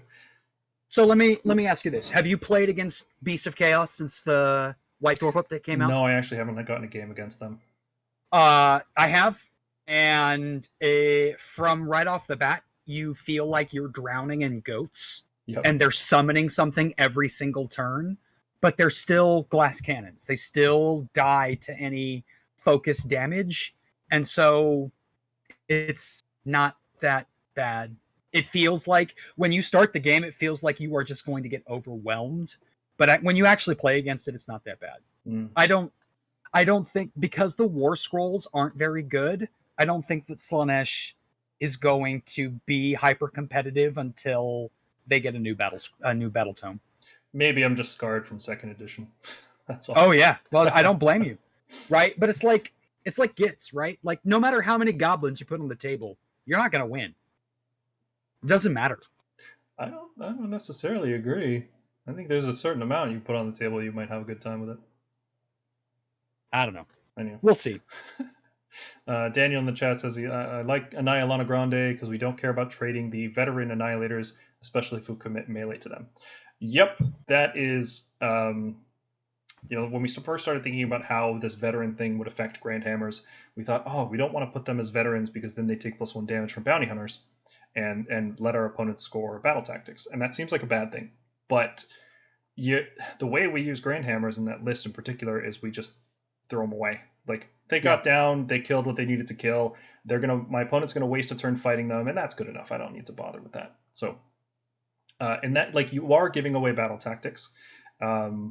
However, I don't think it matters as much as you think.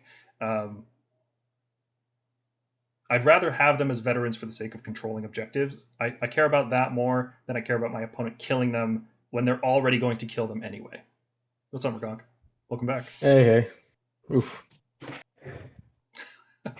Wow, we're still going? Yeah, man. I told you it was going to be a late one. There's so much to talk about. We're just kind of talking about what we think the new meta is going to be, taking questions from chat, just chilling.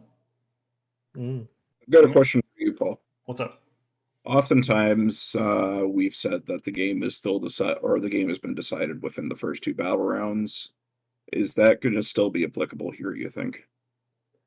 No, I don't think it will be. I think there's enough battle plans that are determined on round 2 and 3. I think instead of like determining them at the top of 3, you might determine at the bottom of 3 instead. I think that could be, or top of 4, something like that. Especially with how close the scoring is going to be in the first few rounds, when players just can't control some objectives, and the way that scoring ramps up, I think there's a good possibility the game's going to slow down by about 1 round. I think that's the sense I'm getting, especially for us with Thunderbolt Volley reducing our ridiculous round 1 power. That definitely seems like those 2 things added together could reduce the game state by a whole round. What do you guys think about that? Yeah, that's what I've been noticing throughout our talk here, especially going through the battle plans, is that they themselves slow it down a lot. And then on top of that, like you said, changes to our allegiance abilities, our enhancements have slowed it down as well. I personally think it's a good thing. I hated playing a game in turn 1 and then essentially just conceding at the end of turn 1. Because it's just, we already saw the writing on the wall with what was going on there. Yep, the deployment Go ahead. There's still armies that just do so much damage, or they like lock you in your zone and you have no way of getting out for like 2 or 3 turns. Like on many of those plans which have the objectives right down the middle, or like the objectives in the center, and you have one in your zone, one in their zone. Like Nurgle flies just like fly to you, right? And then they just create a wall or box you in. Yeah. And then it doesn't matter like if they're scoring for the first 2 turns, because they're probably scoring a couple at least. Even if you declare the priority target, it can only be declared. Sorry, the proving ground or whatever. It can only be declared once, and after that, they just keep scoring again and again and again as they box you in. Well, they just don't let you get out. So that's always the strategy, no matter what the battle plan is trying to do. We were talking about this while you were gone just now. The Nurgle fly spam doesn't seem to fit the identity of the army, and it's also not fun to play against. Which sounds a lot like Storm Drakes, being this super fast unit that just clears the board and pins their opponent. Do you think that we would see an errata that would remove the Nurgle pregame move? Either that, or make it like 1 unit gets to move, not like the whole army, or maybe something like pregame move D6, like alpha, like that, like the whatever that battalion was. Given how heavy-handed they went with Storm Drakes, I could actually see them removing it entirely. Yeah, giving them something else entirely. Yeah, Mm-hmm. Or just they've set the president. Or just give them reroll runs once per game. Yeah. Give them the Stormdrake guard treatment. I think that's fine. Oh, here. Yeah, like when I expected to nerf the Stormdrake, I didn't think they would nuke that ability entirely. Yeah. I thought we would retain it as a holy command, maybe like, I don't know, once per game, but only for 1 unit via the Knight Draconis. But holy shit, I did not expect them to nuke it. Yeah. Yeah, for sure. I think, I don't know. We'll see. I don't know. I don't know what we're gonna see, honestly. It's hard to predict now. What I can really see are winners right now are Nighthaunt. Nighthaunt are really good. Pretty much on all these battle plans except for the one where like all the veterans give you like +1 VP or whatever. Yeah, you know who doesn't care about the purple sun? Nighthaunt. They just don't care.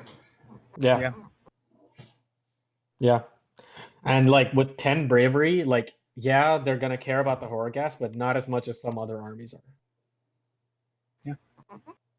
I would agree with that, yeah. So like they're in a really good place. I kind of hate the whole 10 bravery for. I mean, their defenses are like out of this world. I guess I don't know. Roar them, I guess, because they can't do anything against that anymore. So. Roar meta. Told you. Yeah. What do you guys think about protectors? Do we want them to be veterans or not? I think so. I don't know, man. I think protectors are one of the best units in our book. Yep. I love them. So if you're making them veterans, you might as well put them in conquerors, right? Do you? Yeah, because if you're taking extra damage, you might as well get the OPSEC. Is my opinion on veterans. If they're a veteran that's going to be taking +1 damage, it might as well be OPSEC because, or if it's not, then yeah, put it in bounty hunters. Yeah, because they scale really well with hunters.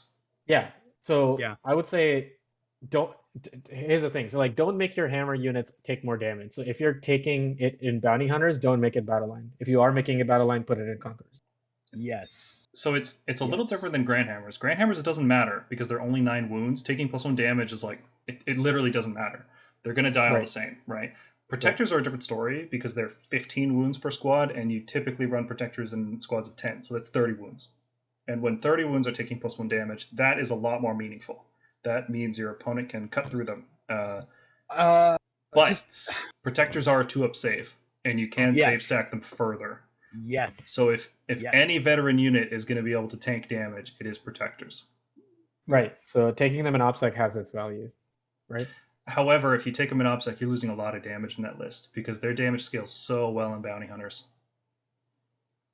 I mean, I guess it literally still doubles. Taking Star Soul maces, yeah. I would skip. If you go Conquerors, I'd take the Star Souls and I would take Unleash Thy Hatred.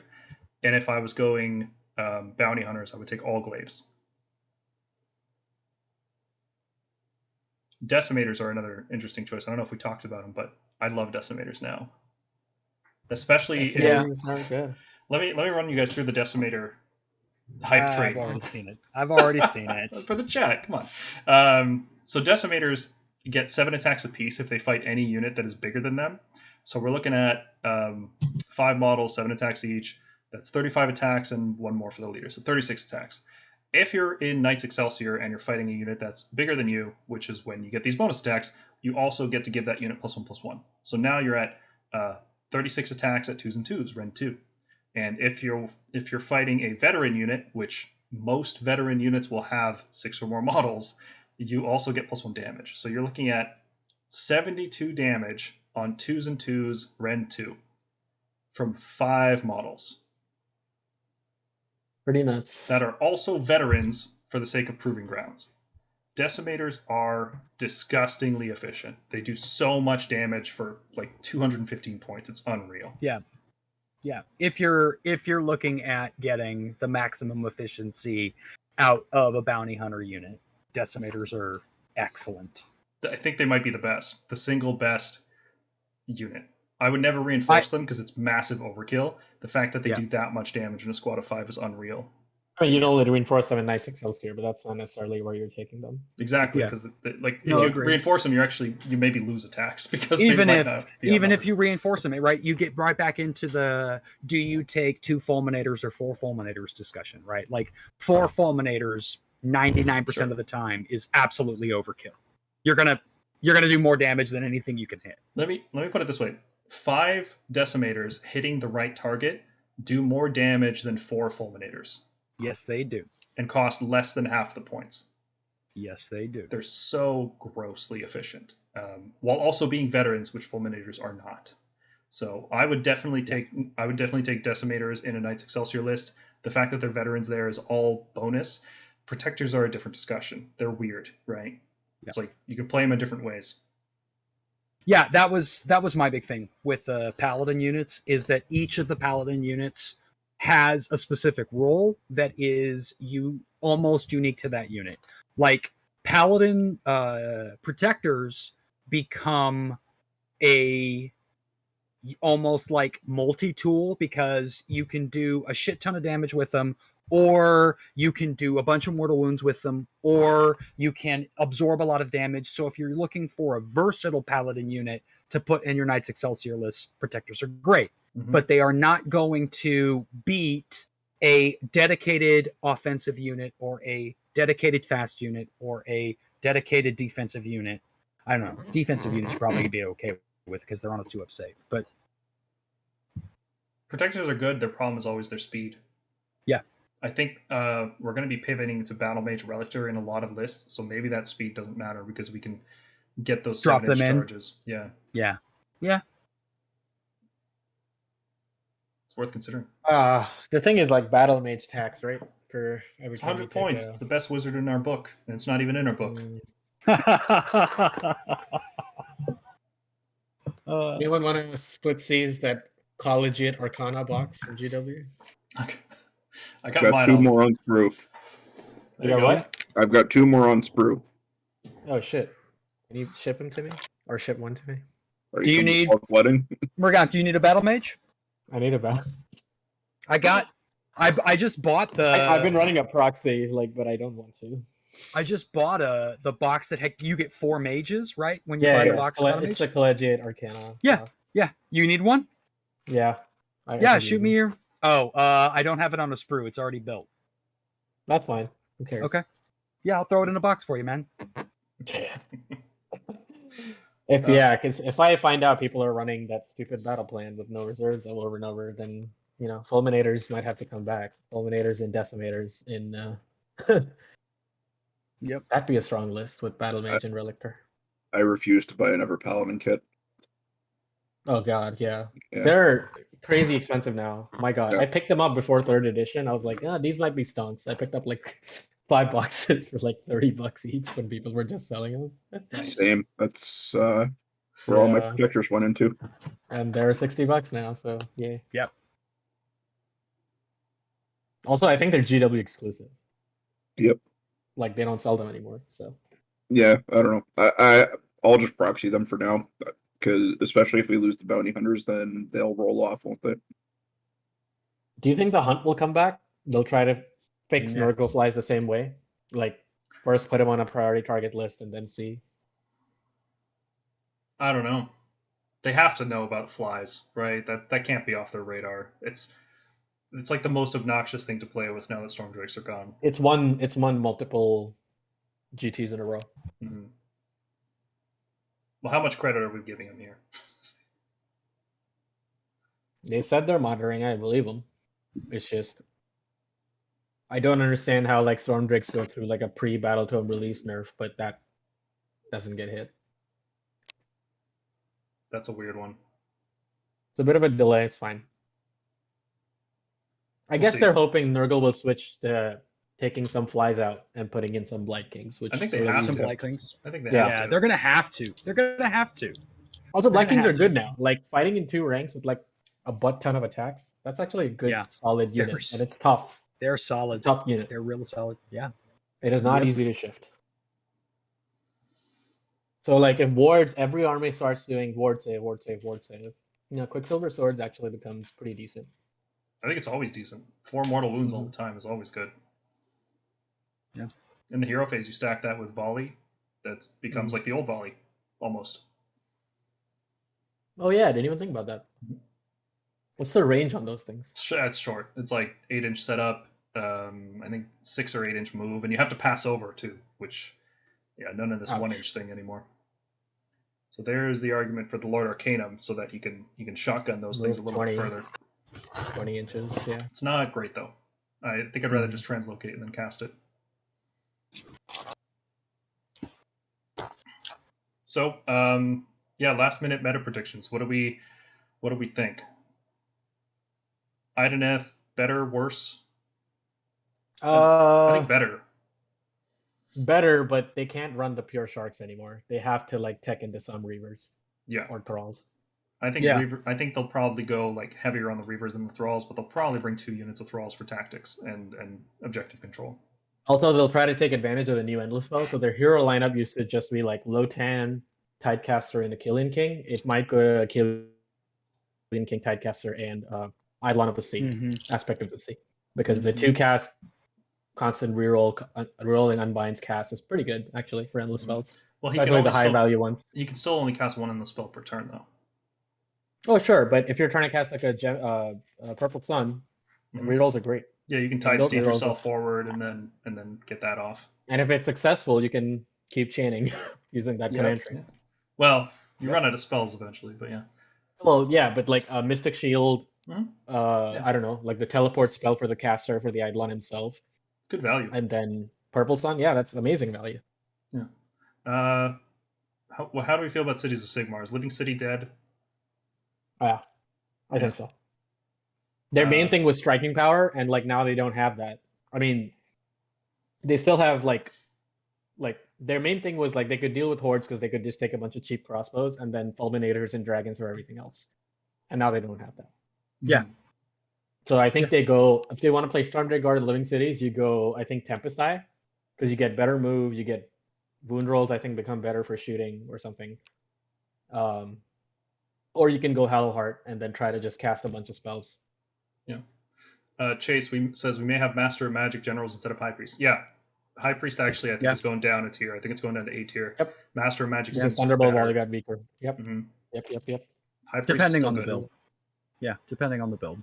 Yeah. Master of Magic also lets you re-roll, unbind, and dispel, both of which will be much more valuable now.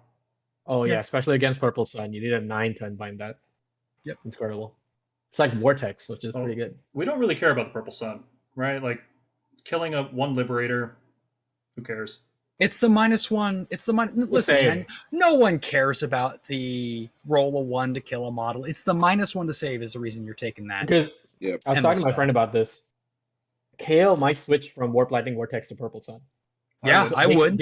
Yeah, absolutely. They can't control the spell because you need a wizard to control it. They don't have wizards. They can just cast it. So it'll be deployed in front of your army. They'll get 1 shot off with it, and then it's wild. Which I don't remember how wild spells are controlled. I was gonna say I don't remember the wild spell rules now. Players take turns. So Cities is dead. Or sorry, not Cities, but Living City's dead. Tempest Eye, good enough, you think?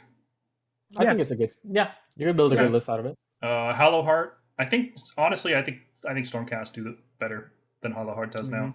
With Krondys, at least. Just with Krondys. I don't know about the rest, but they use Krondys better for sure.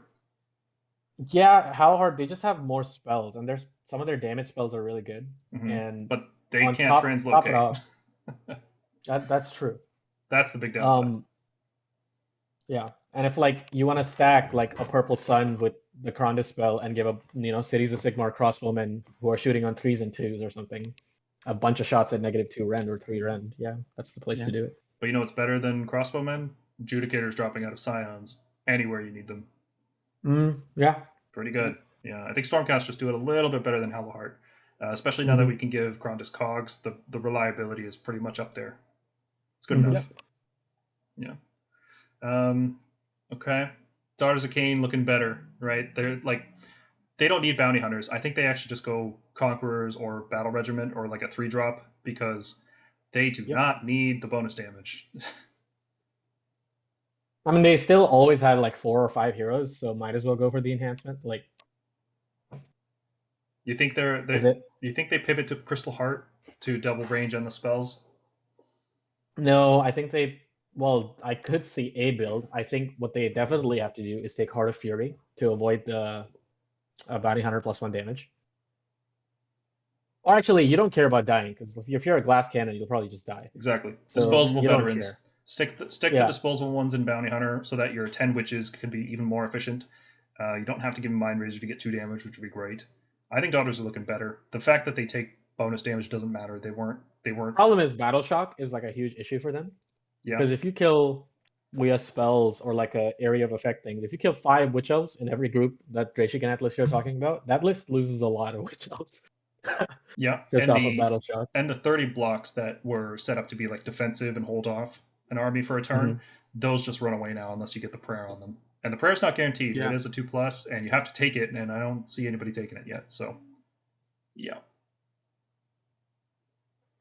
So Okay. that's rough with the Horror Ghast, definitely. Yeah. Fire Slayers, I think Fire Slayers look better. Fire Slayers do look better.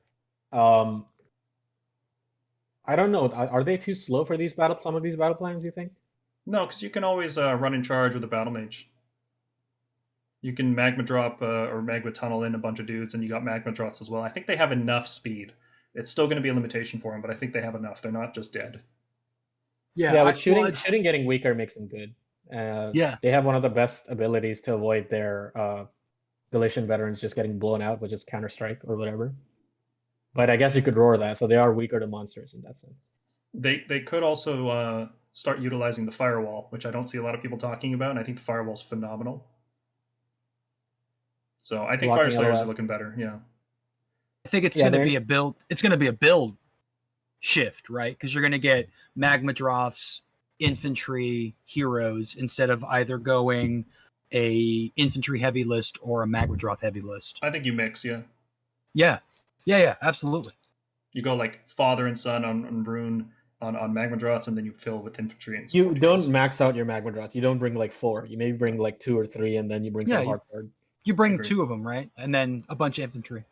Yeah, I agree with that. Or even Oryx. Like if you build like a hard card berserker list or something, but what you can do is to avoid them taking more damage, you make the Rune Priest, whatever, the general, so you can take Auric Hard Guard as battle line. You put them in Conquerors, and then you take Hard Guard normally, just as bounty hunters.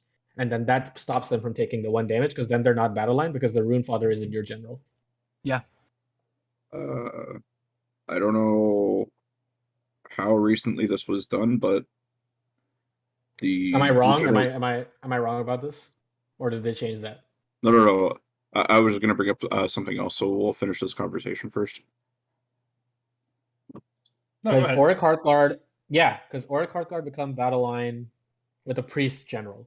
So you make a Priest General, you keep your Auric Heart Guard in the back for like OPSEC, and you move them up with your Heart Guard, who are in Bounty Hunters, and then those Heart Guard cannot take +1 damage because they're not battle line. Yeah. Are Hearth Guard battle line just with a Rune Father, right? Mm-hmm. Well, you just don't take a Rune Father general. You take like a Battlesmith or a Sun or something. You don't have to take a Priest necessarily. I would never take Auric Hearth Guard. They're so bad now. Their damage is atrocious. Yeah. What do they even do now? Like nothing. They were propped up by the Lofnir command in the last edition to have +1/+1 and +1 damage against monsters. All of that's gone. They're just 2 shots on 4s and 3s. Reducing people's moves, but only on 6s. It's just terrible. They're definitely the worst infantry unit in the book. I would never take them. Yeah, you know what? That could be a good pivot for Fire Slayers to not have a father general, to go with High Priest instead. Could be interesting, because then your Volkites could be your veteran units. The reason I say that is Volkites are 170, Heartguard are 125.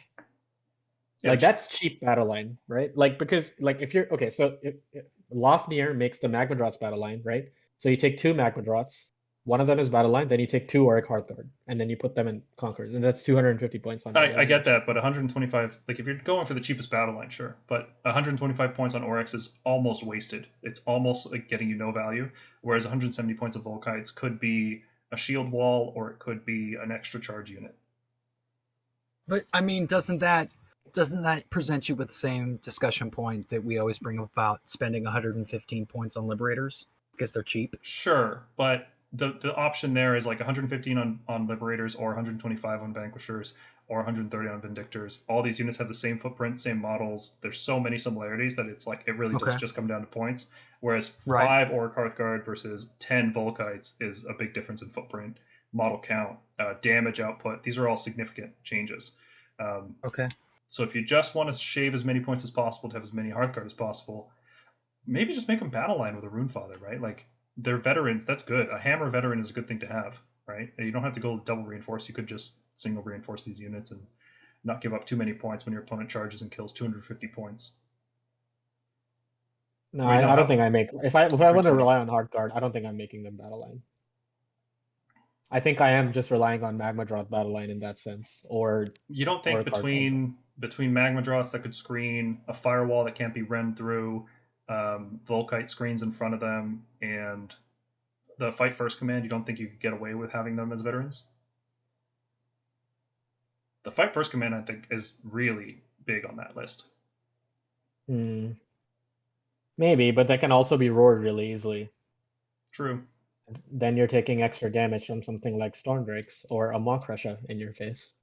I guess you could Oh, position. not Maw-Crusher, pigs. But yeah. You could position like a firewall and a magma Brutes. draw to just block space so that you can't get roared. Maybe. I'd have to check it out. Don't want to turn this into the fire keep. What else? Caradron. Purple Sun is better for them, but otherwise they're just not looking good, right? No, I mean No. for contesting objectives, priority target. I mean, can garrison unit contest objectives? Yeah. Yeah. Okay. Don't KO have a special rule about that? Because normally, yes. I mean, they get a lot better in the sense that they have tools against some of the more oppressive armies out there, especially Admiral with the Holy Hand Grenade. He can turn off wards on a 2-up or 3-up or something. But do they have the Which is damage really- for that to matter? With Purple Sun, yeah. Hmm. If they, like, let's say they're near Nurgle Flies, they put a Purple Sun, they put out the Hand Grenade, and now Nurgle's on 4-up saves against a bunch of shots with no ward. So, 4-up saves, Caradron doesn't have a problem with 4-up saves. It's 3-ups with wards that give them issues. 2-ups a lot. as well once you save stack because they don't have monsters to roar. Yeah. Or And melee, this is really. where I think, this is where I think they start allying in Stormdrakes or they start taking Incarnate. They can ally in cities, right? So they could do like a Horrorghast. +1 cast Horrorghast is not bad for 140 points. The problem is it becomes wild. So like any spell they cast has to be either No. The stationary. Horrorghast wouldn't. Yeah. Okay. Battle Mages cast So, to answer your question, Paul, I just confirmed looking at the War Scrolls. Models in the garrison are not counted towards gaining control of an objective. So normally, if you are in a garrison that is on an objective, the models in the garrison that is a terrain feature count. Caradron specifically say they don't. Wow, that's awful. I feel bad for them. Yeah, it's super bad. So they count as 1. So like against any obsec, they'll just like crumble. I have Well, one I model mean, alive. if you're in an ironclad, right? An ironclad is going to count as 2. Right, but that means one model in Conqueror's Battalion outscores you. Yeah, one obsec. Yeah. You leave done. one alive. Yeah. Yeah. That's unfortunate. And all their damage yeah, is in it's- shooting, which means Bounty Hunters does literally nothing for them. Yeah. Well, maybe it makes their saw, their balloon boys with the saws more useful. Yeah, but if Kale is charging you, either that's Yeah. at the end of the game or they're losing. You know? Yep. It's not great. Yeah, well, it's one of those things where it's like I feel like if they had just removed that rule where dwarves in the boats can contest objectives, that would have made the army much more playable.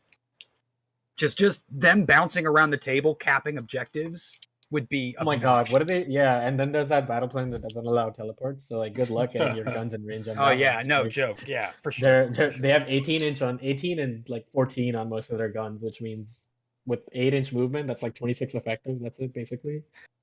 How are we feeling about Luminath? No, yes, no. I mean, I don't want to say anything because they are getting a new book soon, but right now they're doesn't okay. even matter then. Let's just They're, say it they're doesn't okay. matter. I mean, they're bad in bounty hunters because all their damage comes from mortal wounds. Yeah, and ranged mortal wounds as well, not even Yeah, melee. well, and melee, like all their like sun-tipped spears or whatever, they're not going to do 2 damage. They're going to be doing like 1 mortal wound to you. Well, yeah, right, because it doesn't do the damage characteristic. It's just 1 mortal rune in the attack Yeah, sequence. and ends. they yeah, power, so they can get it on Alright. 5. So like, Yeah. they're kind of screwed because they take Yeah. a lot of damage now. Everything in that army was a battle line basically, except for the foxes. Seraphon look good though, right? Oh, Sarfon are excellent. Yeah. Sarborn. I think, Honestly, is really good. I would consider pivoting away from that shooting magic lizards and like start building some Carnosaur and Saurus now because that's Think so? actually a good build. Hmm. Yeah. Yeah.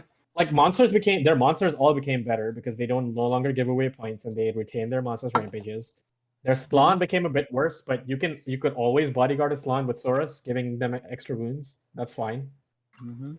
And since endless spells got better, they actually have more to do in the game. So Yeah, the endless spell change is huge. Giving that army cogs. Oh boy. That's Yeah. gonna be rough. and did we? I missed this, but Cogs is definitely broken, right? Like it needs to change for 40 points. Yeah, we talked about the fact that it could end up being way too strong. I personally hope it doesn't get changed. If they do change it, it's probably going to be something like each wizard can reroll one spell, or one wizard within range can reroll a spell. Yeah. All wizards rerolling all spells seems really, really good for 40 points. Yeah, we're back to I mean, it's not as good as +1 cast, but it's really impressive. It's just a Well, I don't know about I think impressive it needs because to. it's a reliability. Well, the thing is, like, it magic shouldn't be that reliable, right? Like, the entire For- point was to like reduce either have spells that don't go off or do a miscast. And with this, it's almost guaranteed you'll never have one. Right. Well, I think that it's one of those situations where, like, Umbral Spell Portal can only be used with one spell.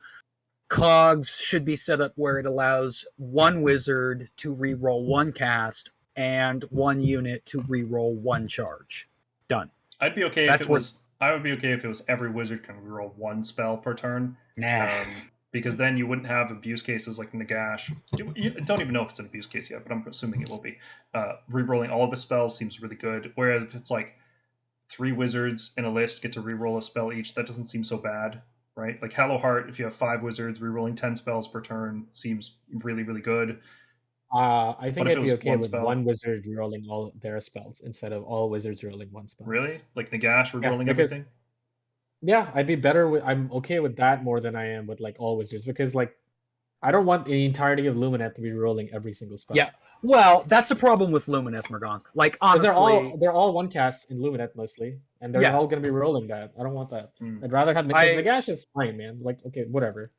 I don't like- understand why Lumineth and now Doc, why their units that count as wizards get to cast spell. Like, I really wish that when Evocators came out and they established that Evocators can only cast their War Scroll spell, that should have been the stock standard for all units that count as wizards that are not heroes. And I don't Yeah. understand why Lumineth and Evocators why- casting. They decided Evocators casting Thundershock would be too good. That's Well, it would be awesome. Just like Sentinels being able to self-teleport is real good. No, I mean they used to have it, didn't they? Like, am I dreaming? Didn't they have like the different lore, which was like Celestial Blades, the reroll They charge, did. or Autopass They did. Battleshock or whatever? Yeah, they They did. have that though. Those spells got rolled into our generic spell lore. Yeah, only Celestial Blades got rerolled. I remember. Yeah, Yeah. because that spell was always pretty good. I want to ask you guys your opinion on 2 more armies, and I think we can take this stream to a close because it's been 4.5 Yeah, hours. late. It's a good one, but okay, 2 more armies, and we can make it quick. 1, Sylvaneth. How are they looking? Good. Pretty good. With Thunderbolt Volley nerf, Alariel will now see play, and she's real good. If she can't be taken off the board like that, she's real good. You know what else is good? Tree Lords. Yeah. Oh yeah, Spirit of Durthu with the Ethereal, the Regular 3-up Tree Lord. Ethereal. Standard Just Tree Lord. regulars. Yeah. They're good. I saw a list with I think someone I can't remember who built it, but I think it was Carl. But it was like Alariel, 2 Tree Lords, Durthu, a bunch of Spite Revenants, and that's the list. Hmm. And like I think Endless Spell, some Endless Spell, I can't remember. Yeah. All their Monstrous Rampage, the 3-up fight you fight last. It's really good. So that castle, you try to attack it in melee, it won't work unless you're playing Astral Templars. Or you just shoot them. And then, well, that's the thing now. They have Overgrown, which is pretty interesting. Well, Pretty it doesn't good. work on monsters, right? Oh, 10 plus wounds, it doesn't count. I don't know. Is that Well, what that's- Overgrown is? Pretty much, yeah. It's just standard wild. Yeah. It's standard wildwood terrain rules, right? Oh, For yeah, line of sight okay. purposes. Yeah, okay. So like that monster list just weak to shooting, I'd say. And it's not like It's the weak, but yeah, but like with TBV going down, they'll just like Finest Hour. Plus, Durthu is ethereal. It's ethereal, so he's on a 3-up save, so it's not gonna matter. Yeah, it's okay. Looks good. Sure. I think they're gonna struggle with I don't think they get the same GV play that Stormcast do. They look good, but for different reasons than Stormcast. Let's say that. I will say though, the fastest thing in that list is Alariel, and if you kill her with like dragons, long strikes, and an adjudicator or something, then the tree lords basically can't catch up to you. Like you can just keep redeploying away from them. They only have like a 3 or 4 inch move or It's something. pretty sad, yeah. Yeah. Okay. Second army, last topic of the evening. How do we feel about Blades of Corn? That tithe mechanic, like not losing tithe points, that's pretty big, right? Um, And fighting in 2 ranks, dirt cheap army, so they're just going to generate tons of blood tithe from their own stuff dying. Um, is it actually good enough? no, and the reason is their battle line options are very limited. A lot of their stuff wants to be fighting in 2 ranks, and the only things I can right now, to my knowledge, are Blood Reavers, Blood Warriors, Blood Letters. Now, Blood Letters are really good. If you look at the math on Blood Letters doing damage, it's actually pretty insane if they fight in 2 ranks. Mm-hmm. And their main strat is still gonna revolve around Bloodletters and the Bloodthirster, like just yeeting up the board. All their like hard hitting units like Skull Reapers or whatever, they can't be battle lines. It doesn't matter. I think also their stats are just bad. Like if you look at Yeah. Blood Warriors and like Blood Yeah. Reavers, 4s and 4s, 4s and 3s, it's just like nah, it's not good enough anymore. Do you They think have they no can Ren. summon their way to victory now? No. Kind No. of like the Slanesh method from 2nd edition, you just spam the board with garbage. No, No. because Slanesh is based on just causing pain. Theirs is based on actual like killing units. I don't know how much of that is, unless they bring like just nothing but min-sized squads of Bloodletters. Like just flood the board with min-sized squads, hope some of them die, and then get blood tied that way. Hmm. It's Okay. iffy. All right, They that's need a a new book. dour Yes. note. Yep. Stormcast are looking great. General's Handbook is looking great. This is going to be a really fun 6 months to a year, let's say. And we It could haven't also even- just be a year. We haven't received Yeah. confirmation that they will put another GHB out. This could just be like season 1 a year. So. Yeah. I think we could. I don't think we're seeing massive changes like this in December. There's no way. This is so much change. It's too much. But No. we haven't seen the FAQ and errata yet, so it could be that there's more stuff to be salty or sweet on. So I guess we'll. My question is like, what's the difference between an FAQ and a battle scroll? Like, you would think, because last time we had an FAQ, they literally changed the text on one of our command traits. The battle scroll And- is just a collection of the erratas and FAQ stuff. They highlight the important ones. They don't get all of them. Okay. They just highlight it, right? The only, Okay. yeah. So the Okay. battle scroll is like whatever. It's just the errata that matters. The battle scroll is the highlights. Okay. So, yeah, we're not expecting anything. So. No problem. I mean, maybe new endless spells for Stormcast. That would be pretty cool. Doubters, I will be vindicated by this because there's Good no luck, bro. reason. I mean, for if our Purple spells Sun to is cost that 70, much. surely the Comet has to be something, right? Like, that's my hope. Must be 90. right? Yeah, 90. Even if they even cost just it at 90. compare our like spinning hammer spell, whose name I always forget. Celestian Vortex, yeah. Celestian Vortex. That does half the damage of Quicksilver Swords, and it costs the same points. Yeah. It's either It comes from our Battleton. It has the Stormcast Eternals keyword. No, it doesn't. And Does those it spells still don't do have the 5-up keywords. against Chaos? Whatever. No, No? it gives Oh, missile God. weapons within 6 inches -1 to hit or something. That's not worth Okay. 60 points. Yeah, no. It's bad. It's real bad. So, anyway, we'll see what that brings. Thank you, everybody, for tuning in to our stream. This was Yeah. a lot of fun, just kind of riffing at the end here. Unstructured conversation is always enjoyable. It's like a live version of our Discord server, except Yep. Watchtower's not writing an essay about something. Okay, thank you, everybody, for tuning in. Have yourselves All a great right. night. Good night, everybody. Take it easy, Right. everybody.